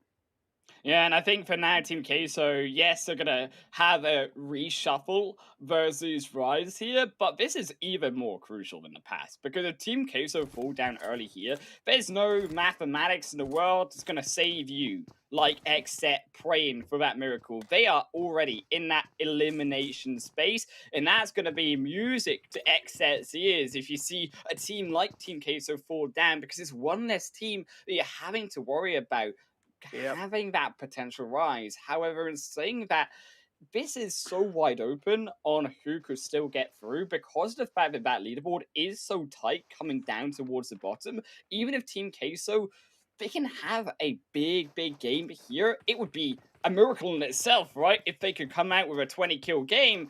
But if they came out with that, they came out with a chicken dinner, there's still a world where Team Queso can qualify. Exactly, team. As you mentioned, Team Exit as well. They're on 14th position, and still the threats looming on top of their heads, and they need to. I mean, as you mentioned, they need to keep on praying, man. There's nothing else they can do. Their games are done for the day. This is the final game as well, and same as you mentioned, Team Queso, they need to make a miracle happen inside this one. They need a good game, at least to end the day on a good note, and make sure they're getting their entry in the first week of the Super Weekend. But now here we have Furious Gaming taking a couple of shots on the Supermassive Blaze, Savian being found, and Supermassive Blaze already being handicapped down to a 3-man squad.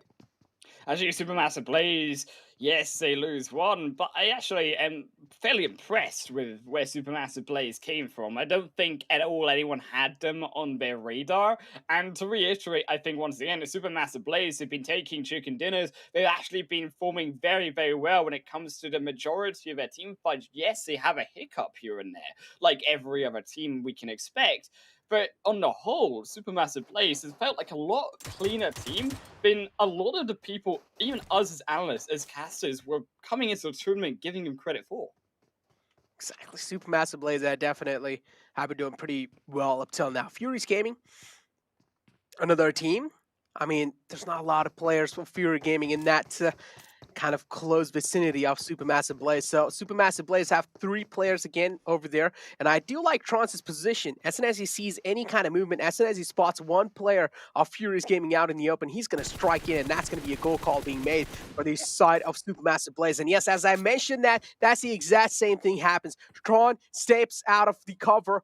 Or actually, Papi Patra was the one who stepped out of his cover and got taken down. And Furious Gaming now, again, they're in a bit of trouble. It's those criminal plays like that that really changed the fight. I mean, had Tron not been allowed to get such a crazy flank off, Furious Gaming, right? They can play, they can toy with Supermassive Blaze all darn day because they have the positional advantage.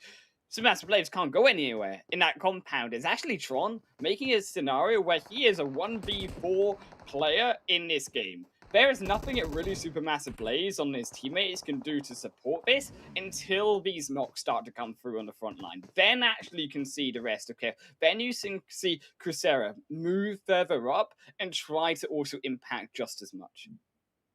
Exactly. Still, for now, Supermassive Blaze not really over-aggressing things, taking their time to think what's going to be happening. Seems like the same thing that happened between Ghost Gaming and Supermassive Blaze and Picado while ago, but yeah, the stalemate is definitely like both these teams are wasting a lot of time. Instead, they can try and go for the loot and they can try and get better positioning inside the zone.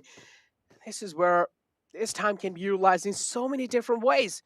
The Supermassive Blaze, the positioning that Tron has, he has the prime positioning over here, but guess what? Mad Bulls and A7 also locking their horns against each other. Mad Bulls are the one to find the opening against A7. Revo being taken out, spotted out in the open. The kill should be confirmed without any problem, and Mafioso as well on a charge.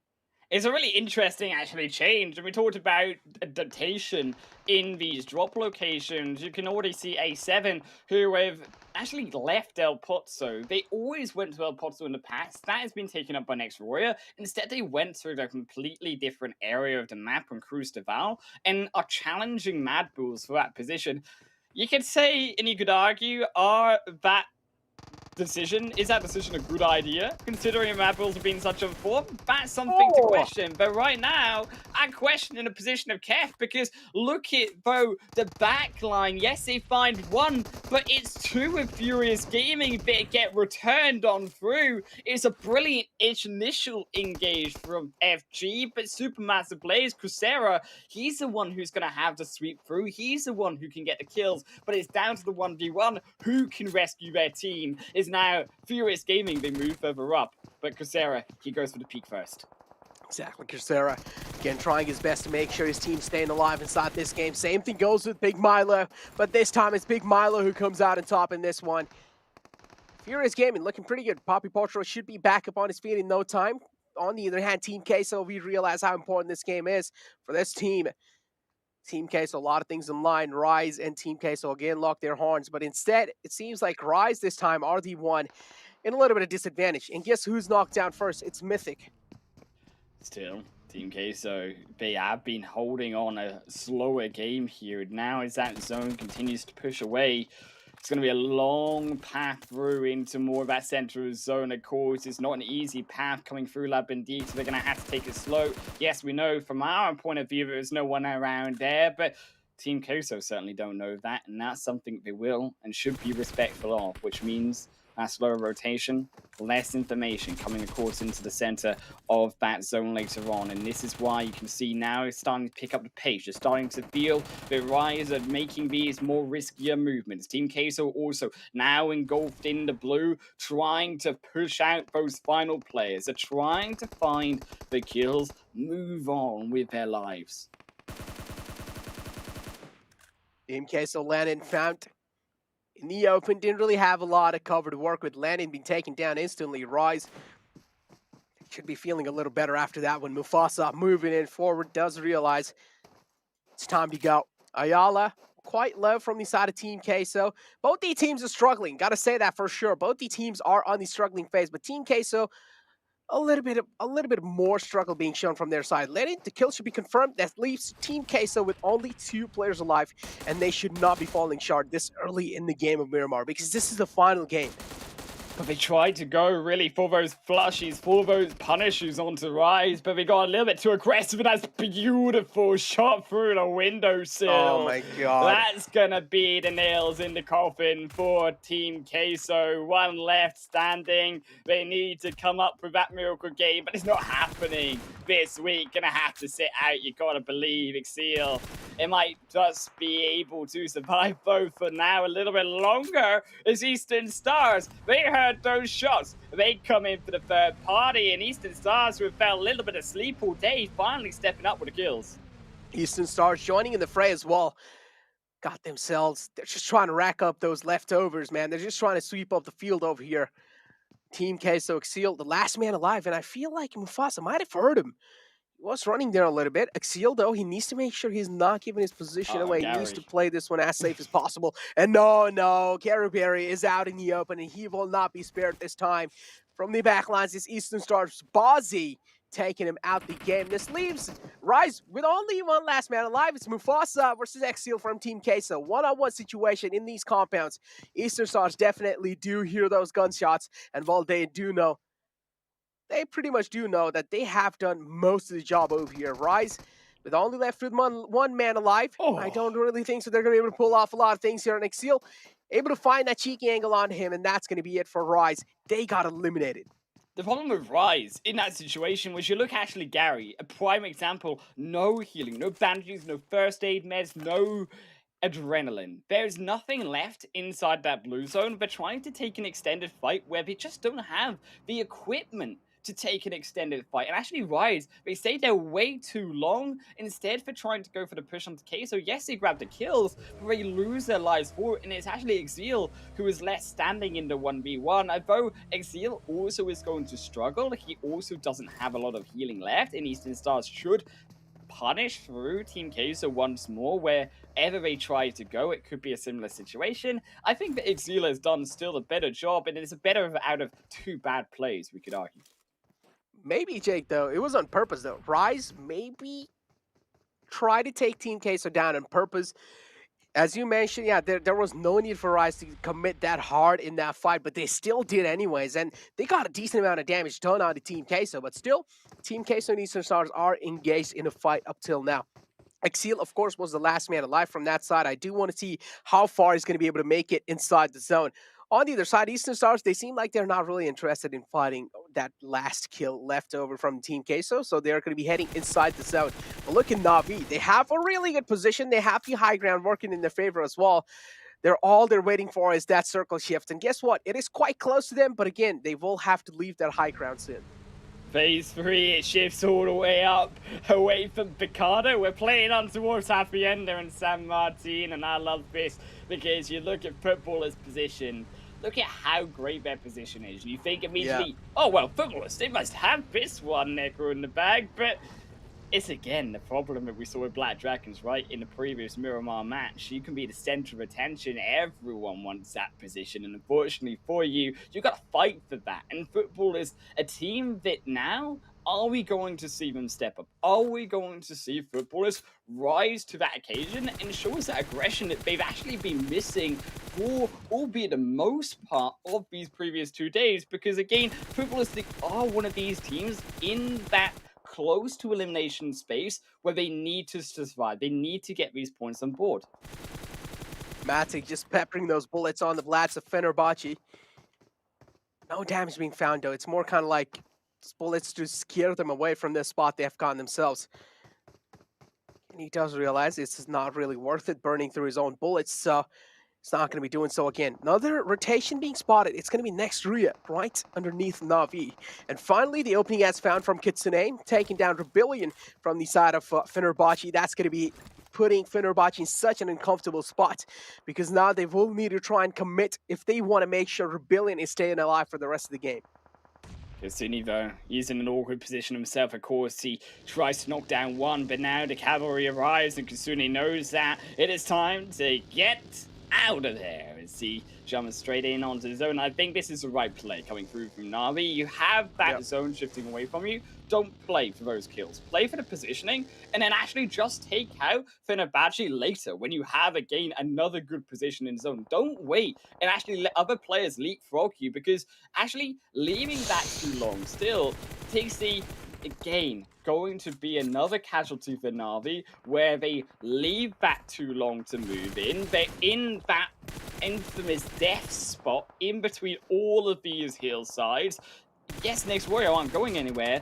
Aston, though, they know that. They don't need to focus on Next Warrior. They've got their eyes set on to Tixie, they take him down, and now Na'Vi, they suffer another unnecessarily loss by going through such a risky space. Yeah, Na'Vi definitely, yeah, suffering another necessary loss for sure. Matic just tapping away, was able to deal decent amount of damage in the enemy lines. Na'Vi, I do like that kind of separation coming in between Meku and the rest of the two lads, Kitsune and Matic. But again, I do understand Meku kind of is holding that safety line. He's already holding that forward position inside the zone, and the circle luckily is covering Na'Vi in that as well. That means they're gonna be the guardian angel on the edge lines of the zone. That means they're gonna make sure next Ruya and Aton aren't really crossing over to this side. Na'Vi, I hold my breath. I hold my breath for them, but they got the zone. They've got the position in hand. I think this is probably the best position you could ask for in such high ground. You're going to have absolute vision on everyone walking in, but now you need to push a little bit further. You need to show that you are the dominant team over there, and you can see, yes, you've already got Meku on the absolute high ground who can actually look over so many of these different players rotating their way in. Where are your other players on behind though? Because you're letting these opponents, like Ghost, move further forward, and if that zone then shifts next time over towards the east, Na'Vi are going to have a horrible time navigating through a team that they, quite frankly, let in on a rotation.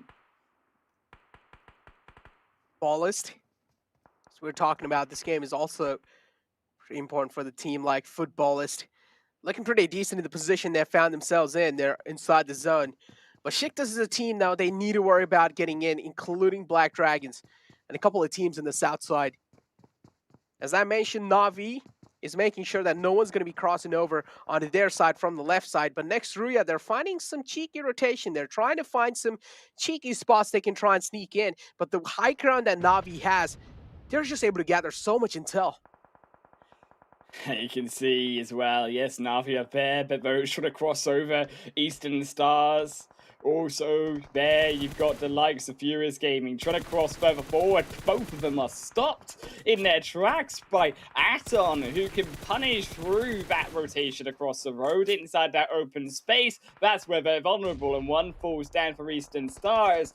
Now it's time for the rest to try and roam across. Final player has made it through, and it looks a little bit dicey for Furious Gaming. Looks a little bit dicey here as well for Unicorns of Love, who are on the opposite end of that zone, more towards that northeastern side, and they cannot find that solution versus A7, who seem to have them completely pinned. It's all down to Fresh, the 1 versus 2 versus Senatexa, and Carlahilo behind him is only but surely going to take him out as it dropped to half HP. The tree is the one thing it saves him. Cario deciding to back off from that one. A7. Senatexa is still in the front lines. Cario, man, should be in the front lines, decides to back off this time from this fight. Unicorns of Love, they are already a man down. Not really looking good when you talk about those. But Football is in Black Dragon. Seems like they're also engaging. You can see on the kill feed. But on the other hand, Na'Vi with the high ground still looking pretty tall in this one. Next Ruya, as I mentioned, they're trying their best to find a little bit of gaps to try and flow in the zone. And Na'Vi are trying their best to make sure the next Ruya isn't really able to do so, but they've already slipped past through Na'Vi.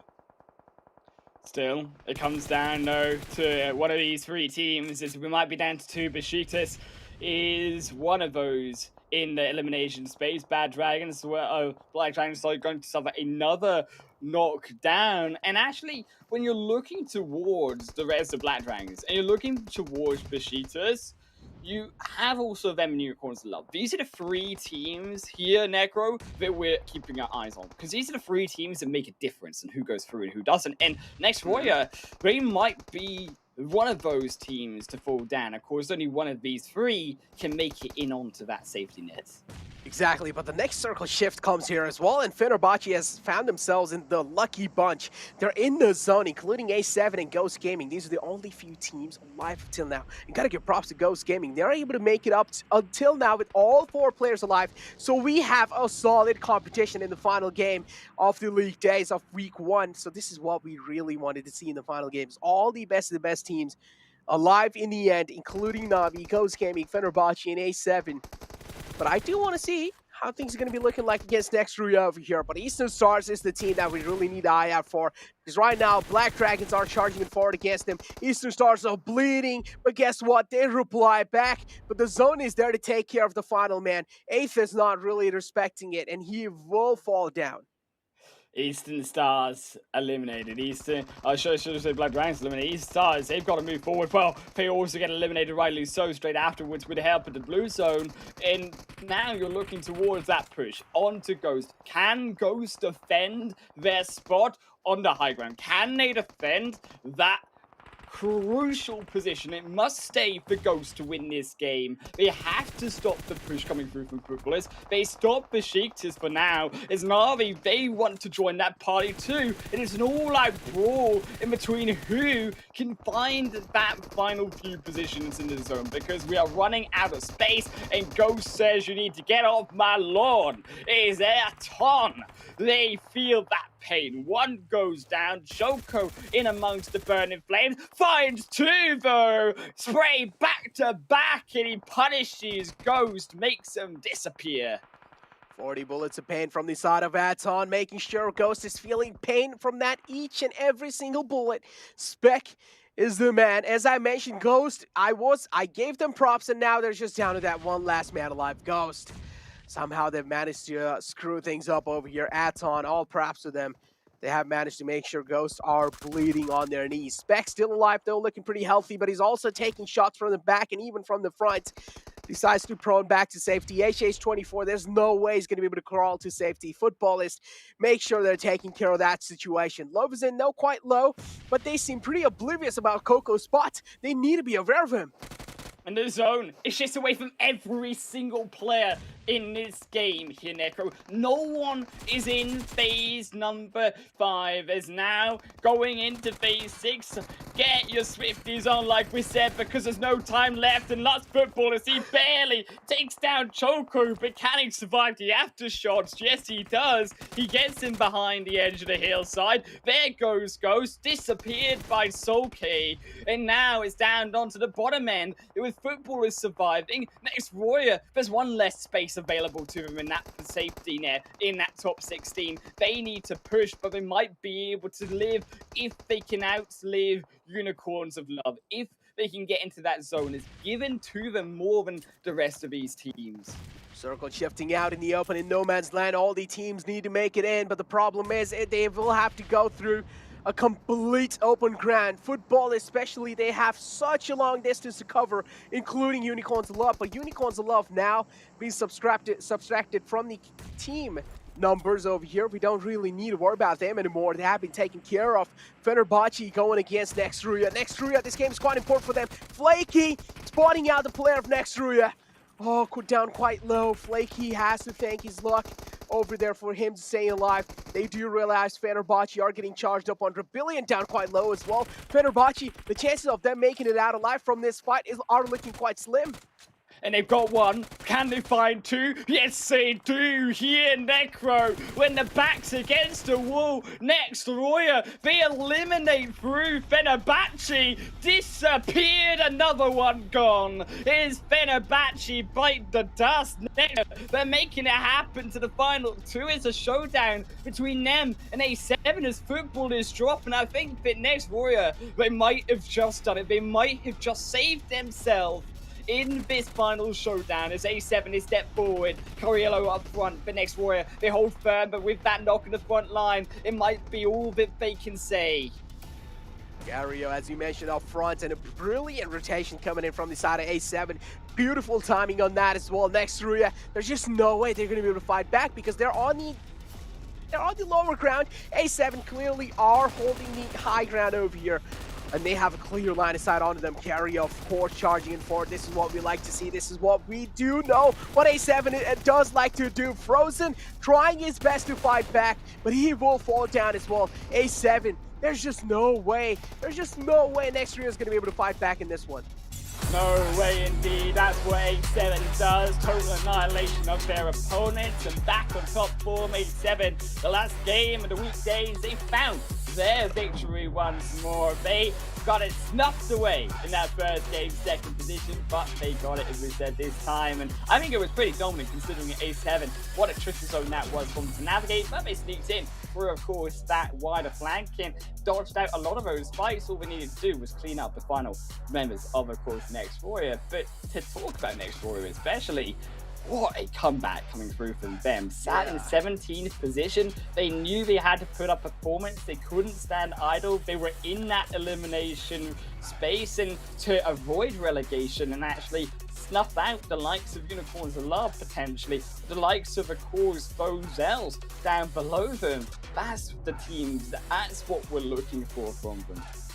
One thing we can definitely say, Team Queso is out the equation, man. Unfortunately, they got kind of griefed by Rise there in the end, in the start, actually. And, well, Team Queso, well, that's it. They're not going to be able to make it in the Super Weekend over here. They're not going to be able to make it in top 16. But as you mentioned, next Ruya, they did realize it's time to step up, and they did step up in the right moment. I also do like how A7 didn't really kind of charge in forward in the first. They were waiting for that right moment to charge in inside the zone and get the high ground. So that timing on that rotation was perfect in the end there.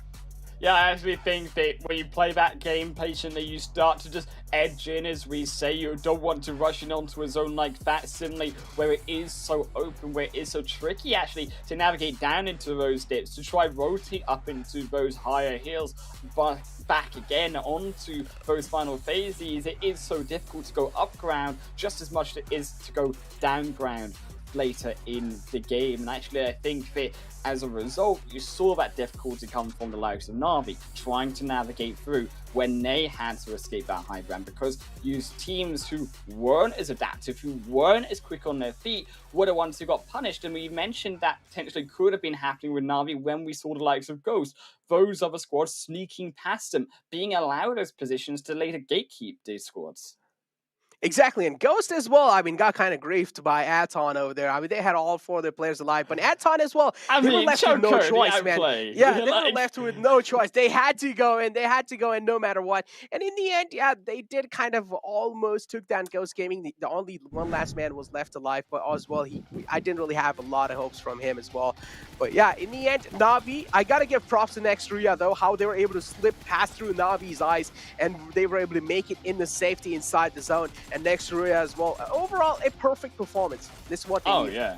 I think in Next Warrior, they really stepped up in this game. Of course, they were a stronger team on day one. They fell apart, I think, in the first 4 games, and they were able to step it up when it counts. But now we've got to continue to step it up, right? Heading back into Super Weekend, they start from 0. They're going to need to show us why they deserve to be in that Super Weekend and show us even more what they could do, like in this final game. I think that's actually a big mistake coming through for some of these other teams like Team K. So taking these unnecessarily extended fights, I think there are also big things to sort on these teams who didn't make it when you are looking towards positioning, where you're starting at. And we talked about adaptations from those initial drop spots.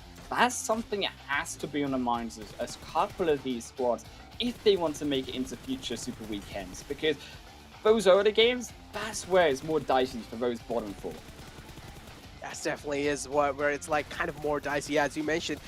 But yeah, the bottom 4, we were talking about how things were really looking shaky, and Team Queso being one of those, I do know you're also kind of like really counting in on them. But unfortunately, Rise just targeted them early off, making sure that Team Queso isn't really the one they need to face off in the Super Weekends, because their drop was clashing all the time on Miramar, and they did realize if they want to have a safe drop, if they want to have a safe opening, at least in the map of Miramar and Super Weekends, they will need to get rid of Team Queso.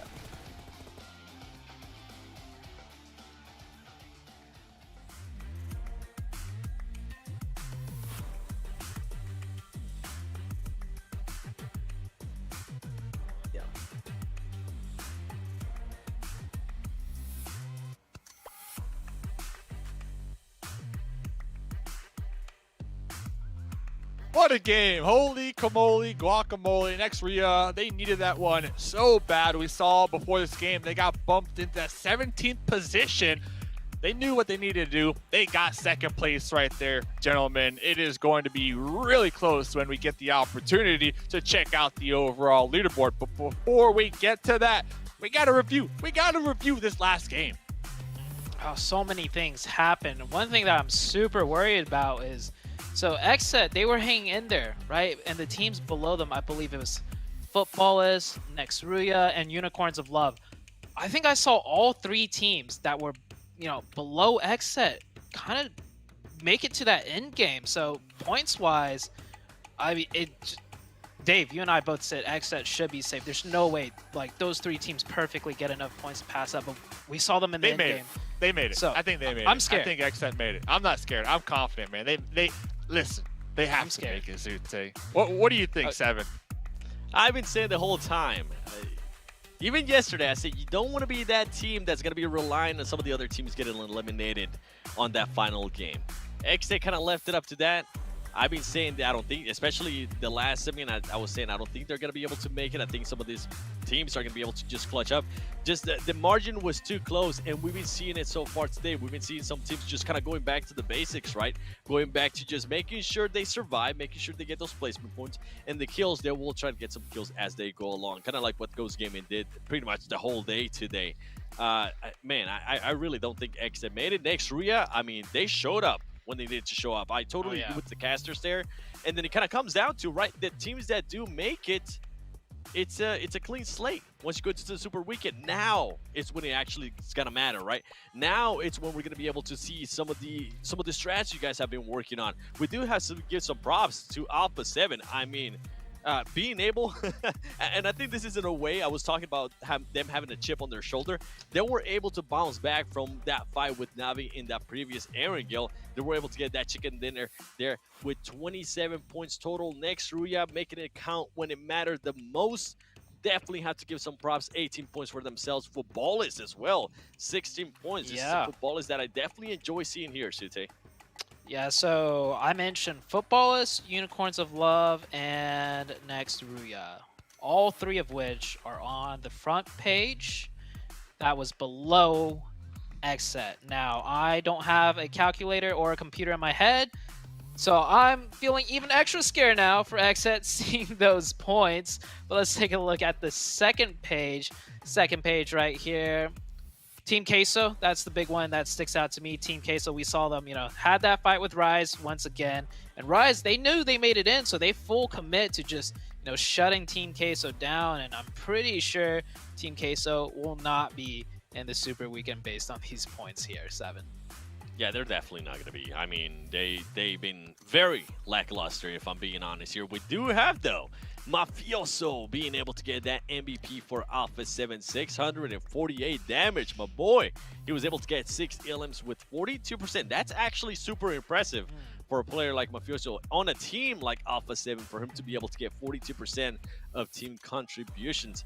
Very impressed with that. Something I do kind of want to point out is I was expecting a little bit better from Navi, especially this last match. I was saying this might be a turning tables after what happened with Erangel, then being able to win against Alpha 7. I didn't see that. I really hope, especially going into the Super Weekend, we see a completely different Navi, Sute. We kind of have to. I'll be honest, not a single game today, nor a single moment that Navi was on camera that they look like Navi. Honestly, Navi looked like just another average team. Like, I saw absolutely like no shines of brightness, and I know I might be a little bit hard on Navi, but Navi are the champions, so I expect a little bit more. But taking a look at this, Nexruya and Football is Solke up there. Shout outs to Solke. I did get a chance to meet him in person last year. Really chill dude, really nice guy. But 55% team contribution. Okay, team member has 4 people, and Solke put up 55% of that contribution. 6 elims, 809 damage. Really good job to Solke, but Frozen as well for Nexruya. Nexruya really needed to clutch up this one if they wanted to break in the top 16, and well, Frozen definitely helped out a lot on that one with 41% team contribution. They definitely did. I'm excited to just see that leaderboard. I'm also excited to see, even though it's just week of league play, right? I'm excited to see who ended up being in first place. We saw Knights having kind of like a good performance, being able to create somewhat of a gap here on league play, and I just want to see if they were able to maintain it. And there you go. They were by actually 20 points. Nice being able to finish off this first week of league play here with 105 points, 1 chicken dinner, and I just love the amount of elims and the amount of placement points. It seems just very balanced. Knights definitely one of the teams that kind of impressed me the most, besides them being here in first place. They just impressed me with the way they were playing. They were playing like how they usually play on the regions and kind of playing out really, really well. Mad Bulls as well. We saw them being able to secure an 18 elims chicken dinner earlier today. That was impressive. Black Dragons as well with 86 points. They end up being tied. S2G does get knocked down to that 4th place with 84. It doesn't really matter because all these teams are going to be qualifying. What I really want to know is the teams that are going to be on that second page. I want to see where Navi ends up. I want to see where Ghost Gaming ends up. And most of all, I want to see where the NA champion, Exit, is going to end up. Because here we go, Sute. And oh, they don't make it by 2 points, Sue. Oh, Dave. No, not Dave. Highland Wolf. Remember, it's his birthday, and he blew out his candles for Navi. Dude, hey, Exit. Oh. What happened? What happened? Man. Oh, dude. It's This is tough. This is real tough. I mean, this is a team that didn't play. I guess they were kind of up there, Sue, in regards to their game style. They were up there in regards to not playing how we seen them. They were up there with Ghost Gaming. We weren't really trusting them. By the way, these are all the teams that are going to be going to this first Super Weekend, so make sure you tune into that. But what a huge surprise. I mean, Team Queso, too. I was expecting a lot more from Team Queso. I was seeing flashes of greatness when we're in the Americas Championship. Just an absolute letdown here on this first week of league play. Yeah, so, I mean, for the teams that didn't make that first Super Weekend, it's not over, right? You need top 16 to, get into the finals. And if there's 3 other teams that also didn't make it in the first Super Weekend, it's not like you're the only one that's sitting out. But, of course, it's never nice to be in that position. And Exet, yeah, they were the champions for North America. I have no idea what happened to them. Just like I have no idea what happened to Navi as well. I mean, Navi made it in at least, but it's like a lot of these top teams getting shaken up here. Maybe, just maybe, Dave, I think these other teams, they're hungrier than some of these other teams that have had a taste of the champions. Yeah, hungry for that chicken dinner. And congrats to the 16 teams that will be competing in the first Super Weekend, which will start on Friday, Saturday, and Sunday. And to kind of add on to your point, Zute, there's still going to be 2 more weeks after this. So the teams that did not qualify, well, make sure you tighten up. But before we get to that, we got a little recap. Last recap here of the week, Zute. Pull it up, man.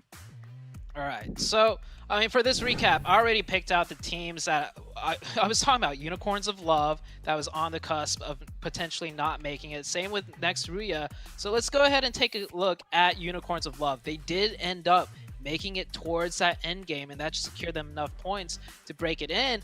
And now that I keep thinking about it, I mean, Xset, they just had the perfect storm of unfortunateness, right? All the 3 teams that were below them all did just well enough to pass them up. So here we see Unicorns of Love rotation. It came in from the northeast, made it to that end game. This circle right here, if they could break it into this circle and survive for just a little bit, that's almost guaranteed placement points and some elim points as they fight their way in. I do believe right here they kind of met their end, but it was enough. It was definitely enough for them to qualify. Oh, no, actually, there we go. They made it. They squeaked it on by just a little bit longer, 7.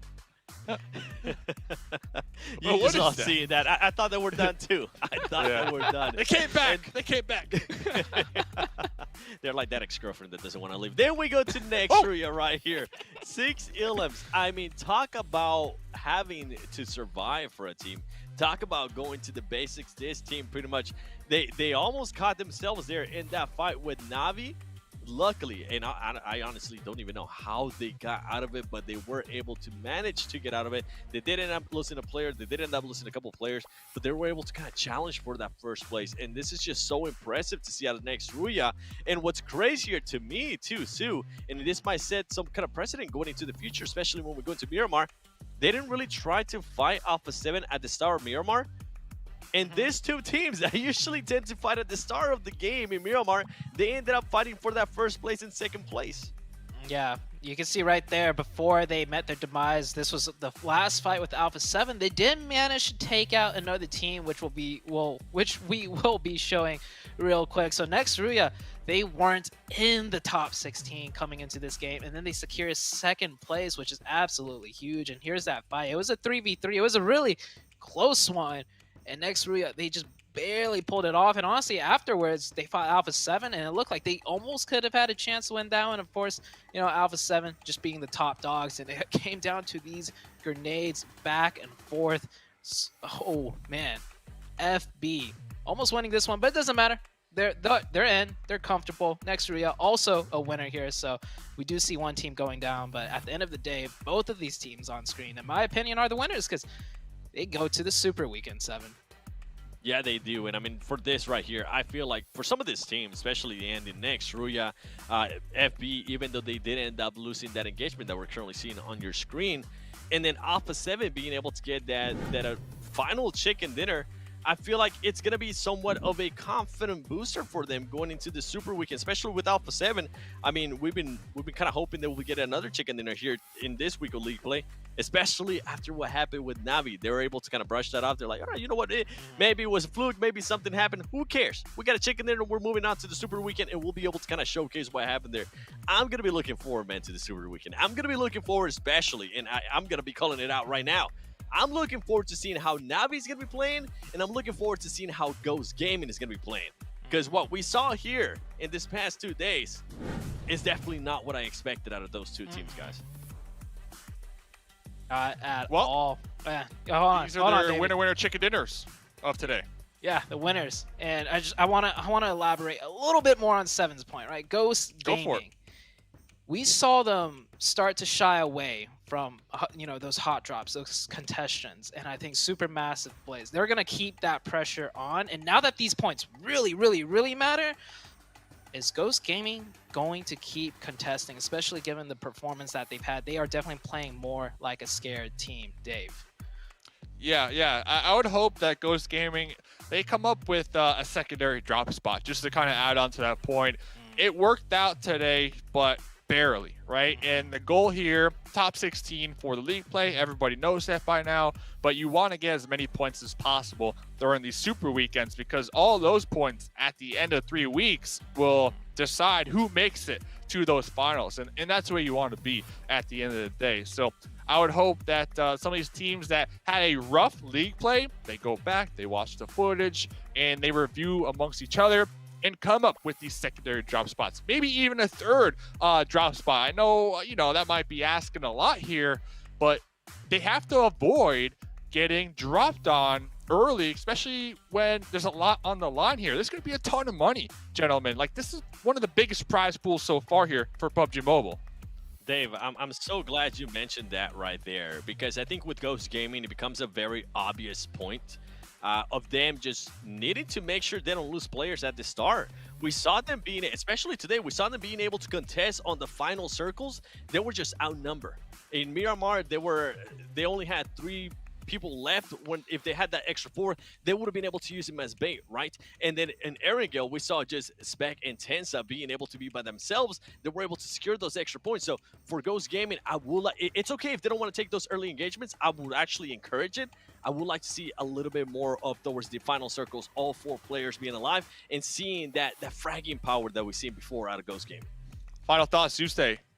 I just want to see the hot drop again. I mean, these are so fun, but it's even more fun and exciting when it's in a super weekend, right? Like, it gets so much more intense. Sandhawk. Wow, Sandhawk. Oh, yes, Sandhawk, baby. So, ladies and gentlemen, we got 1 day off, and then we're going to be bringing it with the first super weekend of PMGC West League. Out here, Diamond Dave, clocking out. Zute7, thanks for hanging out with your boy. Ladies and gentlemen, keep playing PUBG Mobile.